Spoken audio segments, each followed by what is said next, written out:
Chapter 850. Pangu's Dharma idol was superior to Pangu's physical body. Therefore, Feng Zichen could use Pangu's Dharma idol to influence Pangu's physical body and strengthen his power. At that time, Feng Zichen would be able to activate the 6 paths of reincarnation disc to the best of his ability to distort the power of the curse. Moreover, with Pangu's Dharma idol supporting Pangu's physical body, even if Goddess Hutu sensed that something was wrong, she would only think that Pangu had shown his spirit and used the wizard tribe to deal with the chaos demon celestial. Therefore, she would not suspect Feng Zichen. In the realm C, as the final moment arrived, the chaos demon celestial suddenly shouted in unison, "Open!" Then, the mysterious runes of the great Tao engraved on the curse altar became brighter one after another, releasing wisps of mysterious radiance. At the same time, wisps of black flames rose from the curse altar. They were extremely blazing and released shocking fluctuations. In the black flames, the figure of the curse altar gradually became illusory, and the flames became more and more blazing. In the end, the figure of the curse altar completely disappeared, swallowed by the black flames. Rumble. At this time, the black flames swept up and turned into a strange light. It pierced through the layers of the void and shot toward the 3 realms. At the moment when the light moved, Feng Zichen's eyelids suddenly twitched violently in the boundless starry sky. A sense of urgency as if death was approaching attacked his heart uncontrollably. "It's coming." With a thought, Feng Zichen knew that the chaos demon celestial had finally accumulated his strength and was about to attack him. Rumble. As soon as this thought appeared in Feng Zichen's mind, he heard a loud vibration at the edge of the 3 realms. A large area of space shattered, revealing a deep passage. Then, a strange light entered the 3 realms through this passage and shot toward Feng Zichen at a speed that ignored space and time. A moment ago, the dim light was still outside the 3 realms, but in the next moment, the dim light had arrived in the heavenly realm and was about to enter the boundless starry sky. Instinctively, Feng Zichen activated the power of the cosmic light galaxy array with all his might. In the boundless starlight, Pangu's celestial being quietly appeared, standing tall in the boundless starry sky. Whoosh, Pangu's divine being formed the Buzhou seal. Instantly, an eternal and unmoving supreme force that could suppress the past, present, and future spread out and blasted towards the eerie light. Mount Buzhou suppressed everything. This was a conceptual power that far surpassed all rules. Although the strange dim light did not suffer any damage after being struck by this force, the strength on its body, which ignored time and space, was suppressed. Without this power, the speed of the dim light immediately slowed down and became traceable. At this moment, Dao ancestor Hongjun finally realized what had happened. Not good, Ziwei is in danger.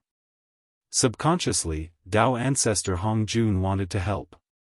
But even though he was fast, someone was faster than him. Before Dao ancestor Hongjun could save her, the heavenly Tao had already taken over his body and activated the fragment of the creation jade disc with all its might. Buzz buzz buzz, under the full activation of the heavenly Tao, the fragment of the creation jade disc in Dao ancestor Hongjun's hand emitted an unprecedented light. Large amounts of mysterious runes were born and gradually filled the gap of the creation jade disc. In the blink of an eye, the broken creation jade disc had already turned into a hole. Strands of light appeared and condensed on the creation jade disc, emitting a terrifying aura. On the creation jade disc, every ray of light represented a pre-celestial Tao. 3,000 rays of light were 3,000 pre-celestial Taos. In the hands of the heavenly Tao, these pre-celestial Taos gradually condensed into one. Kill. In the next moment, the heavenly Tao blasted out the 3,000 pre-celestial Taos that had condensed into one. Immediately, a resplendent brilliance erupted, illuminating half of the chaos outside. Amidst these lights, a torrent that was completely composed of pre-celestial Taos advanced towards the boundless starry sky in a mighty manner and blasted towards the strange dim light that came from the realm C. The heavenly Tao was saving great Emperor Ziwei, and it used all the power it could currently use as soon as it made a move.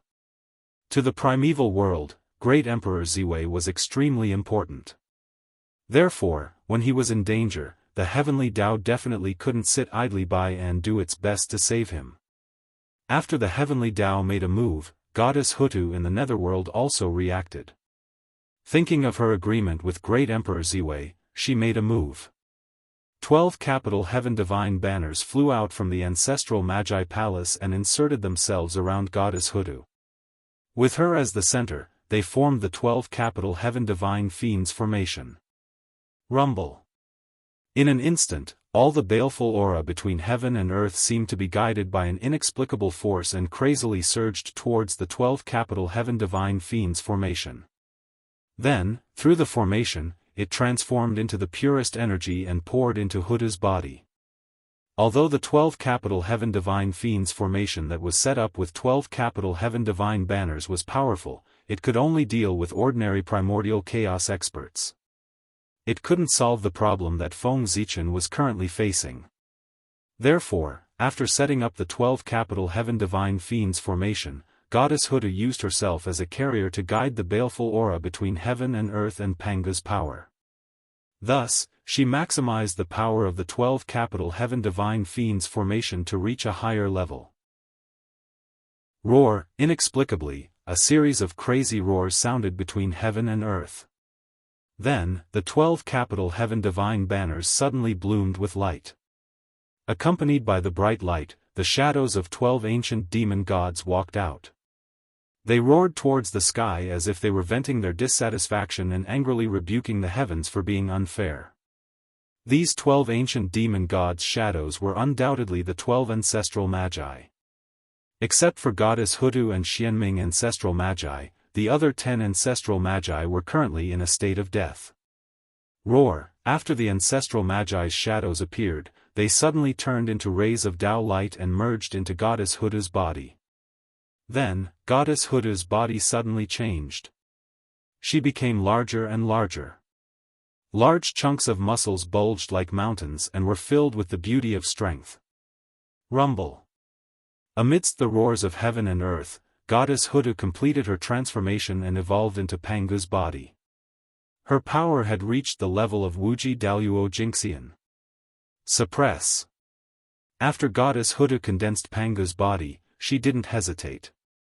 She immediately followed the agreement with Feng Zichen. She held up the 6 paths of reincarnation disc with both hands and activated its power with all her might. At this moment, the power of the heavenly way came crashing down. The torrent of the great Tao drowned the light of the curse and quickly eliminated its power. Unfortunately, the power of the heavenly way was still too weak compared to the power of the great Tao. Even if she tried her best, she still couldn't eliminate the power of the curse. She could only eliminate part of it. Rumble. The power of the curse shook and shattered the torrent of the great Tao that drowned her. No, it was precisely because of this that the power of the curse was weakened by a lot. But this didn't affect it. It blasted towards Feng Zichen. Crack. Crack. The power of the curse continued to blast forward. The powerful force directly tore through the boundless starry sky and blasted towards Feng Zichen, who was sitting cross-legged on the Emperor Star with an unimaginable power. At this moment, Feng Zichen's first reaction was not to activate Panga's Dharma idol to resist. Instead, he transferred his innate indestructible true spirit to his clone and abandoned this Tao body to face the tribulation. But in the blink of an eye, Feng Zichen gave up this idea. This power of the curse was directly targeted at his true spirit. No matter how he hid, he couldn't escape the curse's lock. Transferring his true spirit to his clone didn't have much use other than exposing his clone. Thinking of this, Feng Zichen no longer hesitated. His spiritual power connected the heavens and the earth. Combining the power of the heavens and the earth, he performed the supreme Panga's Dharma idol. However, after the Panga's Dharma idol was born, Feng Zichen didn't use it to resist the power of the curse. Instead, he used it to connect with the Panga's body that Goddess Hutu condensed. An unimaginable power surged out from the Pangu's Dharma idol. Following the connection, it poured into the Pangu's body, causing its power to soar in a short period of time. It faintly came into contact with the level of the creation realm. This is the power of Father God. Even Father God was alarmed. Is he going to help Ziwei survive this death tribulation? This power that suddenly came was so familiar and so great. In an instant, Goddess Hudu understood its origin. This was the power that belonged to Pangu's father. Then, Goddess Hudu came to the conclusion that Father God was protecting Ziwei. Thinking of this, Goddess Hudu no longer held back. Her power that was almost comparable to the creation realm surged out and poured into the 6 paths of reincarnation disc. Rumble. At this moment, the power of the 6 paths of reincarnation disc, the only remaining chaos treasure, was completely restored. Waves of terrifying power of reincarnation surged out from its body, distorting time and space, distorting the rules, and even the great Tao. Just as the power of the curse was about to approach Feng Zichen's body, the majestic power of reincarnation surged over and formed a huge Tao wheel outside Feng Zichen's body. The Tao wheel of reincarnation. With the power of the creation realm, Feng Zichen activated a chaos treasure with all his strength. The power that erupted from it could definitely injure an expert of the same level. This power could injure a supreme expert of the creation realm. It was even stronger than the attack of the heavenly Tao. Rumble. The power of the curse came and collided with the wheel of reincarnation. Then, both of them shattered at the same time. Terrifying waves of energy exploded. Everything in the surroundings became blurry. All concepts were distorted and could no longer be seen. Turn. Just as outsiders were unable to see into the boundless starry sky, Feng Zichen used the last of his strength to control the power of reincarnation to return the power of the curse to its origin and transform it into a wisp of the chaos demon god's true spirit. The power of reincarnation had no beginning and no end. It was the most mysterious power in the world. It contained everything and was on the same level as the power of the great Tao. When this power was unleashed at full strength, it could also distort the power of the great Tao. Unfortunately, Feng Zichen's comprehension of the power of reincarnation wasn't deep enough and the power that he could mobilize was too little. Therefore, this kind of tracing back to the origin was only temporary and not eternal. Rumble. After a breath, the numerous true spirits of the chaos demon god formed by the power of the curse suddenly trembled. They were about to merge into one and become the power of the curse again. However, how could Feng Zichen, who had turned the power of the curse into the true spirit of the chaos demon god with great difficulty, allow this to happen? At the critical moment, Feng Zichen flipped his hand and took out his Tao-proving treasure, Hongmeng Daozhong.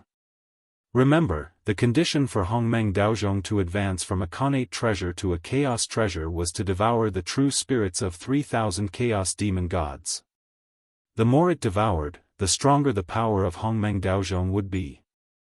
From there, it would reach perfection and advance to a chaos treasure. Now, although the true spirits of the chaos demon gods were weak, there were enough of them. After devouring them, even if Hongmeng Daozhong couldn't advance to a chaos treasure, it could still advance to a chaos spirit treasure. And this was all planned by Feng Zichen. As early as when he saw these chaos demon gods cursing him with their true spirits, Feng Zichen made this plan to let Hongmeng Daozhong devour the true spirits of these chaos demon gods to complete the transformation. He asked Goddess Hudu to activate the 6 paths of reincarnation because of this plan.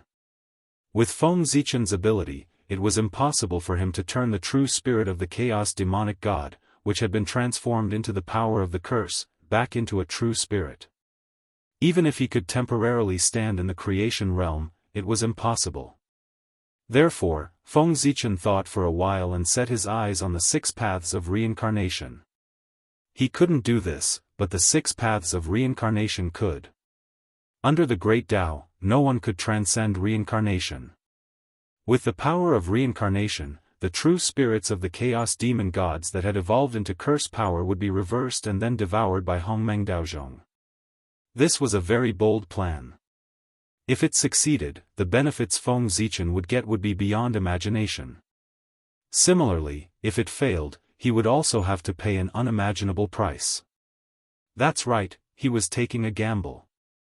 How could there be no risks in cultivation? Feng Zichen's gamble succeeded. The curse power was reversed by him into the true spirits of the chaos demon gods. The speed at which the curse power was reversed into the true spirits of the chaos demon gods was very fast. Similarly, the speed at which the true spirits of the chaos demon gods evolved into curse power again was also very fast. This meant that Feng Zichen didn't have much time to let Hongmeng Daozhong devour these chaotic true spirits one by one. Desperate times called for desperate measures. Therefore, Feng Zichen did something shocking again. He pinched a Taoist seal with his hand and pointed at Hongmeng Daozhong. Explode!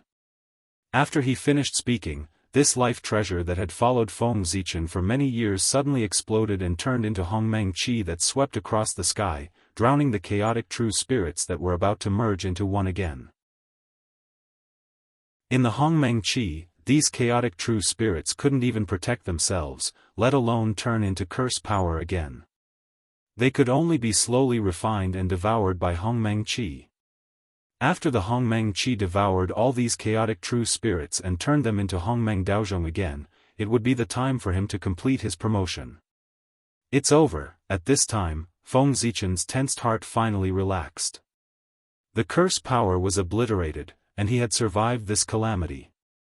However, as soon as Feng Zichen had this thought, he felt as if he was in an ice cellar, and a great chill rose in his heart.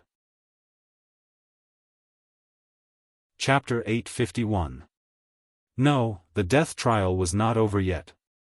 The killing move of the demon god of chaos was not that simple. Feng Zichen was careless. How could the killing move created by thousands of demon gods of chaos be so simple? Even if the demon god of chaos was injured, he was still a demon god of chaos, a life nobler than Feng Zichen. Rumble. At the moment when the power of the curse was broken, a supreme majesty that was more powerful than Pangu suddenly descended. It ignored all the defenses and directly attacked Feng Zichen, who was completely unprepared. Danger, unprecedented danger.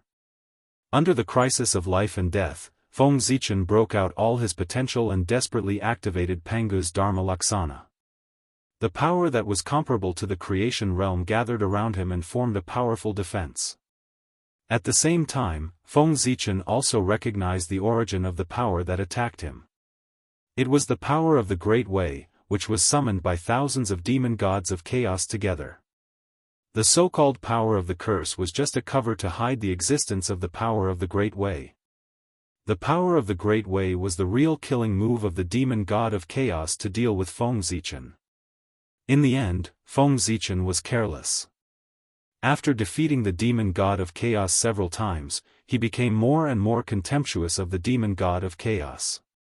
However, Feng Zichen had forgotten that those were the chaos demon gods. Even the weakest of them in the past had power far beyond that of a Wuxia golden immortal. They were truly peerless masters in the creation realm, or even stronger. Even if they had fallen into the mortal world and their strength was only comparable to that of Daoist Jingxian, their essence would not change and they would still be far more powerful than the creatures of the untainted land. How could it be so easy for the demon god of chaos to kill a person if he was determined to do so? They were the successors of the Great Way and could summon the power of the Great Way. Layers of defense rose around Feng Zichen's body. Every layer of defense was formed by Pangu's Dharma idol and Pangu's Abhijna in the past. They could withstand a strike from the creation realm. However, the supreme defense that could block a strike from an expert of the creation realm could not give Feng Zichen the slightest sense of security. As the might of the Great Path came crashing down, the sense of crisis in Feng Zichen's heart did not lessen. Instead, it became even stronger. There was a voice in the unseen world that kept telling Feng Zichen that under the bombardment of the Great Path, he would die, even with the protection of Pangu's Dharma power. In front of the great path, everything was but an ant. Even someone as powerful as Pangu was no match for the great path, let alone someone as insignificant as Feng Zichen. He could not withstand the might of the great path. After understanding this, Feng Zichen made a prompt decision to abandon this supreme body that was comparable to a primordial treasure. His innate indestructible true spirit left his body and escaped into the turbulent Hongmeng Qi around him. In an instant, all kinds of understanding of the Hongmeng Great Path floated in Feng Zichen's heart, causing his innate indestructible true spirit to gradually change. It turned into wisps of Hongmeng Qi and merged with the surrounding Hongmeng Qi. The Hongmeng Qi was a power equal to the power of the Great Path and belonged to the eternal level. It was also the only power in Feng Zichen's body that could contend with the might of the Great Path. Rumble. The might of the Great Path came crashing down. Around Feng Zichen, the powerful defense that Pangu's Dharma form had set up with Pangu's divine sense collapsed layer by layer. It was completely unable to contend with the might of the Great Path. After that, the might of the Great Path did not diminish and blasted Feng Zichen's body. Feng Zichen's powerful body, which was comparable to a primordial treasure, was easily torn apart by the might of the Great Path like a piece of paper. Then, it disintegrated and turned into a rain of blood. It was obliterated by the might of the Great Path until it completely disappeared. It was a terrifying power. It should be known that Feng Zichen was most proud of his physical body. No matter how many saints besieged him, no one could break through his body. But now, his pride was shattered by the might of the Great Path. He could not resist at all. Rumble. After destroying Feng Zichen's body, the power of the might of the Great Path was still not exhausted. Following the mysterious connection, it locked onto the place where Feng Zichen's innate true spirit had last disappeared and blasted toward the Qi of Hongmeng ahead. Suppress. At this moment, Pangu's Dharma form, which stood outside the heavens and earth, suddenly seemed to come alive. A supreme Dao sound came from its mouth. Powerful energy surged out of its body and formed a mysterious Dao seal. It stood in front of the Qi of Hongmeng, trying to block the mighty might of the Great Path. Rumble. The might of the Great Path came crashing down. Although it tore the mysterious Dao seal into pieces, most of its power was also dissipated. However, the remaining power still blasted toward the Qi of Hongmeng. Sensing the danger, Feng Zichen gritted his teeth and used the last of his strength. At the cost of burning his innate true spirit, he gained unparalleled power in exchange for Hongmeng's Qi of Hongmeng around him to meet the incoming might of the Great Path. Fortunately, after being weakened several times, the power of the might of the Great Path was almost exhausted. Although it was still dangerous, under Feng Zichen's all-out effort, it was difficult to pose a fatal threat to him. Rumble. The Qi of Hongmeng surged like a purple ocean, carrying with it the power to assimilate everything. It surged mightily toward the might of the Great Path. These two supreme powers met in the starry sky and collided fiercely. There was no explosion of powerful waves. Instead, they merged together silently, entangling and devouring each other. It was also because of this that Feng Zichen's innate undying true spirit was unable to extricate itself from the Qi of Hongmeng. Instead, it was wrestling with the might of the Great Path.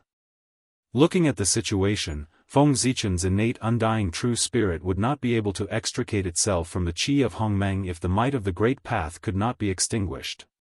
It would be trapped inside forever. Feng Zichen observed silently for a moment and found that the competition between the Qi of Hongmeng and the might of the Great Path was in a stalemate. One devoured the other, and the other devoured the other. There was no hope of victory at all. If this situation continued, Feng Zichen would have no hope of extricating himself in this lifetime. But how could he just watch this stalemate continue?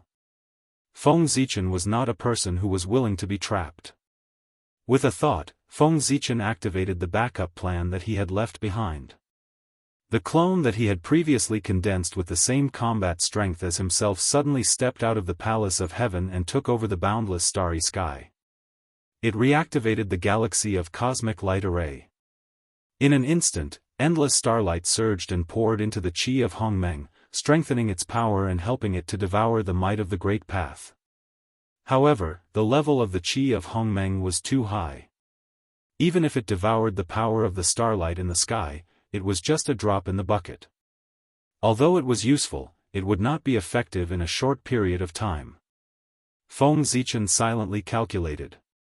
With the support of the boundless starry sky, it would take at least tens of millions of years for the chi of Hongmeng to refine the might of the Great Path.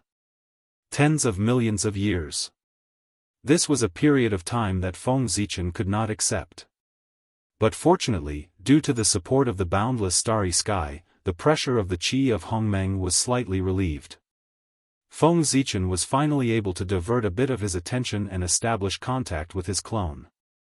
Then, Feng Zichen used the power of his clone to deduce a way to escape. However, no matter how he deduced, he could not find a way to escape in a short period of time. But Feng Zichen calculated that being trapped in the chi of Hongmeng was not a bad thing for him. Feng Zichen's true spirit had merged with the chi of Hongmeng. This meant that when the chi of Hongmeng devoured the might of the Great Path, he could also gain some benefits.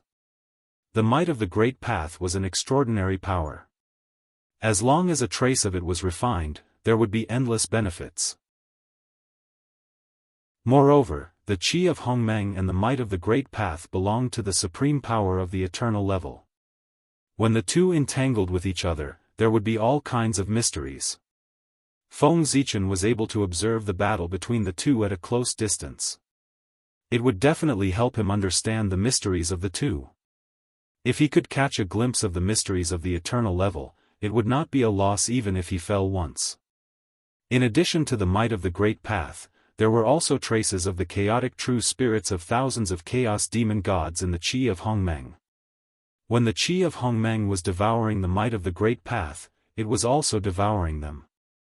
No, that was not right. In addition to the chi of Hongmeng, the might of the Great Path was also devouring the chaotic true spirits of these chaos demon gods. Otherwise, how could a rootless duckweed's might of the Great Path be in a stalemate with the chi of Hongmeng for tens of millions of years? Feng Zichen, who had merged with the chi of Hongmeng, would be able to gain benefits no matter whether the chi of Hongmeng devoured the chaotic true spirits of the chaos demon gods or the might of the Great Path. He would either gain a deeper understanding of the Tao of Hongmeng, or gain a better understanding of the Great Path.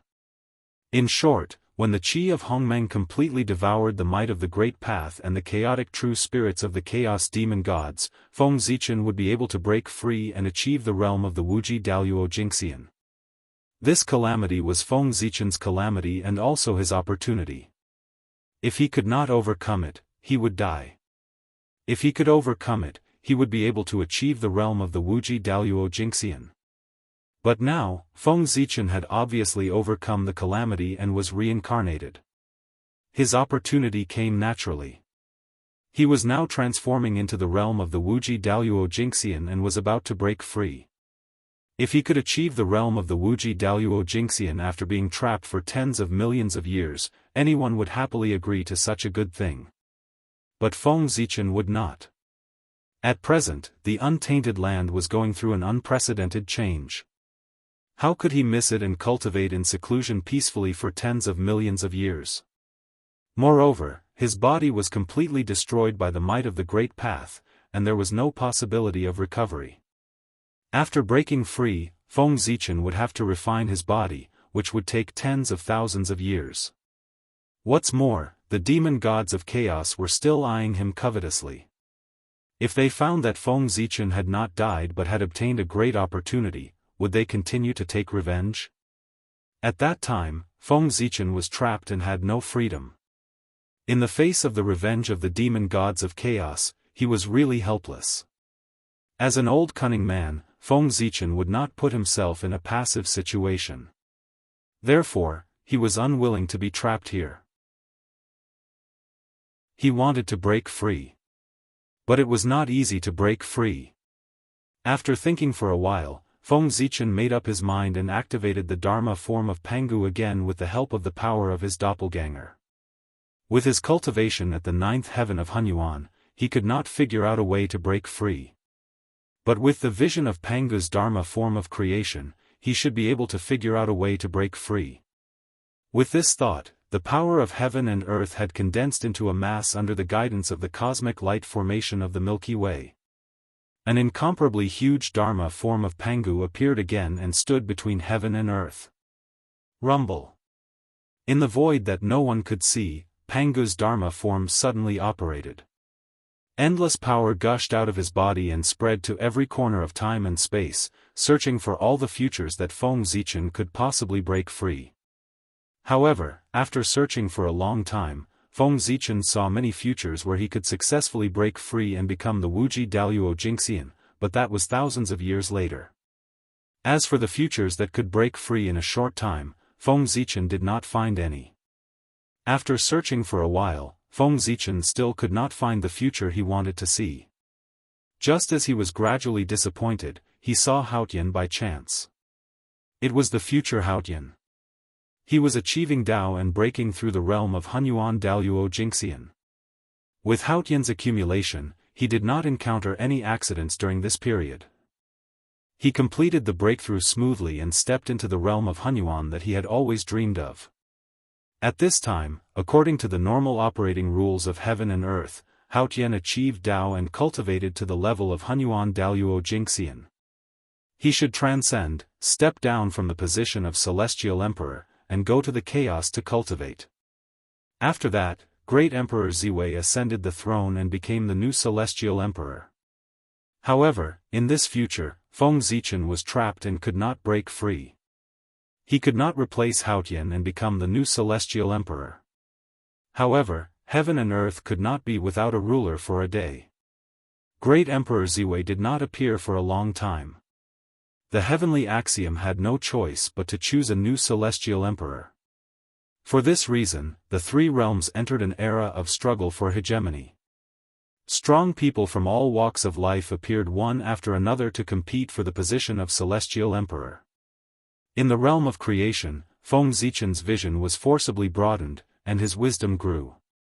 The moment he saw Haotian achieve Dao, he deduced a very feasible escape plan and quickly perfected it.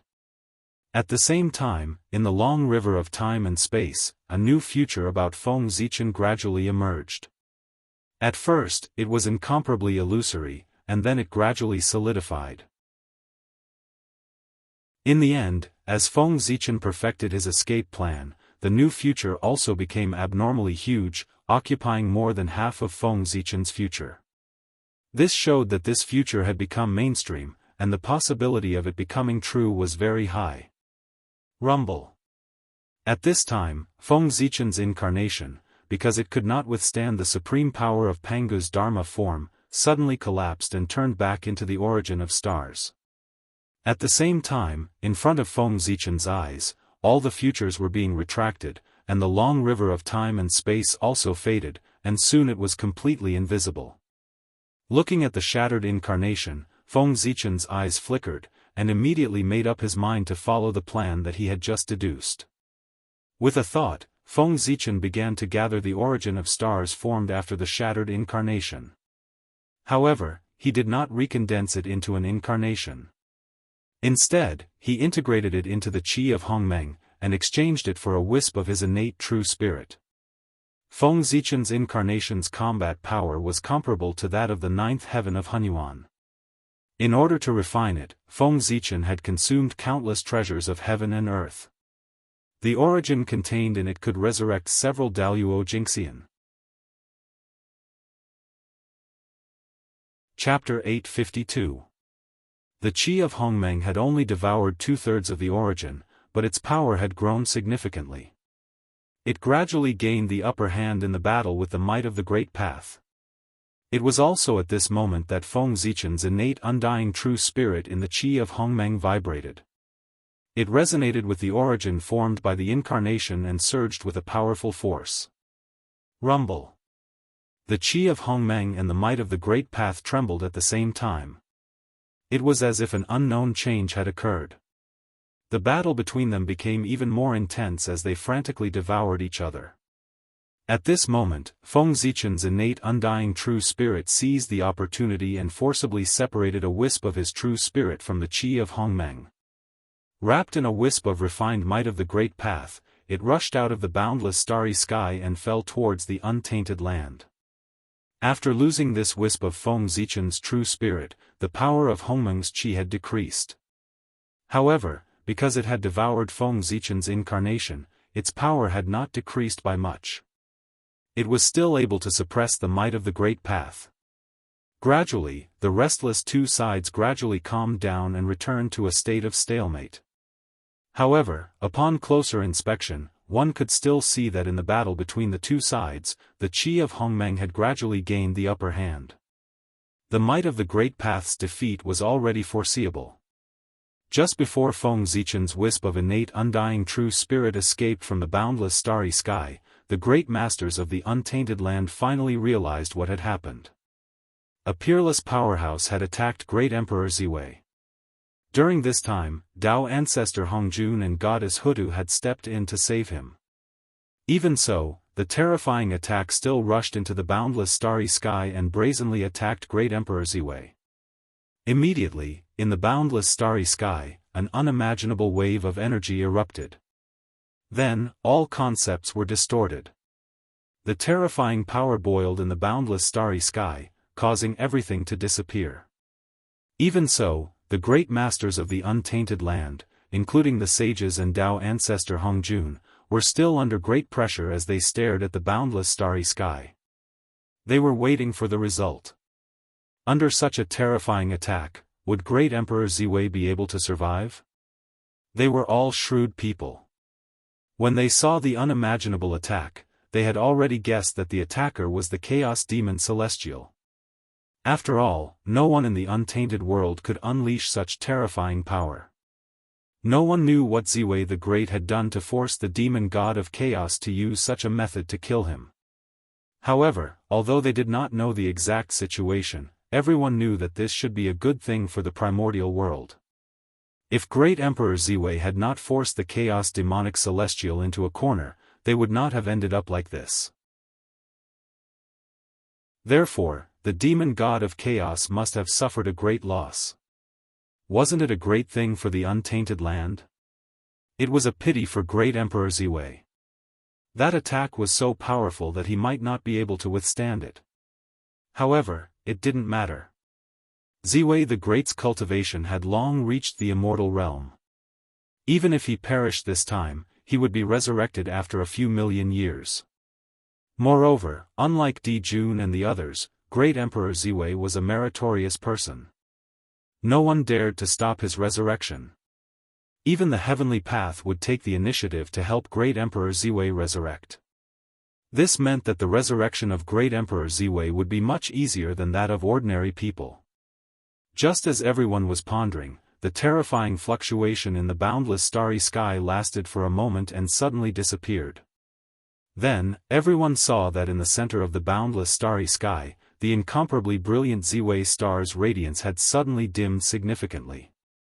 Seeing this scene, everyone realized that something must have happened to great Emperor Ziwei. Otherwise, the Ziwei star that symbolized his fate would not have dimmed for no reason. However, although the Ziwei star had dimmed, there were no signs of manifestation between heaven and earth. This meant that although something had happened to great Emperor Ziwei, he had not perished. He was most likely seriously injured, or perhaps even more seriously. In short, his condition was not good. Just as everyone was speculating about great Emperor Ziwei's condition, a ray of purple divine light suddenly fell from the boundless starry sky. It fell toward the untainted land and immediately disappeared into the mortal world. Seeing this ray of purple light, everyone's expression changed drastically. This was because they recognized the origin of that ray of purple light. It was a wisp of the true spirit of great Emperor Ziwei. His true spirit had fallen into the mortal world. Great Emperor Ziwei was going to reincarnate and cultivate again. What happened to great Emperor Ziwei? He was actually forced to separate a wisp of his true spirit to reincarnate and cultivate again. It seemed that this imperial emperor's condition was much more serious than they had imagined. Thinking of this, everyone unleashed their magical powers. 2 rays of divine light shot out from their eyes as they looked toward the boundless starry sky. However, at this moment, the backup plan left behind by Feng Zichen was activated. Zhouxing rotated, and the galactic cosmic light formation spread out. It sealed off the boundless starry sky once again, completely severing its connection with the outside world. Everyone looked over. Other than the resplendent starlight, they could not see anything else. The moment the boundless starry sky was sealed, another ray of purple brilliance fell from the starry sky and flew toward the underworld. It fell into the reincarnation palace and disappeared. Looking at this scene with a frown, everyone thought for a while and understood the reason. This ray of purple brilliance was probably the reward for Goddess Hudu's help. No wonder no one reacted when Great Emperor Ziwei was in trouble this time. However, Goddess Hudu was able to help in time. It turned out that the 2 of them had already reached an agreement in secret. That ray of purple brilliance was the last remaining power of Feng Zichen's incarnation. It was about 1/5 of it, and it was enough for Hutu to revive ancestral shaman Di Jiang. Feng Zichen was a man of his word. How could he go back on his word? Since he had already promised Goddess Hudu that as long as he helped, he would help revive ancestral shaman Di Jiang regardless of whether he succeeded or not. Now, Goddess Hudu had already made a move and fulfilled her promise. Feng Zichen naturally would not go back on his word. He deliberately left behind a portion of his incarnation's power to help Goddess Hutu revive ancestral shaman Di Jiang. Ancestral shaman Di Jiang was in existence in the primordial chaos realm. Although it was difficult to revive him, the 12 ancestral shaman palaces had been established for so long. It was not without effect. They had long accumulated a lot of power in secret. Now, with a portion of Feng Zichen's incarnation's origin, it was not difficult to revive Di Jiang. It was estimated that in less than 10,000 years, ancestral shaman Di Jiang would return. However, Di Jiang's return might not be a bad thing for the demon clan. Instead, it might be a good thing. After Di Jiang's revival, the pressure on the demon clan would undoubtedly increase greatly. There might even be the power to exterminate the demon clan. At this time, in order to balance the heavenly Tao, the demon clan's destiny would also carry out a final struggle. There was an 80% chance that Di Jun would be revived. This was a foreseeable future. It was also the general trend that could not be violated. Primordial Chaos Daoist Jingxian was known to be indestructible. After such a figure fell, he would basically return. It was easier said than done to stop him. They could stop him for a while, but they definitely could not stop him forever. In fact, after the return of Dong Huangtai, Di Jun's revival was already foreseeable. The only difference was that it would happen sooner or later. And the revival of Di Jiang would only accelerate this process. Silently, the figure of Dao ancestor Hongjun appeared outside the boundless starry sky. He wanted to enter the boundless starry sky to check the true situation of Great Emperor Ziwei. Unfortunately, even someone as powerful as him was blocked by the galaxy of cosmic light array and could not enter. After using his magical power, Dao ancestor Hongjun's eyes turned completely purple. It was as if they had been replaced by the heavenly Tao. They did not contain the slightest emotion and were incomparably cold. At this moment, in the boundless starry sky, the situation suddenly changed. Zhouxing trembled together, each releasing a wisp of origin. It gathered on Ziwei star, forming a wonderful scene. It was a great god. His figure was incomparably tall, even larger than Zhouxing. He sat cross-legged in the middle of the boundless starry sky. However, his condition was very bad. His eyes were tightly shut, as if he was in a deep sleep.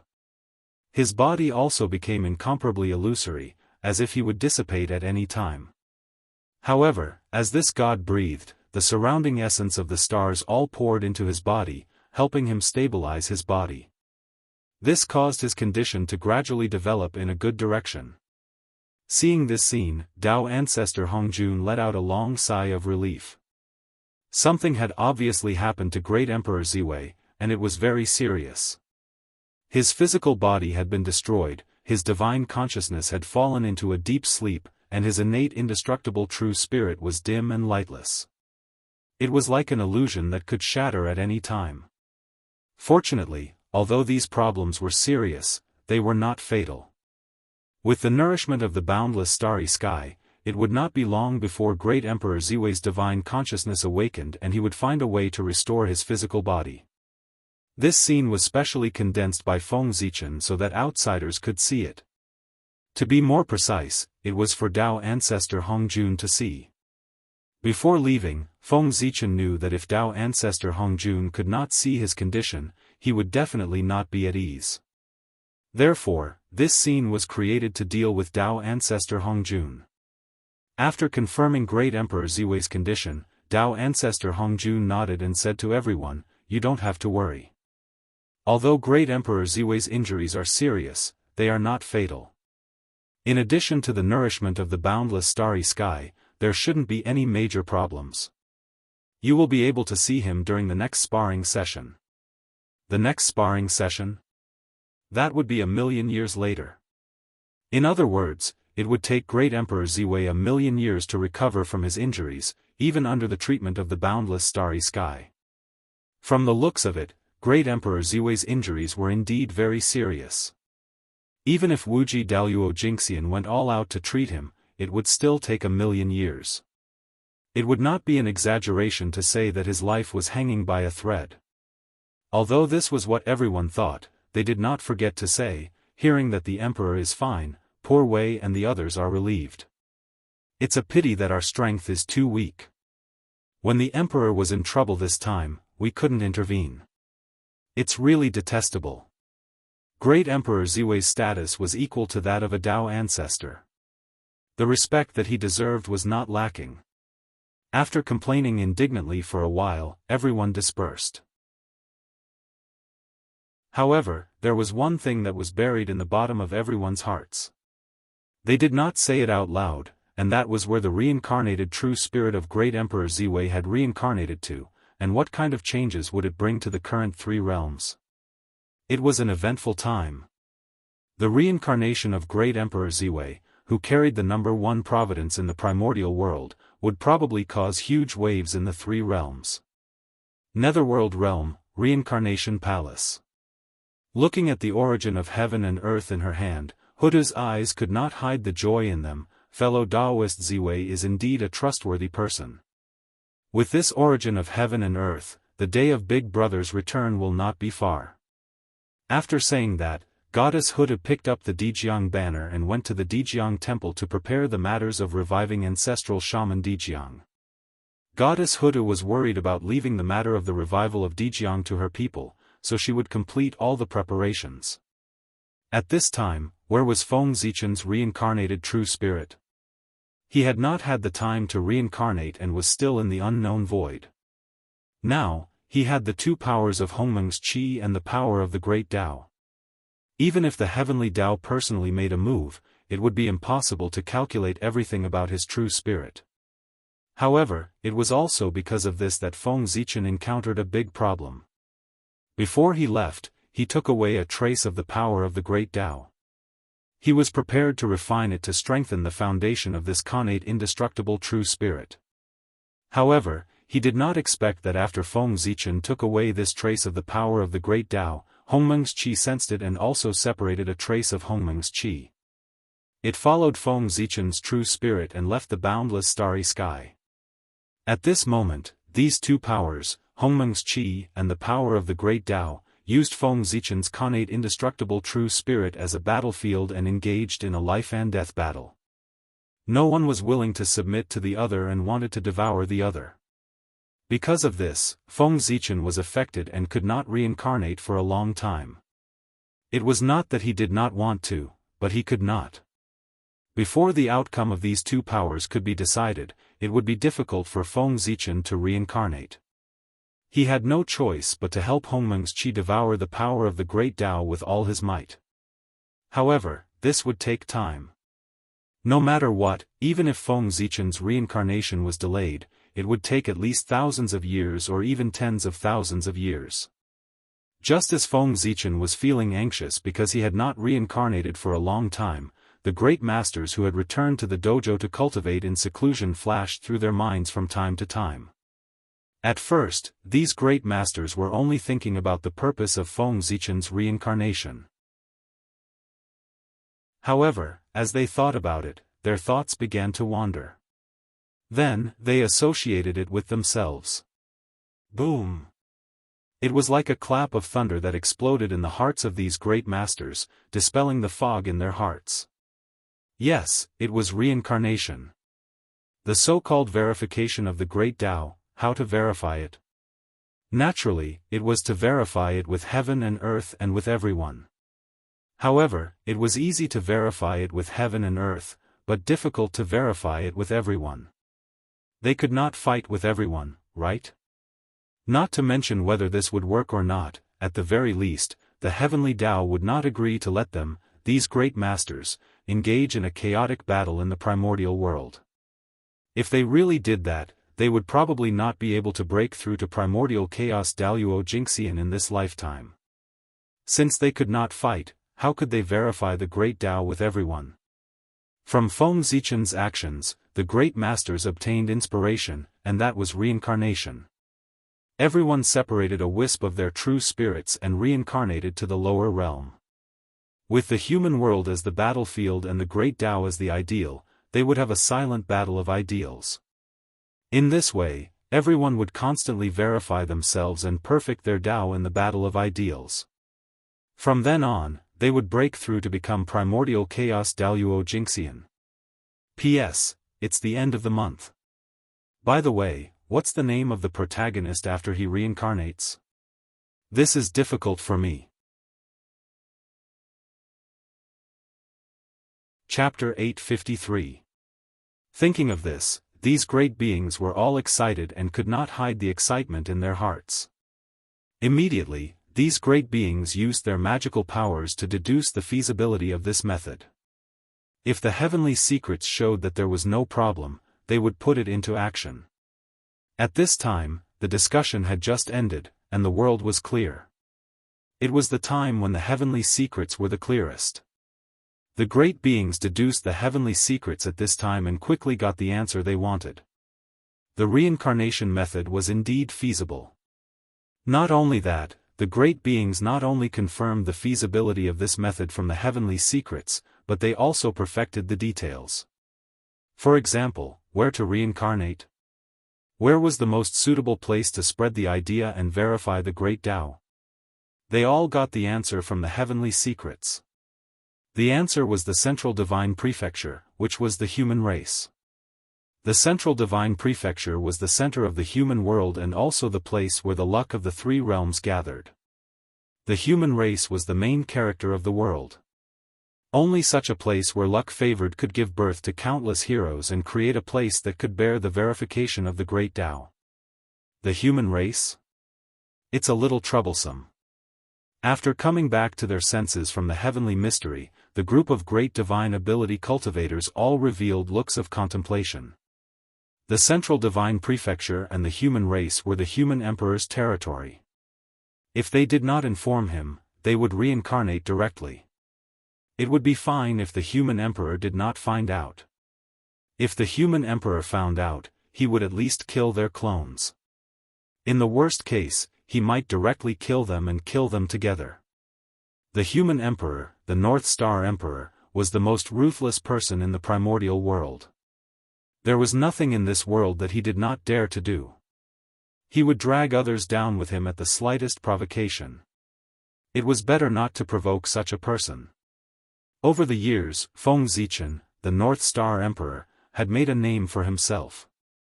It was not useless. It directly frightened many great beings in the primordial world, so they did not dare to bypass the North Star Emperor and reincarnate into the human race. The reincarnation of the human race is related to whether the poor way can become the primordial chaos Daoist Jingxian. It can't be delayed. In that case, the poor way can go to the human emperor city and discuss with the human emperor. Come to think of it, he should also know what attaining the Tao means to the poor Wei. He probably won't stand in her way. At most, the poor Wei will just have to pay a little more. In the end, the temptation of becoming the primordial chaos Daoist Jingxian was greater than the fear in his heart. Therefore, the group of great mediums walked out of their dojos and rushed to the Emperor city of the central divine province. They were prepared to negotiate with the Emperor and ask him to give them a way out. The great mediums were very fast. Coupled with the anxiety in their hearts, their speed was even faster. In the blink of an eye, they had crossed the layers of the void and arrived at the central divine land. However, they did not manage to enter the central divine region. It was not that the human emperor had stopped them from entering, but after arriving here, they realized that they had promised Tao ancestor Hongjun that they would never step into the central divine region with their true bodies when the human emperor was preaching the Tao. This was to protect the Tree of World. As long as the Tree of World was still in the central divine prefecture, the central divine prefecture would be a forbidden area for great divines. No one, including saints, could enter. After arriving at this place, they realized that they could not enter at all. It was really awkward. At this time, there were many great mediums near the central divine region. They could see each other when they looked up. Fortunately, they were all great mediums. Everyone knew each other and guessed the purpose of their visit. After meeting each other, it was not too awkward. They just nodded and smiled. Why, fellow Daoist is also here. Is it about attaining the Tao? The person on the other side replied, so, fellow Daoist is also here for this? What a coincidence. Another person said, I'm afraid it's not a coincidence. In the poor Wei's opinion, the fellow Daoists here are all here for attaining the Tao. As they spoke, more and more great mediums arrived. This made the place even more lively. Everyone came here for the same purpose. Naturally, it was easier for them to chat. As they chatted, someone joked, fellow Daoist Yu Hai, in the future when you have a battle of ideals, you must show mercy. At this time, as more and more great mediums arrived, everyone became more confident. They could be sure that the matter of reincarnating into the human race this time was successful. If 2 or 3 great mediums were to reincarnate into the human race, the human emperor might refuse. However, if more than 100 great mediums were to be reincarnated into the human race, then even if the human emperor was unwilling, he had to accept it. This was because this was the general trend. The human emperor could not resist it. More than 100 great mediums whose combat power was comparable to the primordial chaos Daoist Jingxian. In the untainted land, no one could afford to offend them, not even the human emperor. After chatting for a while, everyone stopped. Instead, they chose a few representatives to send their incarnations into the human emperor palace to discuss with the human emperor in detail. With so many great mediums gathered outside the central divine region, it would be strange if the human emperor did not notice. With the human emperor's cultivation, he must have known their purpose of coming here. Perhaps this was why the human emperor was not willing to show himself. With so many people coming to the central divine region, it was inevitable that they would be suspected of forcing the human emperor to abdicate. Because of this, the human emperor was unhappy and did not take the initiative to meet them. The great mediums present all expressed their understanding.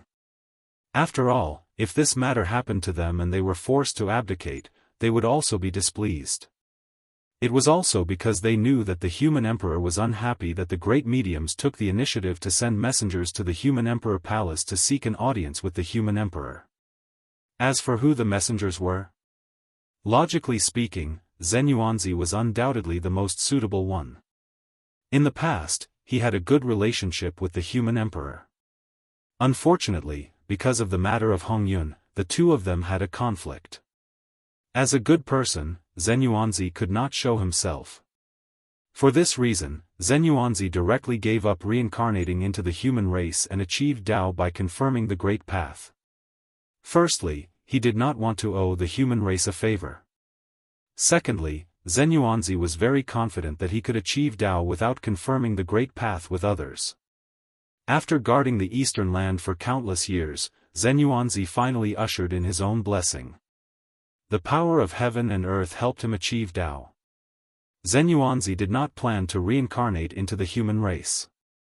His two sworn enemies, Patriarch Kunpeng and Patriarch Nether River, did not plan to reincarnate into the human race either. Patriarch Kunpeng was a typical example of someone behind him. He did not panic and could discuss Tao with the expert behind him to break through the primordial chaos Daoist Jingxian. As for Patriarch Nether River, the reason was even simpler.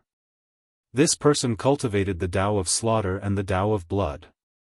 If he wanted to achieve Tao, he must see blood. How could a battle of ideas help him achieve Tao? Therefore, this matter had nothing to do with Patriarch Nether River. Everyone discussed for a long time. In the end, the great void Daoist, Daoist Hu Tian, and Daoist Shanhai, who were the most senior and strongest among the three great mediums, went to the Human Emperor Palace to discuss with the Human Emperor in detail. However, before the three of them appeared, the Human Emperor had already taken the initiative to leave the Human Emperor Palace and come in front of the great mediums. It was enough to leave them alone for a while. Could he really not meet them? Therefore, the Human Emperor sat in the Human Emperor Palace and watched the great mediums discuss for a long time. After they reached a conclusion, he took the initiative to leave the Human Emperor Palace and meet them. Seeing the Human Emperor appear, the great mediums knew that he did it on purpose. However, they also knew that he was not in a good mood. Moreover, they had a favor to ask of him, so they did not take it to heart. Instead, they replied respectfully, "Greetings, Emperor." The Human Emperor nodded as a greeting and said, "Fellow Daoists, I already know the purpose of your visit. You want to achieve Tao through the human race and the central godly land. I actually have no objection. Now, the demon gods of chaos are eyeing the untainted land covetously. Even Brother Ziwei was killed by them. At this time, you have achieved Tao and improved your strength. Undoubtedly, the strength of the untainted land will soar." The great mediums cooperated and said, "Indeed, in recent years, the demon gods of chaos have become more and more arrogant. They have repeatedly offended the untainted land and even injured Emperor Ziwei secretly. It's also because the poor Wei and the others are incompetent and weak. Firstly, they can't block the tribulation for Emperor Ziwei. Secondly, they can't avenge Emperor Ziwei. When we achieve Tao, we will definitely teach the demon gods of chaos a lesson." Seeing the great medium's grief and indignation, the Human Emperor nodded expressionlessly and continued, "You want to achieve Tao through the central godly land and the central godly land. My fellow cultivators, you want to use the central godly province and the human race to attain the Tao. This is a good thing for the world. I have no reason to refuse." But, hearing this, the great mediums knew that the highlight was coming. Although the Human Emperor had said so much at the beginning, it was actually just a foreshadowing. The real key was this turning point. Next, they would see what the Human Emperor was going to propose. If it was not too excessive, they would agree to it in order to achieve Tao through the primordial chaos Daoist Jingxian. Immediately, a great medium said, "But what? What concerns do you have, Human Emperor? Please say it.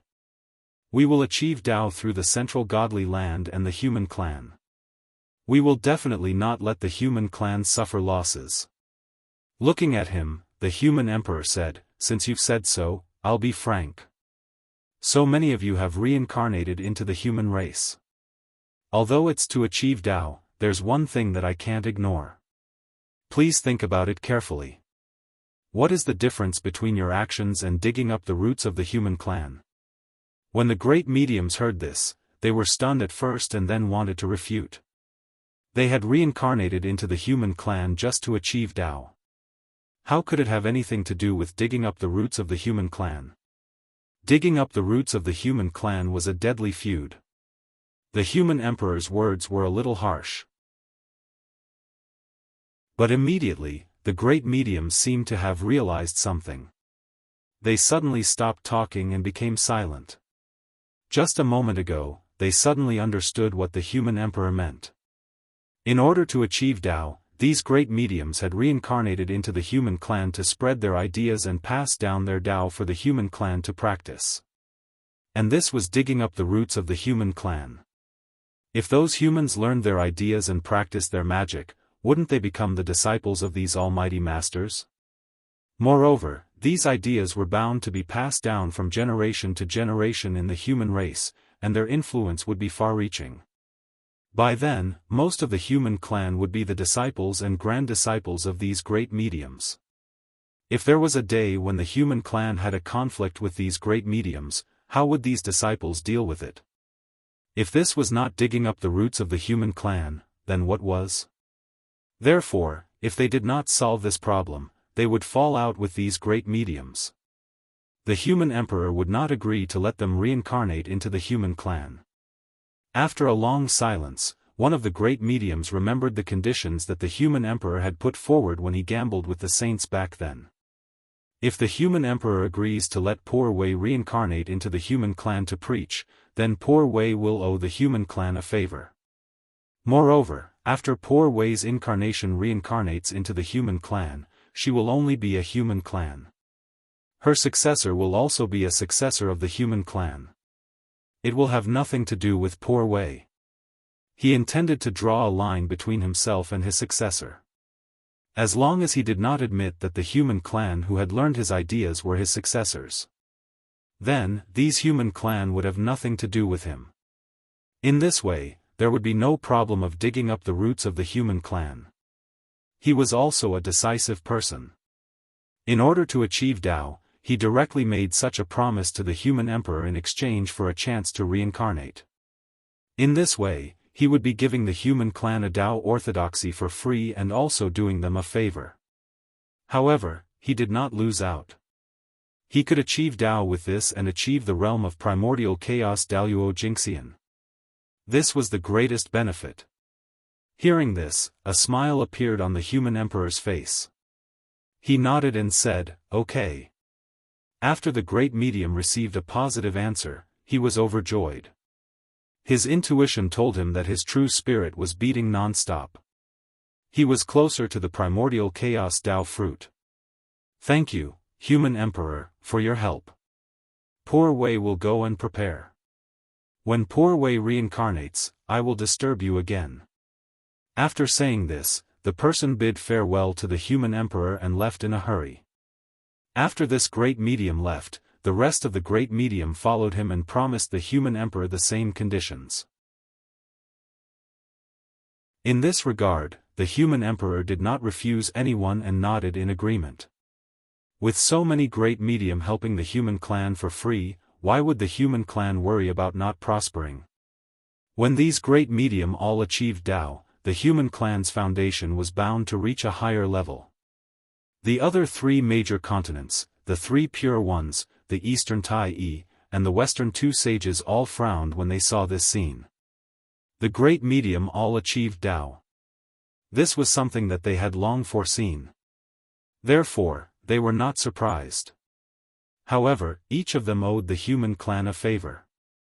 This gave them a headache. At the moment, these favors might not be too precious. However, when these people achieved Tao, these favors would become extraordinary things. This meant that the human clans suddenly had hundreds of primordial chaos Daoist Jingxian realm protectors to protect their development. In this way, who in the three realms could shake the human clan? The sages? Even the sages could not stop hundreds of primordial chaos Daoist Jingxian. Damn it, the human clan is getting more and more troublesome. Previously, in the hearts of the sages, the human clan was just a tail that could not be removed. However, after today, the sages would undoubtedly pay more attention to the human clan and view them as a major threat. This was a force that was even more terrifying than the shamans and demons. This was because even if the shamans and demons worked together, they would not be able to find hundreds of primordial chaos Daoist Jingxian. Although these future primordial chaos Daoist Jingxian would not die for the human clan and would be completely tied to the human clan's war chariot. But, even if it was just one time, it was already hard enough for the human race to bear the consequences. Chapter 854. We have to think of a way to suppress the humans. The saints were helpless. To prevent the humans from continuing to grow, they had to think of a way to suppress them. How could they suppress them? At this moment, it was too late to fully develop their forces. The simplest and most convenient way was to drive the tigers to devour the wolves. Therefore, the saints thought about it and decided to increase the strength of the demons to suppress the humans. The liches and demons were mortal enemies. The demons and humans were also mortal enemies that could not be reconciled. Therefore, the saints were very relieved to increase the strength of the demons to suppress the humans. They were not afraid that the demons would betray them and join forces with the humans to fight them. The sorcerer tribe and the humans were allies. If the two tribes joined forces, they could easily defeat the demons. At this moment, the demons could only join forces with the saints to fight against the increasingly powerful humans and sorcerer tribe. Otherwise, the only thing that awaited the demon race was extermination. At this moment, the demons would not fall out with the saints at all. Because under the oppression of the humans and sorcerer tribe, the two sides had become natural allies. If they did not join forces, they would be defeated by the two groups sooner or later. For the sake of the future, the demons and the saints had to join forces. Thinking of this, the saints had a plan. Silently, the power used to seal the great war of liches and demons in the river of time and space began to loosen and shake. The liches and demons of the past reappeared in the river of time and space. Back then, after the great war of liches and demons ended, the saints immediately joined forces to seal this period of history and the past of the demon gods, making it completely invisible and untraceable. The remnant imprints of the fallen Yao gods were also sealed in this battlefield, sinking into oblivion along with this period of history. Tens of millions of years had passed since the great war of liches and demons ended, but not many demon gods were revived. Most of the imprints were sealed by the saints. How could these demon gods be revived? However, things were different now. In order to stop the development of the human race, the saints had made up their minds to release these demon gods and let them revive. They would fight the human race and the wizard race. It would be best if they fought to the death. Rumble. As the seal was lifted, the history of the great war of sorcerer tribe became clearer. It was reflected in the river of time and space. The shadows of the demon gods appeared and swept across the battlefield. They kept attacking the seal, trying to escape. At this moment, the saints had already lifted the seal. However, these demon gods still could not escape the great war of liches and demons. They were still trapped. This is. At this moment, the sage also realized that something was amiss. My seal has already been opened, why can't these demon gods come out?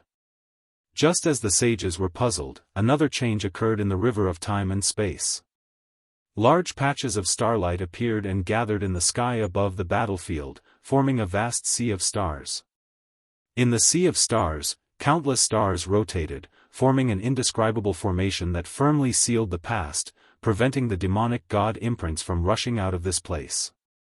At the same time, the river of spacetime trembled again. A huge samsara disk appeared and stood above the sea of stars, cooperating with the sea of stars to suppress the demon gods. This was not the end. Behind the roulette, several hundred figures appeared. They either formed Tao imprints, held precious vases, or raised great cauldrons. Their forms were all different, but they all released a mysterious Tao might that connected together. They worked together with the sea of stars and the reincarnation roulette to form a seal that suppressed the demonic god. The three seals represented three peerless figures, Great Emperor Ziwei, Goddess Hutu, and Renhuang Gaochen. These three people were unwilling to see the demon gods revive and the demon race rise again. Therefore, after the sage sealed this time and space, the three of them secretly found this place and added 3 more seals to the sage's seal, completely cutting off the demon race's rise. At this moment, although the sage's seal had been broken, the seals of Great Emperor Ziwei, Goddess Hudu, and the others were still there. It would be troublesome to break these 3 seals.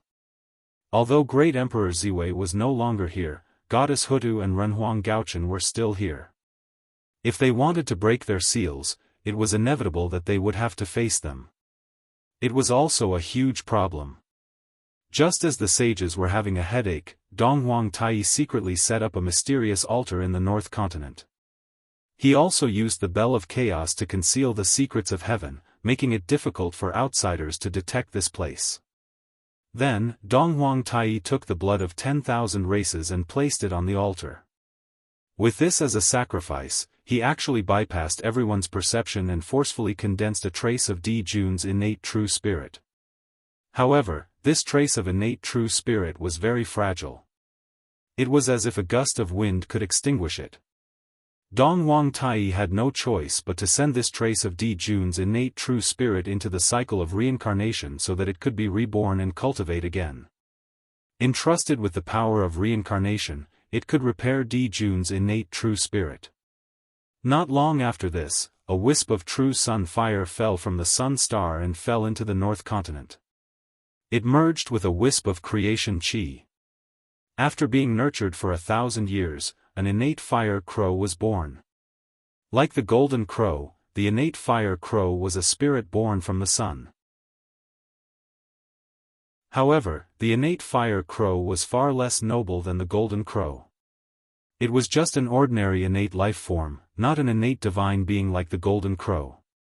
However, although the innate fire crow was inferior to the golden crow, in theory, the 2 bloodlines were of the same origin. The innate fire crow born from the true sun fire had the possibility of transforming into the golden crow. Yes, that's right. The innate fire crow born from the true sun fire in the North Continent was Di Jun's reincarnation. Logically speaking, with Di Jun's status, even if he was in dire straits, it was impossible for him to reincarnate as an innate life form. At the very least, he should be an innate divine being. It would be easy for him to reincarnate as an innate divine being. After all, the primordial chaos Daoist Jingxian had a strong foundation. How could Di Jun reincarnate as an ordinary innate life form? However, Di Jun did not follow the rules. He reincarnated as an ordinary innate life form. Of course, Di Jun did this on purpose. He felt that his starting point in his previous life was too high. He was born as an innate divine being, the Daoist Lord of Tai. Di Jun had not experienced the realm below the Daoist Lord of Tai. It was inevitable that he would feel regretful. Therefore, using this opportunity, Di Jun decided to re-embark on the path of cultivation. He would start from the bottom and work his way up to the top. He would rise step by step and return to the peak. Di Jun's idea was very good. It could be said that he had the same idea as Feng Zichen, the Great of Ziwei. At this moment, Feng Zichen, who was entangled with the might of the Great Path, also felt that the Great of Ziwei's starting point was too high. He decided to completely recultivate and re-embark on the path of cultivation. Although Di Jun's starting point was high, it was not as high as the Great of Ziwei. The Great of Ziwei was born as a sage to be at the peak of the untainted land. Of course, although the Great of Ziwei's starting point was high, it was all because Feng Zichen had walked step by step. If he had not cultivated as a human for countless years, the Great of Ziwei would not have been able to reach the peak of the sage-to-be realm at birth. Logically speaking, Feng Zichen's foundation was already solid enough. It could be said that in the untainted land, there was no one whose foundation was more solid than his. After all, Feng Zichen was the only one in the untainted land who had ascended to the primordial chaos Daoist Jingxian realm in the later heaven realm. He was a living legend, a role model for all living beings to cultivate. At the same time, Feng Zichen was also the only one in the untainted land who had passed through all the cultivation realms. From the acquired realm to the primordial chaos realm, Feng Zichen did not fall behind a single realm. He had cultivated all of them. But even so, Feng Zichen still had to recultivate. It was an unprecedented recultivation. It was even more thorough than Di Jun. He had to start cultivating from the body of a mortal. Di Jun said that he wanted to recultivate. But with his pride, he could not really abandon everything and come out as an innate spirit in the future. Therefore, he chose the identity of an innate spirit. Feng Zichen, on the other hand, was born as an innate spirit. He did not have the pride of an innate spirit. Therefore, he could be more thorough than Di Jun. He could really abandon everything and start cultivating from the body of a mortal. From the primordial chaos Daoist Jingxian realm to an ordinary mortal, it took a lot of courage to make this decision. Feng Zichen also struggled for a long time before he made up his mind. Everything was for eternity. Feng Zichen planned to use this opportunity of reincarnation to completely get rid of Pangu's influence. From then on, he could cultivate the Tao of Hongmeng without any distractions and attain the eternal Tao fruit. In Feng Zichen's life, he had been deeply influenced by Pangu. Even if it was easier to cultivate several times, he could not completely get rid of Pangu's influence. There was always a trace of Pangu's influence left behind. This was originally nothing. On the contrary, having Pangu's trace on him made it more convenient for Feng Zichen to do things in the untainted land. There was an inexplicable power in his every move. But unfortunately, with the improvement of Feng Zichen's realm, his vision also changed. The untainted land was no longer enough to satisfy his ambition. He set his sights on the even vaster great chaos outside the realm. He wanted to attain Hongmeng and attain the eternal Tao fruit. He wanted to become an existence on par with the great Tao. Hongmeng was a power on par with the great Tao. They were both at the level of eternity. Feng Zichen wanted to attain the Hongmeng Tao fruit, but Pangu wanted to attain the great Tao fruit. For this reason, Feng Zichen, who could not get rid of Pangu's influence, could only instinctively get closer to the great Tao.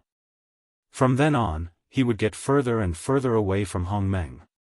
Even if he had the Hongmeng treasure, it would be difficult for him to cultivate the eternal Hongmeng Tao fruit. Therefore, Feng Zichen had the idea of using the opportunity of reincarnation to get rid of Pangu's influence. He would walk the path of cultivation again and reorganize his cultivation system.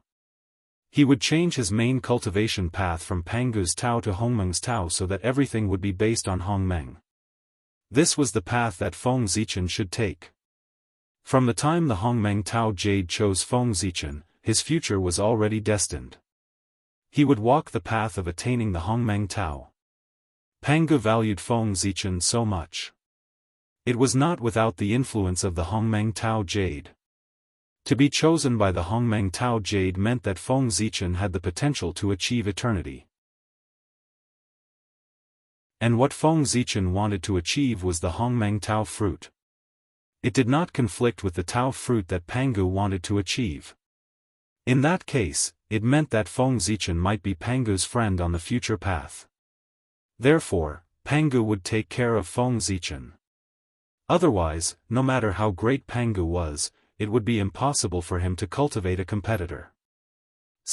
When Feng Zichen was young, he did not know anything. He worshipped Pangu too much and thought that Pangu was omnipotent. Therefore, the cultivation system that he created was based on Pangu. The Tao of gods and demons was born from this. It was precisely because of this that Feng Zichen had completely overlooked the supreme fortuitous encounters and the primordial grand Tao that the primordial Tao Jade carried. He had merely treated it as an auxiliary treasure to cultivate the Pangu's Tao. Step by step, the influence of Pangu's Tao on Feng Zichen deepened. Even if Feng Zichen later realized this, he could not completely remove this influence. Gradually, it became what it was today. It affected Feng Zichen's cultivation of the Hongmeng's Tao. Yes, Feng Zichen was still unable to comprehend the Hongmeng's Tao because of Pangu's influence. To be more precise, it was the influence of Pangu's Tao. Although Hongmeng was not weaker than the Tao, it had not matured yet. How could it resist the power of the Tao on Panga's body? Feng Zichen was naturally unable to comprehend Hongmeng's Tao after being suppressed by it. This was something that Feng Zichen discovered by chance when the Hongmeng's Tao Qi was fighting with the Tao's Tao Qi. After understanding this, Feng Zichen was naturally more determined to recultivate. It was time to set things right and return to the right path. Hongmeng was Feng Zichen's final destination. As for the Tao, that was what Panga was after. Hongmeng belonged to Feng Zichen, and the Tao belonged to Pangu. It was only right that they did not invade each other. However, although he had taken the wrong path, Feng Zichen did not regret it at all. Pangu's Tao was of great help to him. If it were not for Pangu's Tao, Feng Zichen might not be where he was today. Or, Feng Zichen might be where he was today, but the human race definitely would not be where they were today. Hongmeng could only help Feng Zichen himself, but Pangu's Tao could help the entire human race. The human race had risen because of the Tao of gods and demons derived from Pangu's Tao body. Therefore, even though he had taken the wrong path, Feng Zichen did not regret it at all. With a decision in his heart, Feng Zichen immediately took action. He suddenly ignited this wisp of innate true spirit and turned it into a huge force that poured into the Hongmeng aura. In an instant, with the help of Feng Zichen's true spirit, the Hongmeng aura that was entangled with the power of the Tao sword. It directly suppressed the power of the Tao and devoured it. When the Hongmeng aura won and completely devoured the power of the Tao, Feng Zichen's wisp of innate true spirit was really only left with a little bit. And a little bit of innate true spirit was the standard for mortals. The birth of a connate god-fiend had a complete innate true spirit. There was only one connate life form, and only one innate true spirit. With this little bit of innate true spirit, he could reincarnate as an ordinary postnatal life form. In fact, even if Feng Zichen did not want to reincarnate as an ordinary postnatal life form, he could not protect his true spirit. The Hongmeng aura and the power of the Tao were entangled, and it was difficult to determine the winner in a short time. If Feng Zichen did not want to wait tens of thousands of years to reincarnate, he could only ignite his true spirit to increase the power of the Hongmeng aura. It seemed like there were many choices, but in fact, Feng Zichen had no choice. Whoosh! Using the last wisp of power, Feng Zichen tore the void and escaped into the reincarnation passage to reincarnate. However, reincarnation was one thing. Feng Zichen did not want to have an extra pair of parents. Therefore, although he was reincarnated as an postnatal life form, he was born from the heavens and earth. P.S. Begging for monthly votes.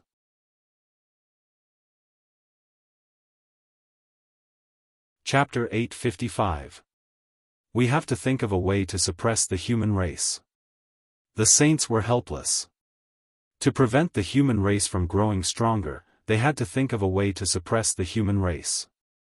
How could they suppress the human race? At this moment, it was too late to cultivate their forces. The simplest and most convenient way was to drive the tiger to devour the wolf. Therefore, the saints thought about it and decided to increase the demon race's strength to suppress the human race. The lichas and demons were mortal enemies. The demon race and the human race were also mortal enemies that could not be reconciled. Therefore, the saints were very relieved to increase the demon race's strength to suppress the human race. They were not afraid that the demon race would betray them and join forces with the human race to fight them. The sorcerer race and the human race were allies. If the two races joined forces, they could easily defeat the demon race. At this moment, the demon race could only join forces with the saints to fight against the increasingly powerful human race and sorcerer race. Otherwise, what awaited the demon race was extinction. At this moment, the demon race would not fall out with the saints at all. Because under the oppression of the human race and sorcerer race, they had become natural allies. If they did not join forces, they would be defeated by the two groups sooner or later. For the sake of the future, the demon race and the saints had to join forces. Thinking of this, the saints had a plan.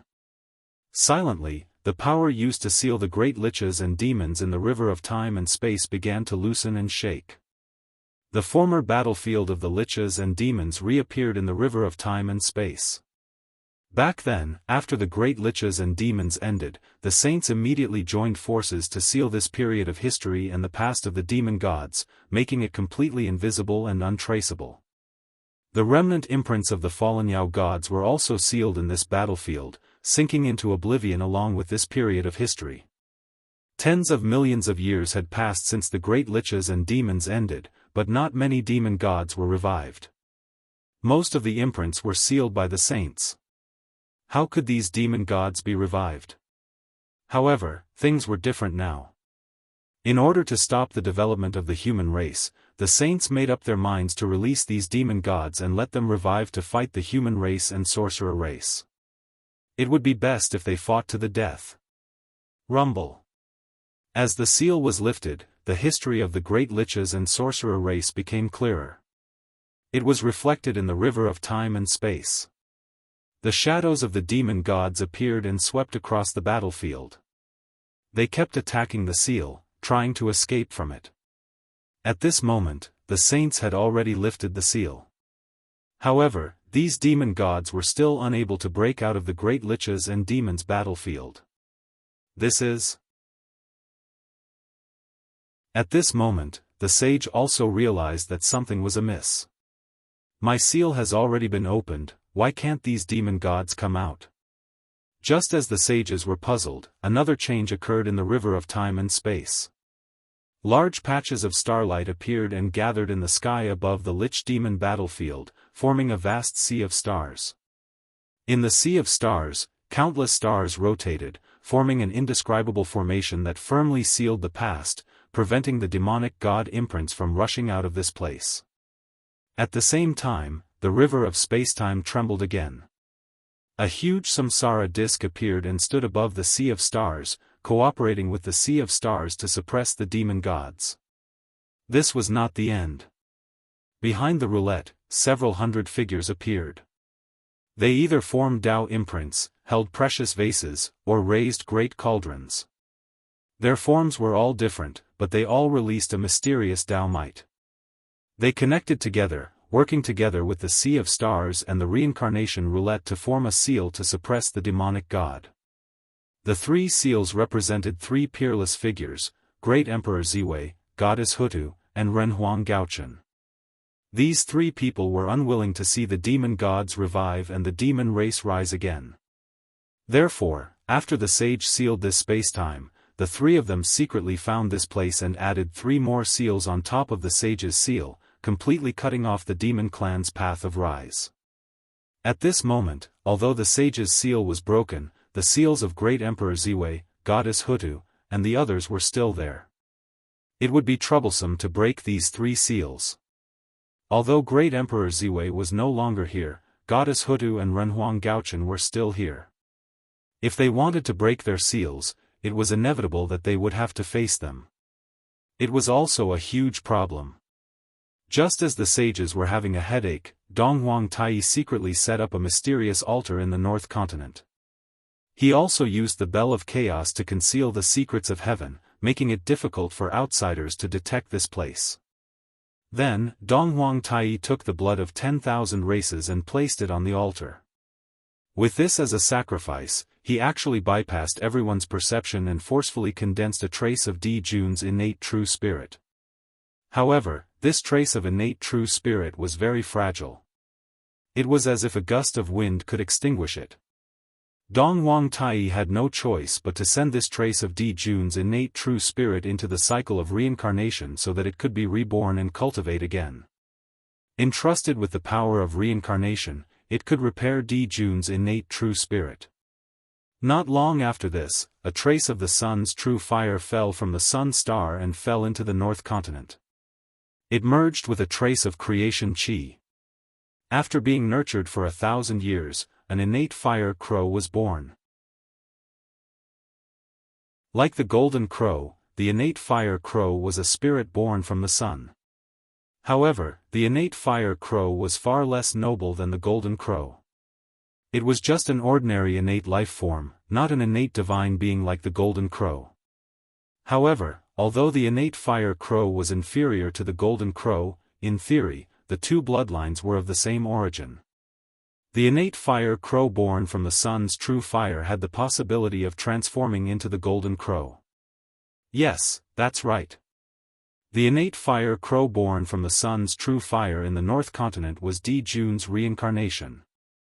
Logically speaking, with Di Jun's status, even if he was in dire straits, it was impossible for him to reincarnate as an innate life form.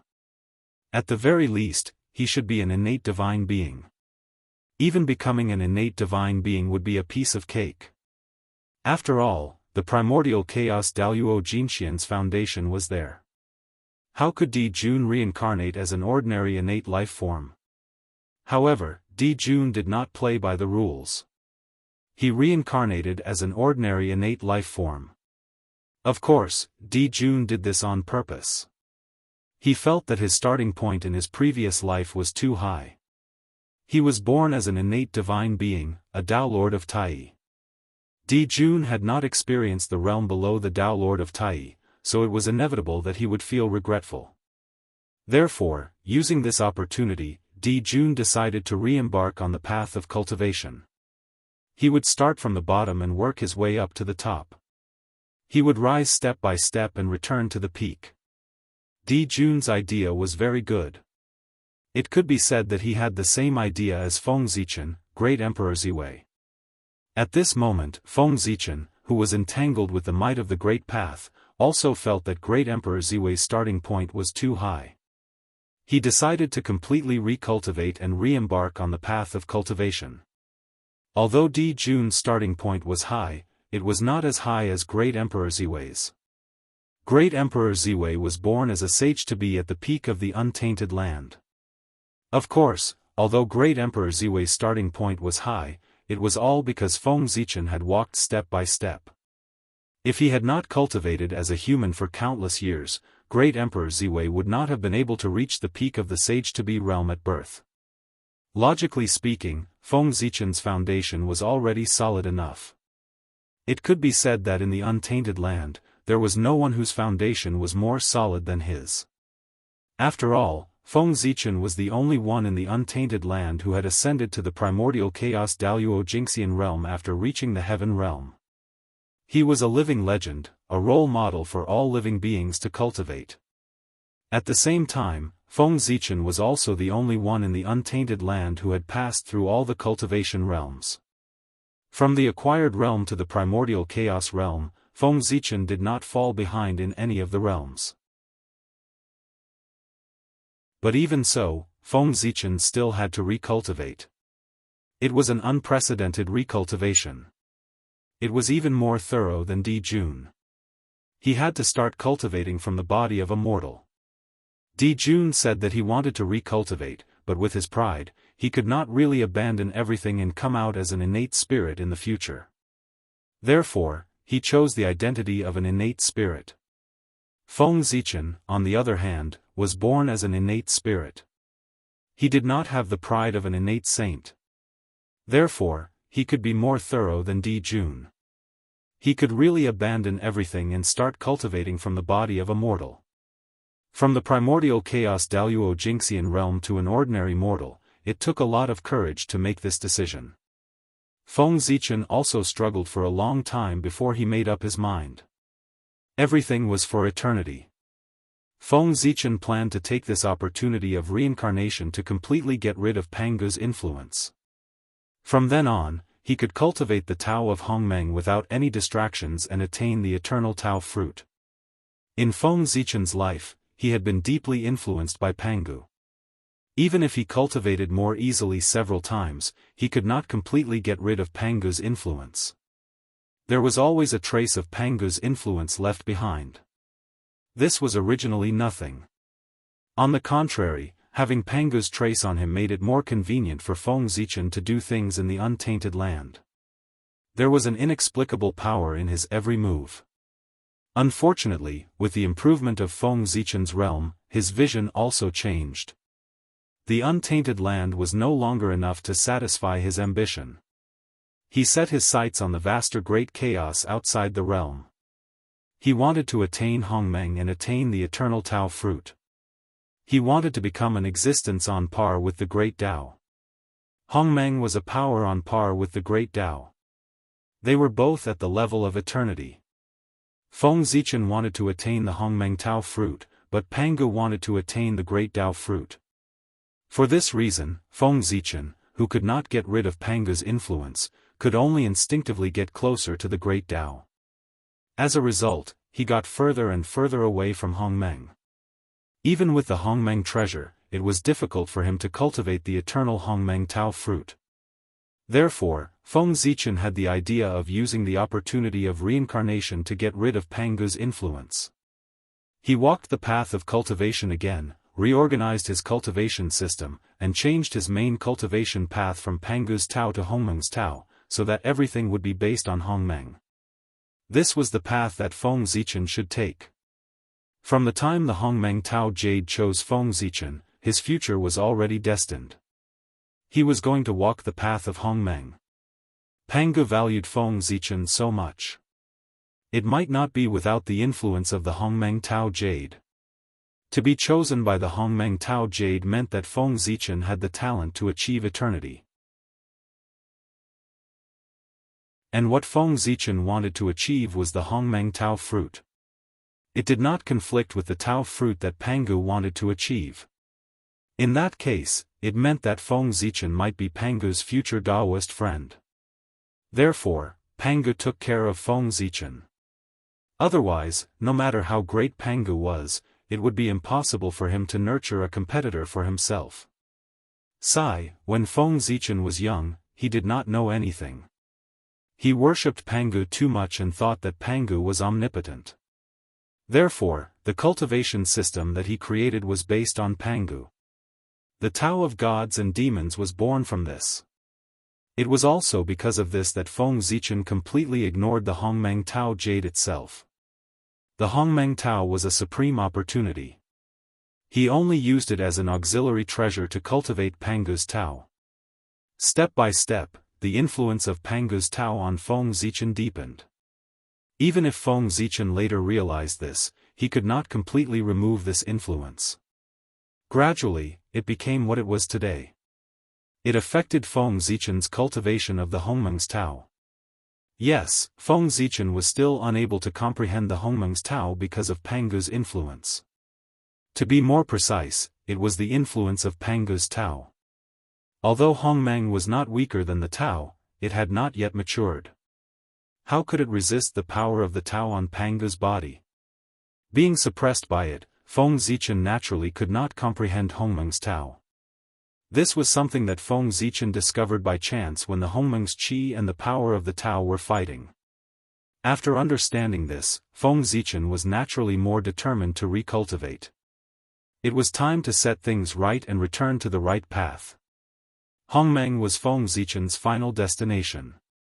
As for the Tao, that was what Pangu sought. Hongmeng belonged to Feng Zichen, and the Tao belonged to Pangu. It was only right that they did not invade each other.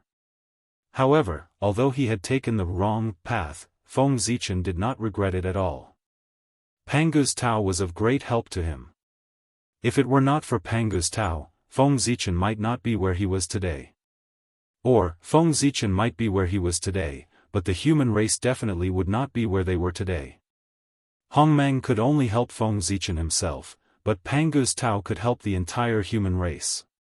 The human race rose because of the Tao of gods and demons derived from Pangu's Tao body. Therefore, even if he had taken the wrong path, Feng Zichen did not regret it at all. With a decision in his heart, Feng Zichen immediately took action. He suddenly ignited this wisp of innate true spirit and turned it into a huge force that poured into the Hongmeng aura.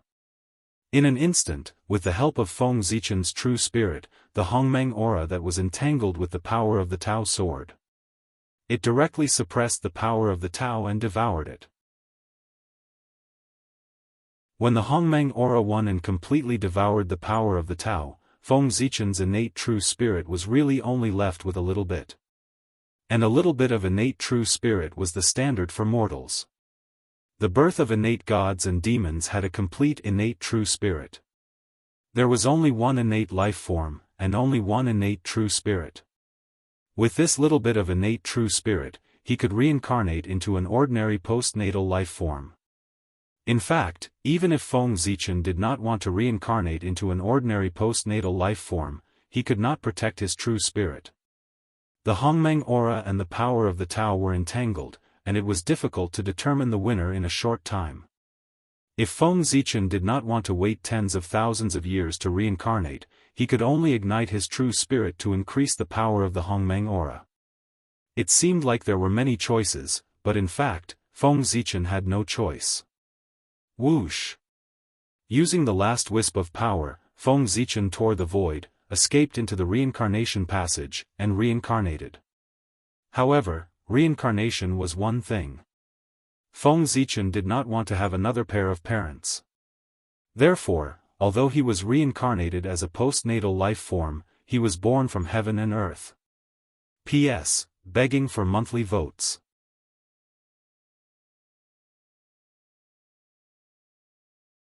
Chapter 856. After cultivating for a while, Feng Zichen waited for his body to reach its limit. Then, he stood up and walked to the front of the iron tree, continuing his previous actions. Pa, pa, pa, in the valley, the sound of slapping could be heard again. Don't get me wrong. This was not the movement of many people, but the sound of Feng Zichen's body hitting the iron tree. After about 10 minutes, the strength in Feng Zichen's body was exhausted. He ended the tempering and sat on the ground again to breathe in the qi of heaven and earth. When his strength was restored, he continued to temper his body. Just like that, he cultivated again and again. Every time he breathed in the qi of heaven and earth, Feng Zichen could feel his skin membrane growing stronger. A full 2 hours had passed. Feng Zichen had completed 9 cycles of cultivation of the Hongmeng Daoist scripture. At this time, Feng Zichen stopped and stood silently in front of the iron tree. It was not that he wanted to stop, but just now, after completing 9 cycles of cultivation, he felt that he was hungry. Even if he was a cultivator, as long as he had not reached the Anidia realm, he had to eat. In the early stages of cultivation, the path of the celestial demon required a large amount of food. The early stages of the path of the celestial demon focused on tempering one's body. This required a large amount of blood and flesh to provide sufficient blood and qi for tempering one's body. If one did not have enough food, where would the blood and qi come from to temper one's body? Forcefully cultivating would only cause one's body to be depleted. If it was light, one would fall seriously ill. If it was serious, one's life would be in danger. Cultivation was actually a very dangerous thing. If one moved, one's life would be in danger. Feng Zichen had just eaten a few wild fruits to satisfy his hunger. What was that enough? After 2 hours of high-intensity cultivation, it had long been digested. That was why he felt hungry. Speaking of hunger, Feng Zichen could not help but sigh. This was a feeling that he had not felt in a long time. One had to know that he had not known what hunger was for at least tens of millions of years. After finishing his cultivation, Feng Zichen looked around to check the results of his cultivation. As weak as he was, he couldn't even perform the simplest inner vision. Looking at his physical body, Feng Zichen found that his entire body had a jade-like color, and there was a faint purple light. His entire body had perfect lines, and his muscles naturally appeared, emitting a strong aura. Well, Feng Zichen was very dissatisfied. This body was far inferior to the invincible body that had been destroyed by the Chaos Demon God. The difference between a sage and an ant was like the difference between a sage and an ant. However, no matter how bad it was still his, so he could only reluctantly use it. Previously, when I was cultivating, other than absorbing the qi of heaven and earth, most of it was the acquired qi that remained after I condensed my body. Now that I've used it all up, if I continue to cultivate, without sufficient energy to support me, I'm afraid that my life essence will be consumed. Even my flesh and blood will be consumed. It seems that I have to look for precious herbs, or some demon beast meat, vicious beast meat, or other food that contains a lot of energy. Otherwise, my cultivation speed will be greatly reduced. Feng Zichen muttered thoughtfully. He was very clear that the reason why he could cultivate so quickly just now was completely dependent on the acquired qi that had not been completely consumed when he condensed his body. Now, the remaining Ho Tian qi had been completely consumed. If he wanted to cultivate again, he had to rely on his own efforts. Fortunately, turning all the accumulation into strength has allowed me to truly step into the realm of initial success in the skin refining realm. Ordinary swords should not be able to cut my skin. Feng Zichen glanced at his body. With a thought, his right arm clenched into a fist, and he fiercely punched in front of him. Boom! In an instant, the skin on his entire arm seemed to be hiding countless dragons and snakes, constantly moving up and down. As he punched out, a domineering dragon's roar could be faintly heard from the fist wind, as if an azure dragon was roaring. In the void, there was a faint sound of something breaking through the air. This was the sign of initial success in skin refining. With a thought, Feng Zichen gathered all the strength in his body. In an instant, the skin on his body seemed to be filled with air, and his entire body swelled up. Casually picking up a hard stone from the ground, Feng Zichen used all his strength to cut his body. Other than leaving a red mark, there were no other injuries. It was difficult to be injured by swords and sabers. At this stage of martial arts cultivation, one could actually start to consider advancing to the next stage, which was blood tempering. However, Feng Zichen wanted to walk the path of the demon god, and his current level was far from enough. The prerequisite for cultivating the path of the demon god was to cultivate all 6 stages of the acquired realm of martial arts to the extreme. Then, combining all the strength in his body, he would open the bridge of heaven and earth, and open the spirit sea in one fell swoop. Only then would he be considered to have stepped into the acquired realm of the demon god. That's right, the acquired realm of martial arts did not have a spirit sea. The spirit sea of martial arts was called the Sea of Qi, and in the Khanate realm, it was also called the Khanate Sea of Qi. Once the body refining was completed, one could open up the Sea of Qi and advance to the Khanate realm. In ancient times, the reason why the martial path of the demon god could be popularized in the human clan was not only because of the Khanate bloodline, but also because of the good environment at that time. At that time, the human clan ate the meat of Khanate ferocious beasts every meal, so their qi and blood were incomparably vigorous. They were all dragons and phoenixes among men, so it was naturally not difficult for them to cultivate the path of the demon god. But now, the human clan did not have such good treatment. If one wanted to cultivate the path of the demon god, they could only use the acquired realm of the martial path to temper their foundation until their physical fitness was comparable to that of the ancient human clan. Only then could they begin to cultivate the path of the demon god. Thinking of this, Feng Zichen could not help but miss the days when he was in the Feng tribe. At that time, although the human clan was not strong, it was not difficult for Feng Zichen. With the protection of Emperor Sui, Feng Zichen had never suffered much since he was young. His food was whatever the Sui sovereign ate, he would eat. After being able to cultivate, the human clan did not lack Feng Zichen's cultivation resources. Although there was no Khanate spirit root, there was an endless supply of Khanate spirit herbs, Khanate wild fruits, ferocious beast meat, and demonic beast meat. It was not like now, where he had to go out and find food himself. Sigh. With a sigh, Feng Zichen first found a few wild fruits to satisfy his hunger, then went out to look for food. To be precise, he went out to look for meat. If one wanted to succeed in the martial path, there was no lack of meat. Eating wild fruits was useless, but spirit fruits were more suitable. The valley Feng Zichen was in was located in a huge mountain range. From the perspective of a mortal, Feng Zichen could not see the end of it. It did not look small. But as for how big it was, he did not know. Earlier, Feng Zichen had already looked around. The location of this valley was very hidden and unusually ordinary. Firstly, it was not a place where spirit qi gathered.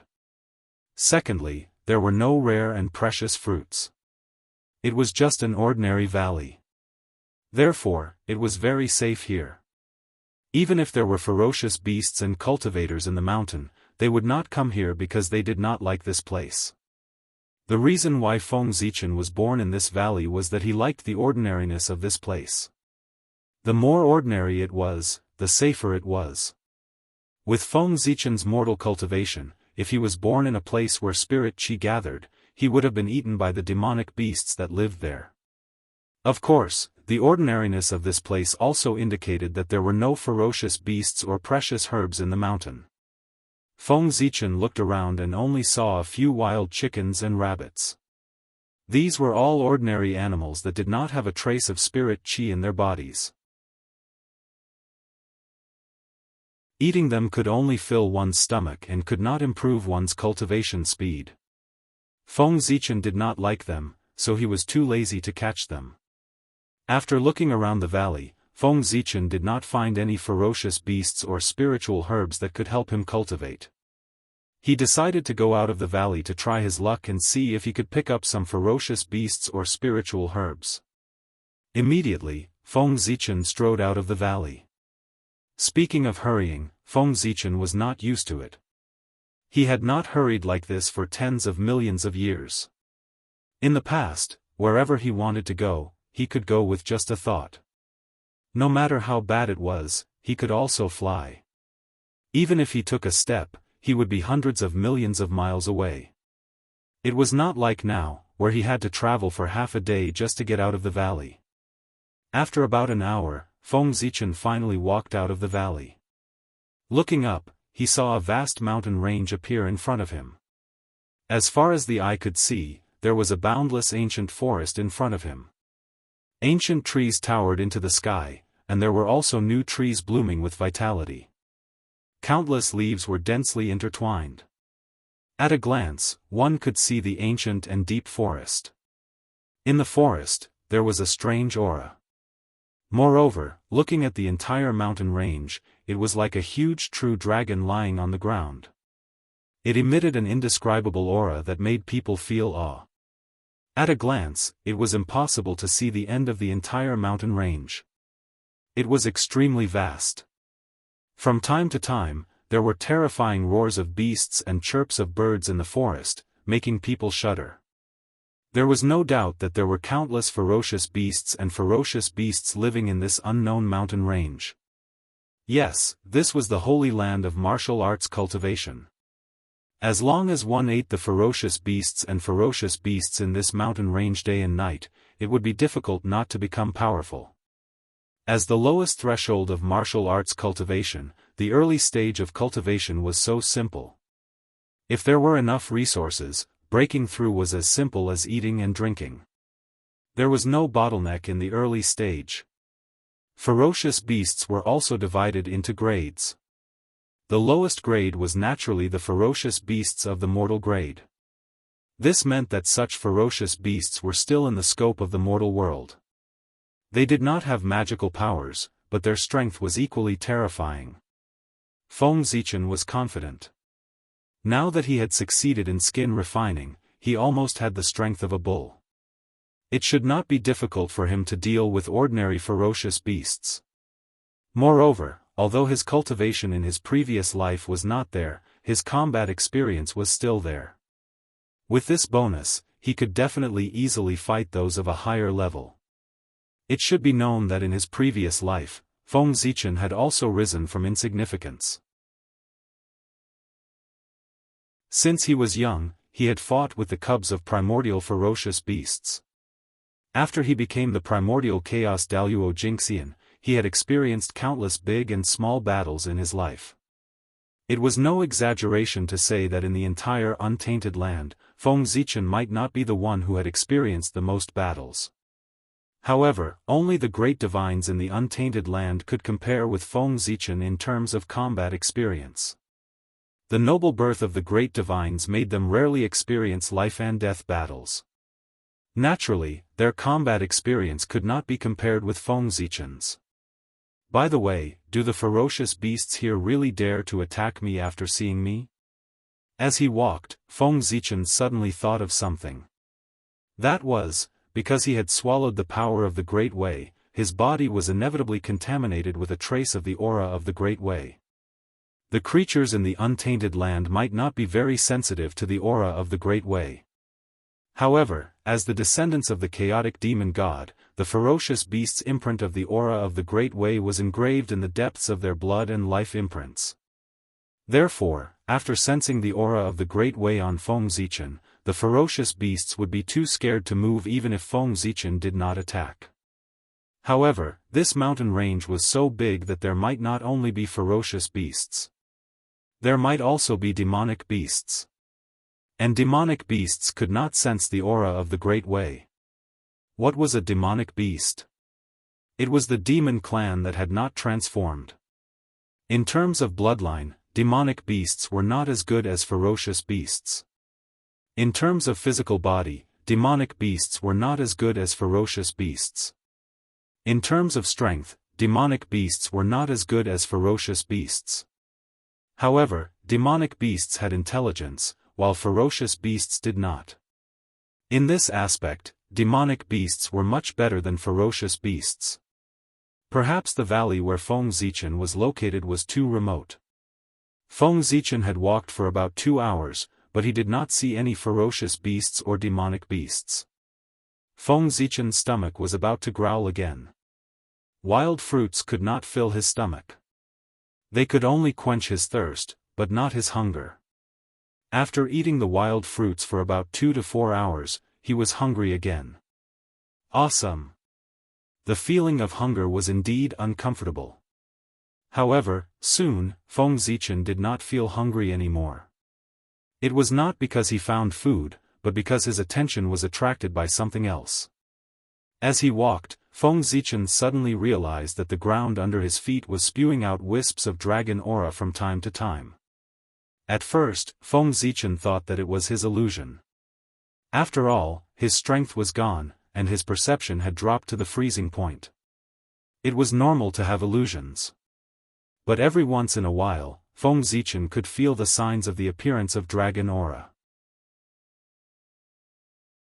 If it happened once or twice, it could be said that it was an illusion. But this time, it was not an illusion but a fact.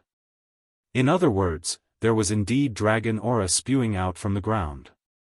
After thinking for a while, Feng Zichen silently operated the Hongmeng Daoist scripture. A small vortex slowly formed beside him, and a wisp of dragon aura that had just spewed out from the ground was sucked into Feng Zichen's body. When the dragon aura entered his body, Feng Zichen immediately noticed the difference. This was indeed dragon aura, and it was an extremely pure dragon aura. Judging from the concentration of this dragon aura, even if its owner was not a Khanate god fiend, he was still a top-level Khanate life form, and his strength was close to the level of a Dao Lord. A Khanate Dao Lord was not weak. Even in the 5 continents where the Taoist priests were rampant, he could be considered an expert, let alone in this remote area. He could probably be considered an overlord. However, such a powerful divine dragon had fallen. From the dragon aura that gushed out from the ground, Feng Zichen sensed a faint death aura. From this, he was sure that the divine dragon's condition was too good. He was 80% sure that it had fallen. P.S. This novel has turned into a fantasy level-up genre as it was written. It's really amazing.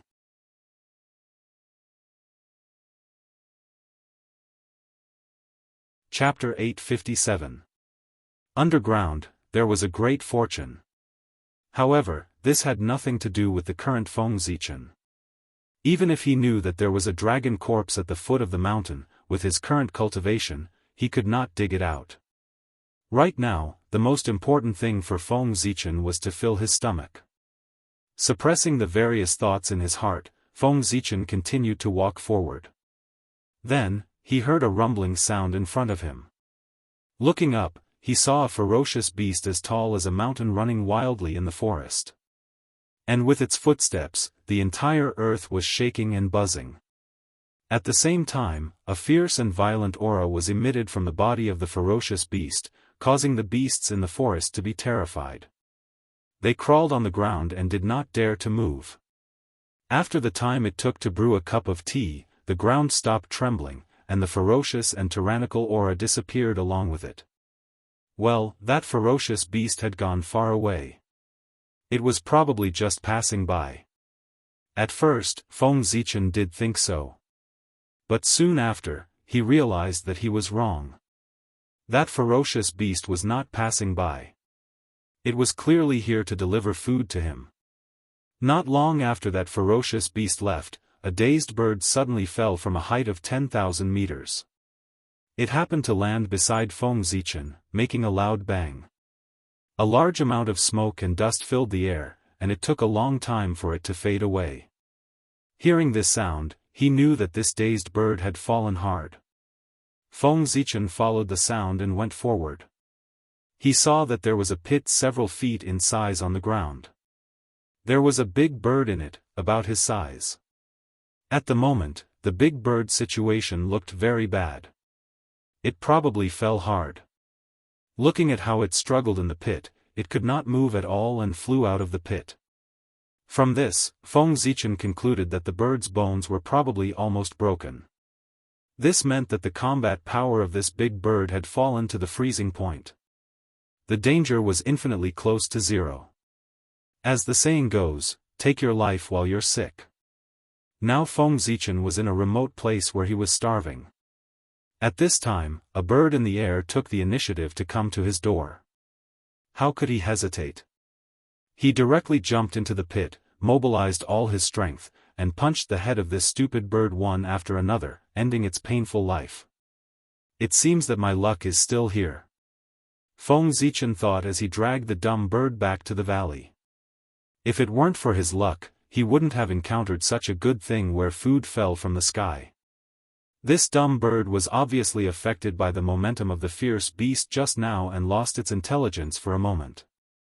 It fell from the sky with broken bones and completely lost its combat power. Feng Zichen took advantage of it. It just so happened that Feng Zichen was hungry, and a seriously injured dumb bird fell from the sky. Such a coincidence, unless it was arranged by someone, could only be described as luck. Otherwise, with the strength of this dumb bird in the late stage of the Hotian realm, if they really fought, Feng Zichen and it was not certain who would eat who. It seemed that in this reincarnation, although Feng Zichen's strength was no longer there, his luck was still there. What did this mean? It meant that if Feng Zichen wanted to recultivate, it might not be as difficult as he thought. As for why there was no supernatural manifestation before, it was obvious that Feng Zichen had just been born, and his luck was not stable yet. That was why he was hungry for a while. Now, as his state stabilized, the magic of his luck began to show. With this luck, it is difficult for me to keep a low profile. Thinking of this, Feng Zichen looked up to the sky and sighed. Then, he lowered his head and saw that there was a fluctuation of spirit energy in the grass next to him. Stepping forward to take a look, Feng Zichen found two ginseng-like plants. He dug them out and found that they were 200-year-old blood ginseng, which was the great supplement that Feng Zichen currently needed. What good luck! Happily putting away the 200-year-old blood ginseng, Feng Zichen dragged the dumb bird's body and continued to walk forward. After that, Feng Zichen did not encounter any more rare medicinal materials, and returned to the valley where he was born smoothly. Next, it was time to make a fire and cook. However, before making a fire, he had to deal with the dumb bird's body. Dragging the dumb bird's body to a small stream, Feng Zichen began to wash it. And in the process of washing the bird's body, from the upstream of the stream, a medium-sized pill furnace suddenly floated over. Feng Zichen reached out and scooped it up. Looking around, he found that it was a magic treasure. According to the division of the current cultivation world, it should belong to the level of a magic weapon.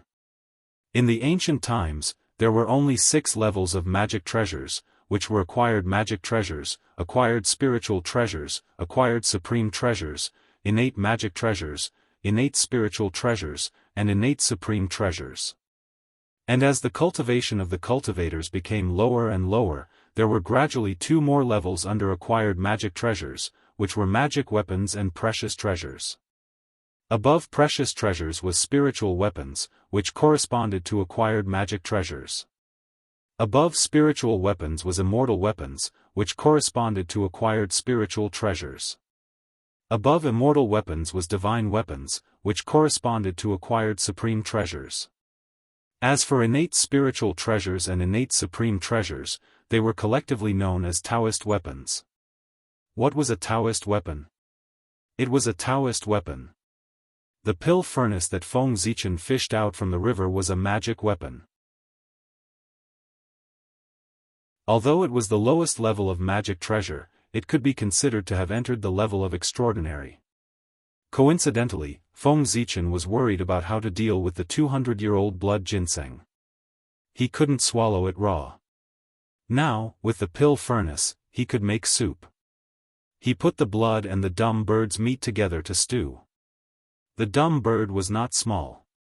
After removing the feathers and bones, there was about 100 pounds of meat, which was enough for Feng Zichen to eat for a while. Moreover, he didn't know if it was affected by the underground dragon corpse, but there was a trace of dragon blood in the dumb bird's body. It was this trace of dragon blood that made the dumb bird extraordinary, and it ate more nourishment. Then, Feng Zichen began to stew the soup. After eating and drinking, Feng Zichen continued to cultivate. In the valley, there was the sound of clapping again. In this way, 2 days passed. Feng Zichen had eaten enough of the dumb bird's meat and was ready to go out to find other food. But before Feng Zichen could leave the valley, a 100-year-old spirit turtle floated down from the upper reaches of the stream.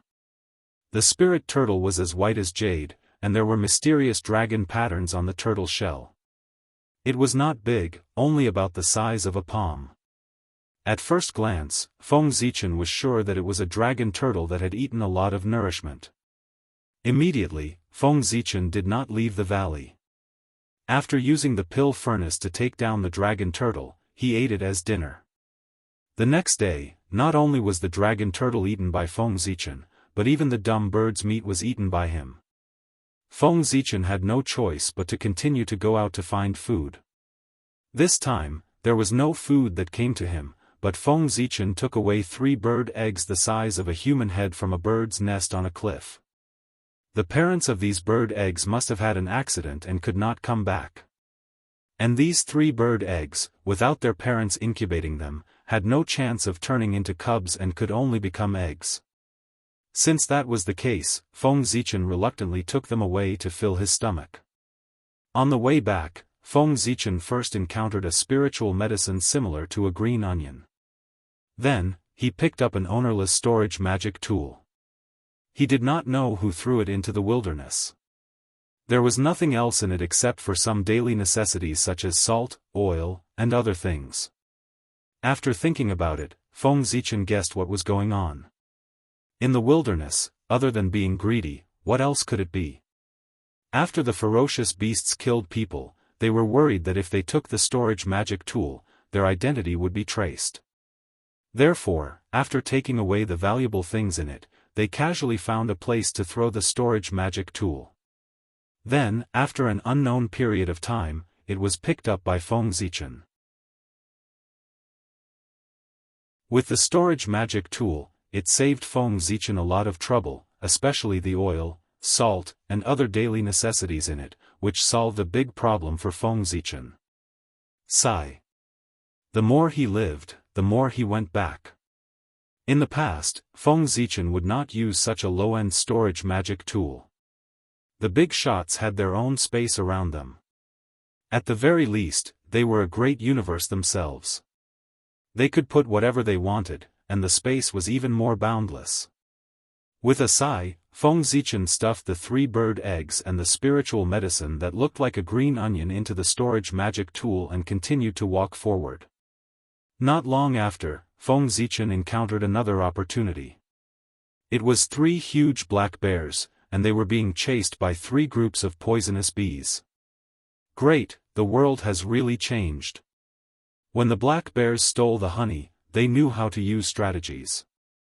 Looking at this situation, Feng Zichen guessed what was going on. The 3 black bears worked together to steal the honey from the beehive. After being discovered, they fled in 3 directions. In this way, the bee swarm was divided into 3 parts, and their strength was greatly reduced. The injuries that the 3 black bears suffered also became lighter. It was too much. The bears knew how to use strategies, but the bee swarm was still stupid. What would the bee swarm do in the future? He was afraid that the fruits of their hard work would be stolen by the black bears. Thinking of this, Feng Zichen felt a burst of heartache. When would the bee swarm be able to stand up? This world was really too oppressive on them, and they were trembling with anger. No, Feng Zichen had to stop the black bears. He could not watch helplessly as the fruits of the bee swarm's hard work were all ruined by them. Thinking of this, Feng Zichen stepped forward, walked to the empty beehive, and cut the honey inside and took it away. Yes, that was it.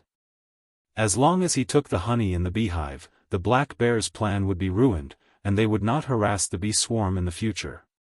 As for the main culprit of all this dispute, the honey, let him take it away. This evil, he, Feng Zichen, would bear it. Praise the Emperor of the Celestial Purple Tenuity North Pole, Taihuang Great Emperor, Great Mercy and Infinite. In a flash, a week had passed. And after many days of nourishment, Feng Zichen's cultivation finally reached a critical moment. Pieces of old skin fell off from Feng Zichen's body, revealing the jade-like white skin inside. Under the sunlight, it even revealed a faint purple. Boom! Suddenly, Feng Zichen exerted his strength, and his entire body seemed to expand. Layers of muscles bulged, giving people the beauty of strength. At the same time, mysterious patterns appeared on Feng Zichen's skin one after another. They were mysterious, and a faint pressure filled the air.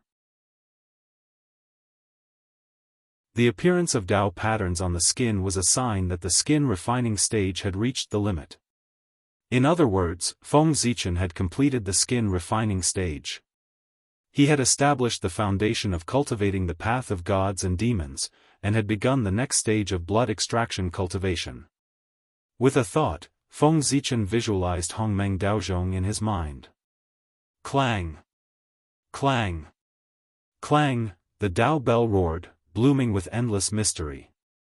At the same time, with the sound of the bell, Feng Zichen's flesh and blood began to tremble, constantly trembling. Feng Zichen was refining his body. He visualized Hongmeng Daozhong in his sea of consciousness.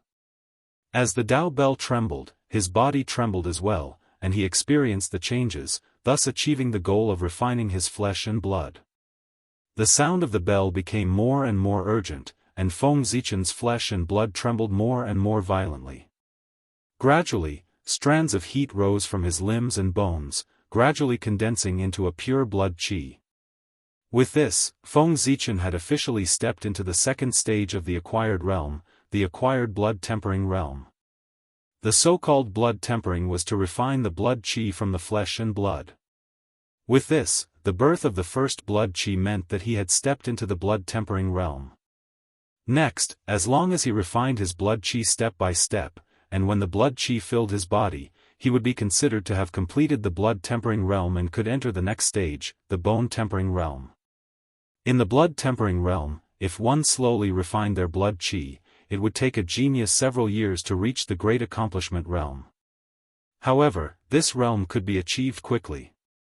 As long as one prepared enough spiritual herbs, they could complete the blood tempering realm in a short time.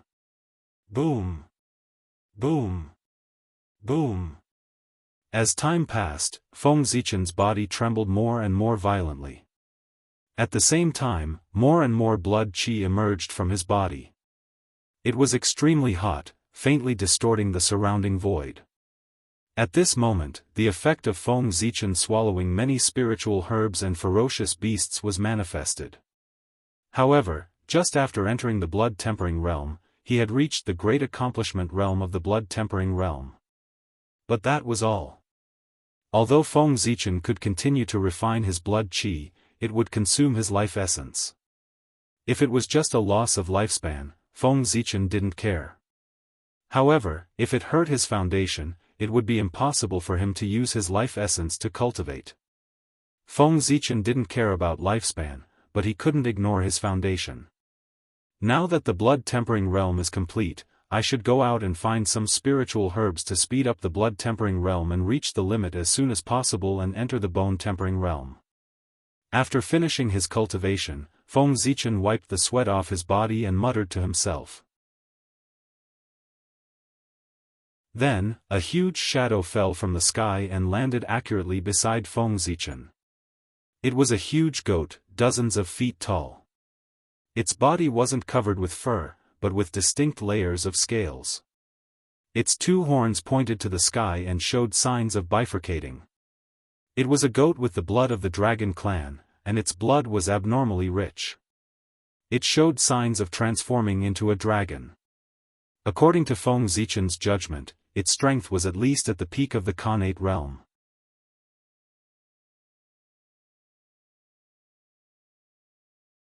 Chapter 858. There was no need to go out to look for food. This dragon goat alone was enough for Feng Zichen to reach the advanced level of body refining and open up the divine sea. That's right. Before opening up the divine sea, Feng Zichen did not plan to leave the valley. He wanted to develop here in peace until he had enough strength to protect himself. Then he would go out to experience. For this recultivation, experience was secondary, and recultivating the Tao of primordial chaos was the most important. Therefore, safety was the most important.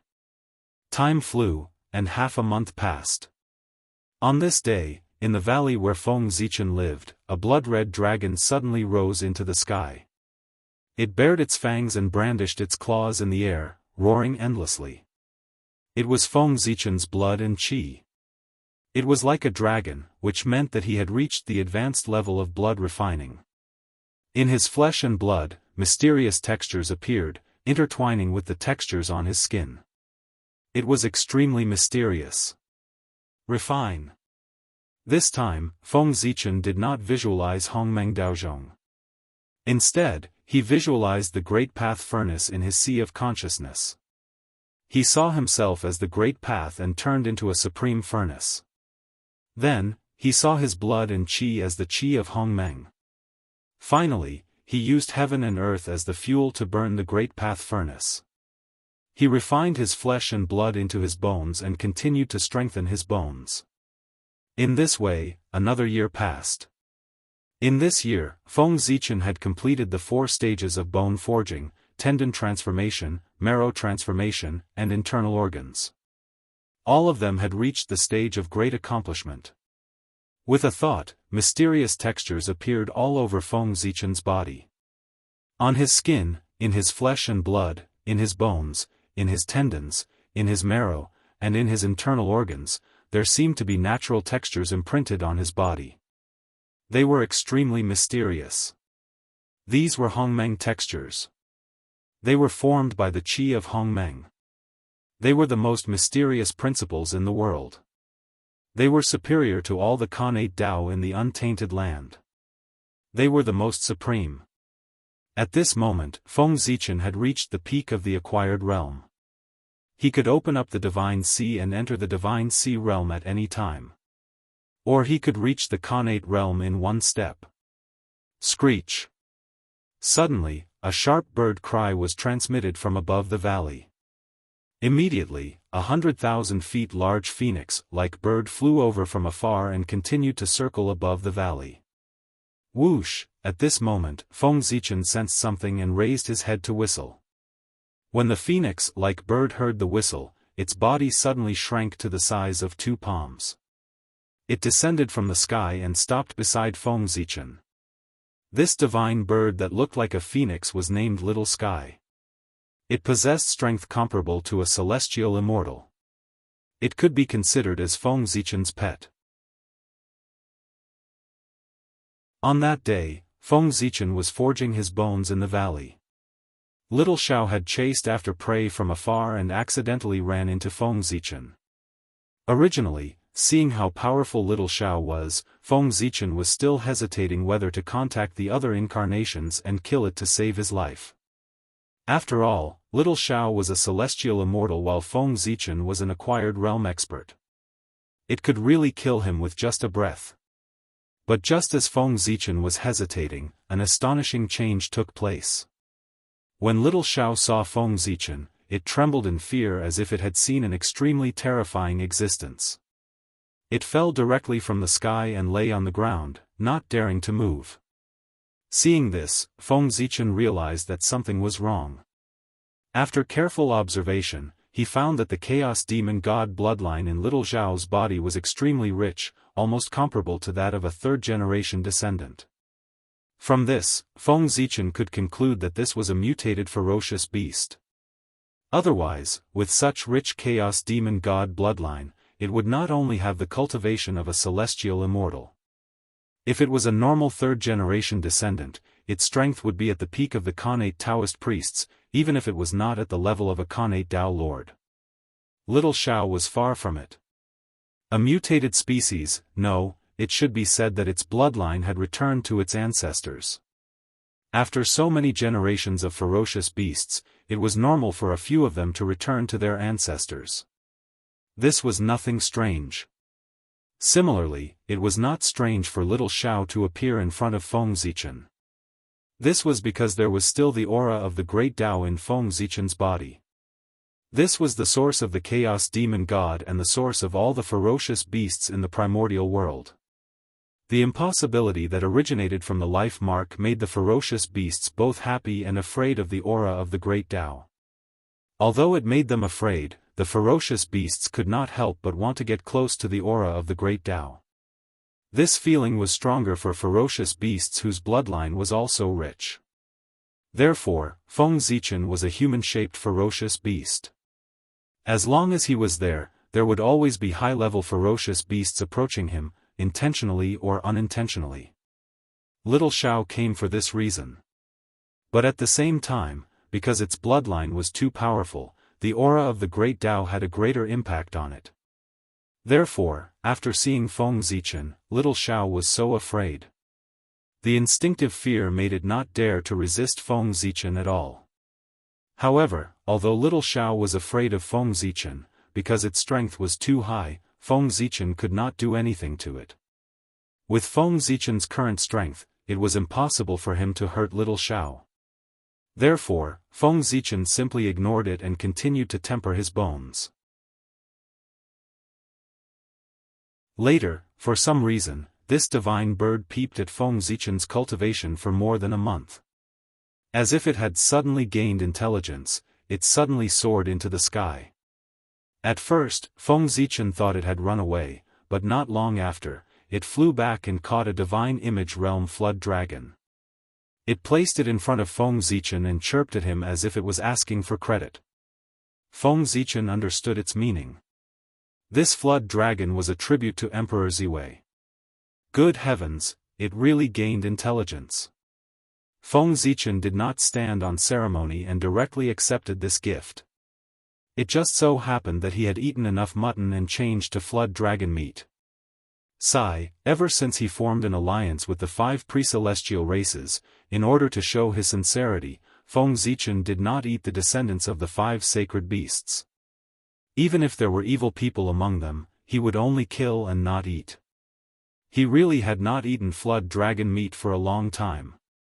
Just like that, time passed day by day. And every few days, Little Xiao would catch a new ferocious beast and offer it to Feng Zichen. Gradually, Feng Zichen became familiar with Little Xiao and decided to give it a chance to become his mount. To be honest, Little Xiao's appearance was really excellent. It had the magnificence of the phoenix, the dominance of the dragon clan, and the dignity of an emperor. It was indeed an excellent mount. Otherwise, Feng Zichen would not have thought of making it his mount. How could the mount of great Emperor Ziwei be ordinary? Similarly, to a ferocious beast, being able to become great Emperor Ziwei's mount was also an incredible opportunity. According to Feng Zichen's research, Little Xiao should have the bloodlines of two chaos demon gods at the same time, namely the Phoenix demon god and the Emperor demon god, which made it so extraordinary. Its shape was like a phoenix, which was inherited from the Phoenix demon god.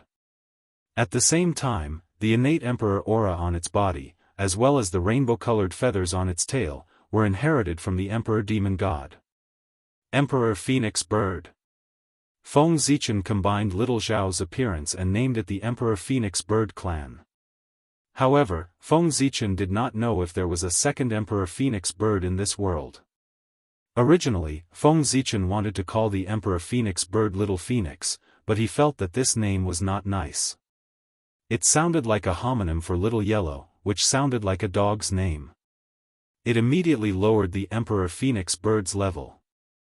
Therefore, Feng Zichen called it Little Xiao. Just like this, with Little Xiao's worship, Feng Zichen completed the 6 stages of the acquired realm at the fastest speed possible and met the prerequisites for cultivating the path of the celestial demon. Rumble. In the valley, rays of light rose, accompanied by the sound of landslides and tsunamis. This was the commotion caused by Feng Zichen opening his deity ocean. The reason why it was so intense was because there was a problem with it. Feng Zichen had always thought that opening the deity ocean was a very simple matter. In fact, it was indeed so in the beginning. He easily opened the bridge of heaven and earth and received the power of heaven and earth into his body to help him open the deity ocean. So far, everything had been going smoothly. However, after the deity ocean was opened, an accident happened. After the deity ocean was opened, a cultivator would obtain an opportunity, which was to awaken the innate bloodline in their body and choose one of them. With this bloodline as the foundation, they would constantly transform and finally transform into an innate life form or even an innate celestial demon. Feng Zichen's body was formed by him combining the qi of Hongmeng with the qi of heaven. According to this, the innate bloodline that he awakened should be the Hongmeng bloodline. However, the reality was that Feng Zichen still underestimated the influence of Pangu's bloodline on him. As soon as his deity ocean was opened, the bloodline power that originated from his previous life couldn't wait to surge out and directly occupy his deity ocean. It rose up, intending to transform Feng Zichen's body into the innate Taoism aptitude again. Feng Zichen's purpose of reincarnating this time was to get rid of the influence of Pangu's Taoism aptitude. Now, if he became the innate Taoism aptitude again, wouldn't his previous efforts be in vain? Therefore, Feng Zichen mobilized all his strength to suppress the surging power of Pangu in his deity ocean in an attempt to extinguish it. However, this was the 3 realms, the home of Pangu's power. It was freely supported by the power of the underworld. Feng Zichen didn't need to use his cultivation method. The surrounding innate qi seemed to be inspired and ordered to drill into Feng Zichen's deity ocean, constantly strengthening the power of Pangu inside. Gradually, a small vortex of spiritual energy formed above Feng Zichen's head. D****, suppress it. The sudden change caught Feng Zichen off guard, but he was not a person who would give up without a fight. He guarded his mind and mobilized the Hongmeng's qi in the depths of his deity ocean, which had been pushed to the corner by Pangu's power. Hongmeng Daozhong, break. With a thought, Feng Zichen manipulated the Hongmeng's qi and turned it into the appearance of Hongmeng Daozhong. Then, he suddenly knocked on it. Dang, dang, dang, dang, dang, a series of rapid bell sounds were heard, and a mighty force stirred the surrounding void. Suddenly, ripples appeared in the void and spread in all directions, shattering the power of Pangu around him. Hongmeng Daozhong, refine. With a whoosh, the Hongmeng Daozhong twisted and turned into a purple cauldron. It swallowed the shattered power of Pangu and quickly refined it. The essence of Hongmeng's qi was higher than Pangu's power. This was Feng Zichen's opportunity to turn the tables. Boom! Boom! Boom! As it continued to refine Pangu's power, the power of the Hongmeng Daozhong grew stronger and stronger, and the speed of refining also increased. Soon, the power of Pangu that it had swallowed was refined. Then, the Daozhong shook and spontaneously flew to the center of the deity ocean. It swallowed the surrounding power of Pangu and then began to refine it crazily. Rumble. This time, Pangu's power seemed to be enraged and completely boiled. It crazily attacked the Hongmeng Daozhong, trying to shatter it. However, the impact of Pangu's power did not hurt the Hongmeng Daozhong.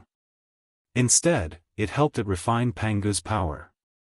The more the Pangu's power slammed into it, the stronger the refining power of the Hongmeng Daozhong.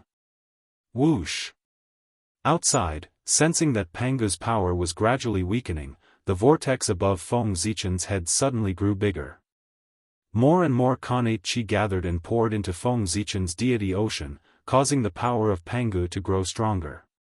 With the support of the Khanate Qi outside, no matter how strong the Hongmeng Daozhong became, it always maintained a balance with Pangu's power. It could not completely suppress Pangu's power and refine it completely. Gradually, the two fell into a stalemate. However, even Pangu's power could not endlessly mobilize the Khanate Qi. It would eventually reach its limit. At that time, Hongmeng's Qi would refine Pangu's power, and Feng Zichen's Dao foundation would be strengthened. Moreover, Pangu's power had swallowed so much Khanate Qi. When Hongmeng's Qi completely refined it, Feng Zichen's strength was bound to usher in a leap. Feng Zichen was very much looking forward to this. Time passed by second. In the blink of an eye, 3 years had passed. And in these 3 years, many changes had occurred. For example, above Feng Zichen's head, there was a vortex dozens of feet wide, spinning rapidly. As the vortex spun, the Khanate Qi in the surrounding hundreds of miles was mobilized and poured into the cocoon below the vortex. That's right, a cocoon of light the size of a person was completely composed of Khanate Qi. Inside the cocoon was naturally Feng Zichen. Now, his cultivation had reached a critical moment. Pangu's power had reached its limit. The speed at which it swallowed the Khanate Qi could not keep up with the speed at which Hongmeng's Qi was refining it. It was slowly being refined. And when Hongmeng's Qi completely refined Pangu's power, it would be time for Feng Zichen to come out of seclusion. However, the atmosphere in the valley was a little strange. A large group of people had gathered nearby. Obviously, Feng Zichen's breakthrough this time had attracted the attention of many people. The Khanate Qi in the surrounding hundreds of miles had been mobilized. Everyone was not blind. How could they not see or feel it? Thinking that a precious treasure had appeared, the nearby masters rushed over. And judging from their appearance, it was obvious that they had been here for more than a day or two. These masters were vaguely divided into 2 groups. One group was led by the human clan, occupying the south side of the valley. The other group was led by the demon clan, occupying the back of the valley. At this time, the 2 forces were confronting each other. No one wanted to give in to the other. Both wanted to take this unborn treasure for themselves. If Feng Zichen knew that he was being treated as a treasure, how would he feel? He would probably not know whether to laugh or cry. It was also at this time that a golden fire crow sensed the changes here. It flapped its wings and flew over.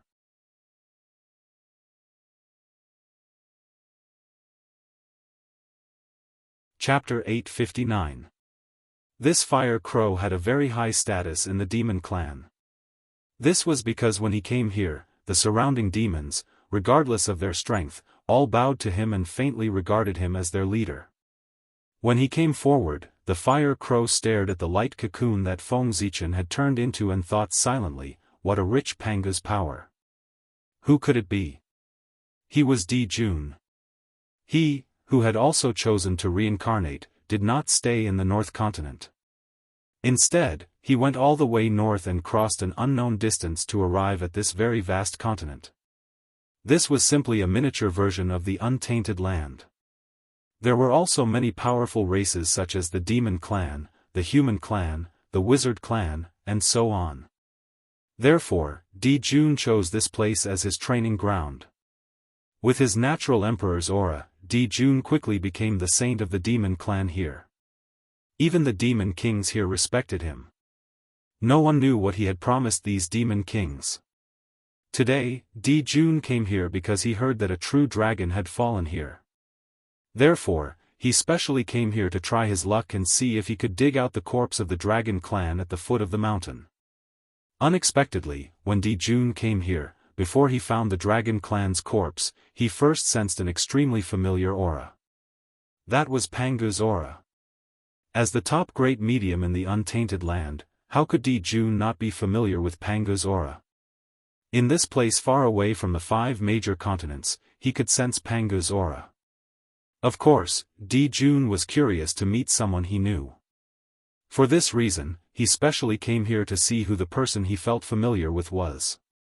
However, after arriving here, Di Jun stared at the light cocoon for a long time, but he could not see who was inside. After Feng Zichen changed to Hongmeng's aura, his aura changed greatly. Even his acquaintances might not be able to recognize him, let alone Di Jun who was not familiar with him. It did not matter if he could not recognize him. Di Jun could wait. In the blink of an eye, 10 days had passed. On this day, the whirlpool in the sky suddenly disappeared. At the same time, cracking sounds could be heard from the cocoon. Look, the light cocoon is about to split open. The treasure inside is about to come out. Someone shouted excitedly when they saw this. Suddenly, the atmosphere in the valley became heavy. Everyone stared at the light cocoon, including Di Jun. Within the cocoon of light, Feng Zichen's consciousness was slowly recovering. In his divine sea, all the power of Pangu had been devoured by the aura of Hongmeng, completely turning into a purple ocean. Rumble. As the aura of Hongmeng rolled, a powerful force gushed out from the life spring. It went all the way up from Feng Zichen's divine sea, directly condensing divine meridians for him. Soon, a set of divine meridians formed completely from Hongmeng runes appeared in Feng Zichen's body. Even so, less than 1/10 of the power of the aura of Hongmeng was consumed. Immediately, it continued to circulate in Feng Zichen's body, lighting up his acupuncture points. In the end, when Feng Zichen stepped into the Khanate realm and successfully condensed the Yin soul, the power of the aura of Hongmeng was exhausted. At this time, Feng Zichen had become a Khanate realm cultivator. His combat power was comparable to that of an ordinary earth immortal. Boom! Feng Zichen's body moved, and a bright divine light burst out from his body, shattering the cocoon of light that enveloped him. However, after the cocoon of light was shattered, it did not disappear. Instead, it turned into a robe and draped over Feng Zichen's body. Huh! It's not a treasure, it's a person. Seeing that after the cocoon of light was shattered, what appeared was not a treasure, but a person, everyone could not help but feel a little disappointed. Only Di Jun's eyes suddenly burst with light as he stared at Feng Zichen. He recognized the other party's origin. No wonder he felt familiar. It was the aura of Ziwei Star. In this way, the other party's identity was confirmed. It was Ziwei the Great. He had long heard that a wisp of Ziwei the Great's innate true spirit had fallen into the mortal world. Everyone had searched for it for a long time but could not find it. It turned out that it had been born here. After Feng Zichen opened his eyes, his consciousness gradually returned. Suddenly, the noise around him entered his ears, making him feel extremely noisy. Then, he noticed that a burning gaze was staring at him. The burning gaze made Feng Zichen feel quite uncomfortable. Subconsciously, Feng Zichen looked in the direction of the gaze. As far as his eyes could see, it was a fire crow that was completely golden. This fire crow was unusually similar to the golden crow. If it was not for the fact that it had 2 legs instead of 3, Feng Zichen would have thought that it was the golden crow. A familiar feeling.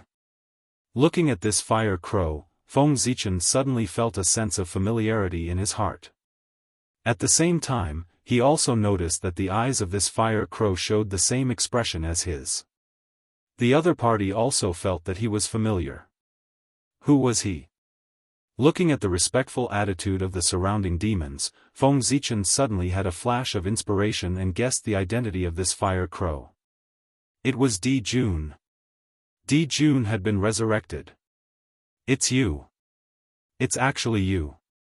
The two of them stared at each other and actually said at the same time. Then, the two of them stood up at the same time and charged towards each other. Boom! Raging flames raged. Di Jun flapped his wings, and the resplendent true fire of the sun erupted from his body, enveloping his entire body. It turned into a dazzling great sun seal and blasted towards Feng Zichen. On the other side, on Feng Zichen's body, the Emperor's aura was vast and mighty.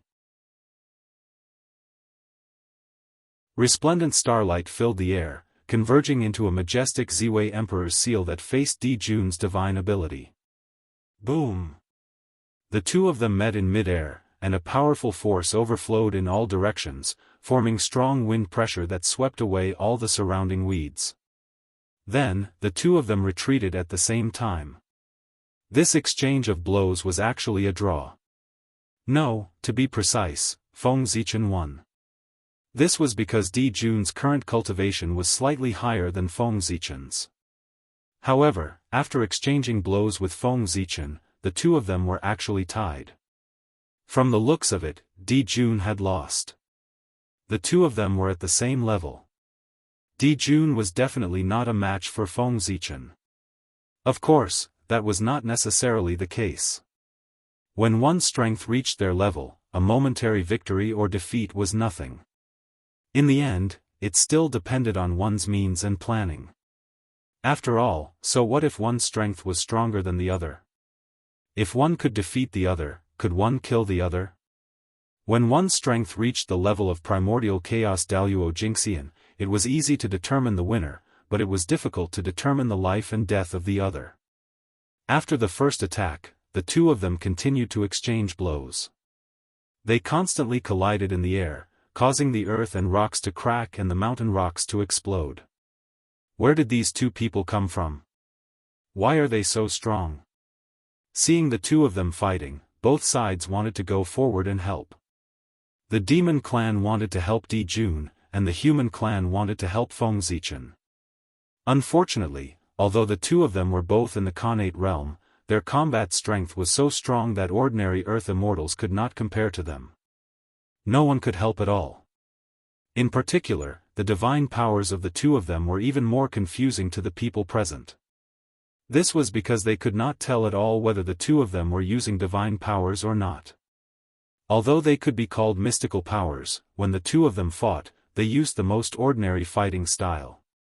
The collision of fist against fist, the collision of flesh against flesh, it was all close combat, just like a brawl between mortals. There was no trace of mystical powers at all. But if they were not divine powers, right? The power of this move was too strong. Every move of theirs was accompanied by the power of heaven and earth. When they moved, they could collapse mountains and crush stones. The power was so great that it was terrifying. However, these people's knowledge was shallow. They did not understand Feng Zichen and Di Jun at all. When the strength of the two of them reached such a level, their divine powers had long been integrated into every inch of their flesh and blood. It was as if they had become instincts. Every move of theirs was a divine power. A punch was a divine power. A kick was also a divine power. Even a sway of the body or a breath forward was also a divine power. In the eyes of ordinary people, the two of them were like mortals fighting. However, every move of theirs contained one or several kinds of divine powers. It was abnormally mysterious. The two of them fought excitedly. As they fought, they went all the way forward and went deep into the forest. Boom! At a certain moment, after the two of them attacked each other again, they suddenly retreated backward with the help of the force.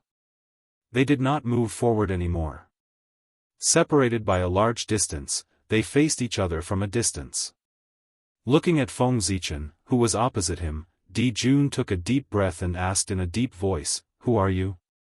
"Di Jun, why do you ask when you already know the answer?" Feng Zichen also looked at Di Jun and responded with a smile. Di Jun stared at him for a long time before he shook his head and said, "I really don't know who you are." After that, without waiting for Feng Zichen to speak, Di Jun continued, "You can hide it from everyone, but you can't hide it from me. You are not Great Emperor Ziwei, and you can't be him. The North Star was personally sealed by me and Tai. The divine ability used to seal it was derived from the remains of the demon god sealed by me and Tai. Even teacher doesn't know how to break it," Tai said with a smile. "Therefore, I can be sure that after being sealed by Tai and me, it is absolutely impossible for Ziwei Star to give birth to an innate demon god. He doesn't have the conditions at all." Speaking of this, Di Jun looked at Feng Zichen and asked word by word, "Then, who are you?" Feng Zichen smiled and said, "Di Jun, why don't you take a guess?" Di Jun shook his head and said bluntly, "I can't guess. Since I woke up, I have been wondering who you are. How did you bypass the seal of Tai and me, enter Ziwei Star, and be born as Great Emperor Ziwei? Unfortunately, I have thought for a long time, but I still can't get the answer. The only thing I can be sure of is that you are not a natural innate demon god born by Ziwei Star at all, but a great medium who took over the nest of Ziwei Star and was born under the pretense of Ziwei Star." "Huh." After hearing Di Jun's words, Feng Zichen laughed a few times and said, "In the untainted land, there are many people who have guessed this, but only you can confirm it. You are indeed the person who established the heavenly court. You are indeed extraordinary." Feng Zichen did not hide his admiration for Di Jun. In terms of strength, Di Jun was not as good as Tai. In terms of background, Di Jun was not as good as Pangu's eldest son, Di Jiang. However, in terms of courage, the two of them were not as good as Di Jun. If he did not have unparalleled courage, how could Di Jun have the idea of establishing the heavenly court, becoming the celestial emperor, and unifying the untainted land? Just the achievement of establishing the heavenly court was enough to make Di Jun's glory overshadow Tai, Di Jiang, and even the three pure ones. Thinking about it, when Dao ancestor Hong Jun first heard of Di Jun's idea of establishing the heavenly court, he was also shocked. This was a true path to heaven. It was many times more brilliant than Dao ancestor Hong Jun's method of Dao integration. If he really became the celestial emperor that Di Jun envisioned, he would be able to control the heavenly Dao naturally before long. This method was indeed more brilliant than Dao ancestor Hong Jun's method of controlling the heavenly Dao through Dao integration. If Dao ancestor Hong Jun could think of this method before Dao integration, there would probably be no Dao ancestor Hong Jun in this world. Instead, he would become the celestial emperor Hong Jun. Looking at Feng Zichen, the emperor said leisurely, "Are you still unwilling to tell me your origin? Now that things have come to this, you can't hide it for long. Why don't you tell me directly to relieve my curiosity?" "Can't hide it for long?" Feng Zichen did not believe a single word of Di Jun's words. Feng Zichen was not surprised that Di Jun could guess that he was not a natural innate saint born from the Ziwei Star. Just as he said, many powerful people in the untainted land had this guess, but they did not have evidence. Only Di Jun, the person who sealed the Ziwei Star with his own hands, could be very sure of this matter. However, Feng Zichen did not believe that Di Jun could guess his true identity. If he could, Di Jun would not have asked him. Moreover, it was not that no one had ever suspected that the Great Emperor of Ziwei was the Great Emperor of North Star and the Great Emperor of North Star was the same person. But was this possible? Would anyone believe it if he said it out loud? These two great emperors were too dazzling, so dazzling that no one dared to treat them as the same person. Little did they know that the more impossible something was, the closer it was to the truth. Looking at the confident Di Jun, Feng Zichen said with some amusement, "Since you are so confident, why don't you investigate slowly and see if you can dig out my true identity? Di Jun said with a smile, "This is meaningless.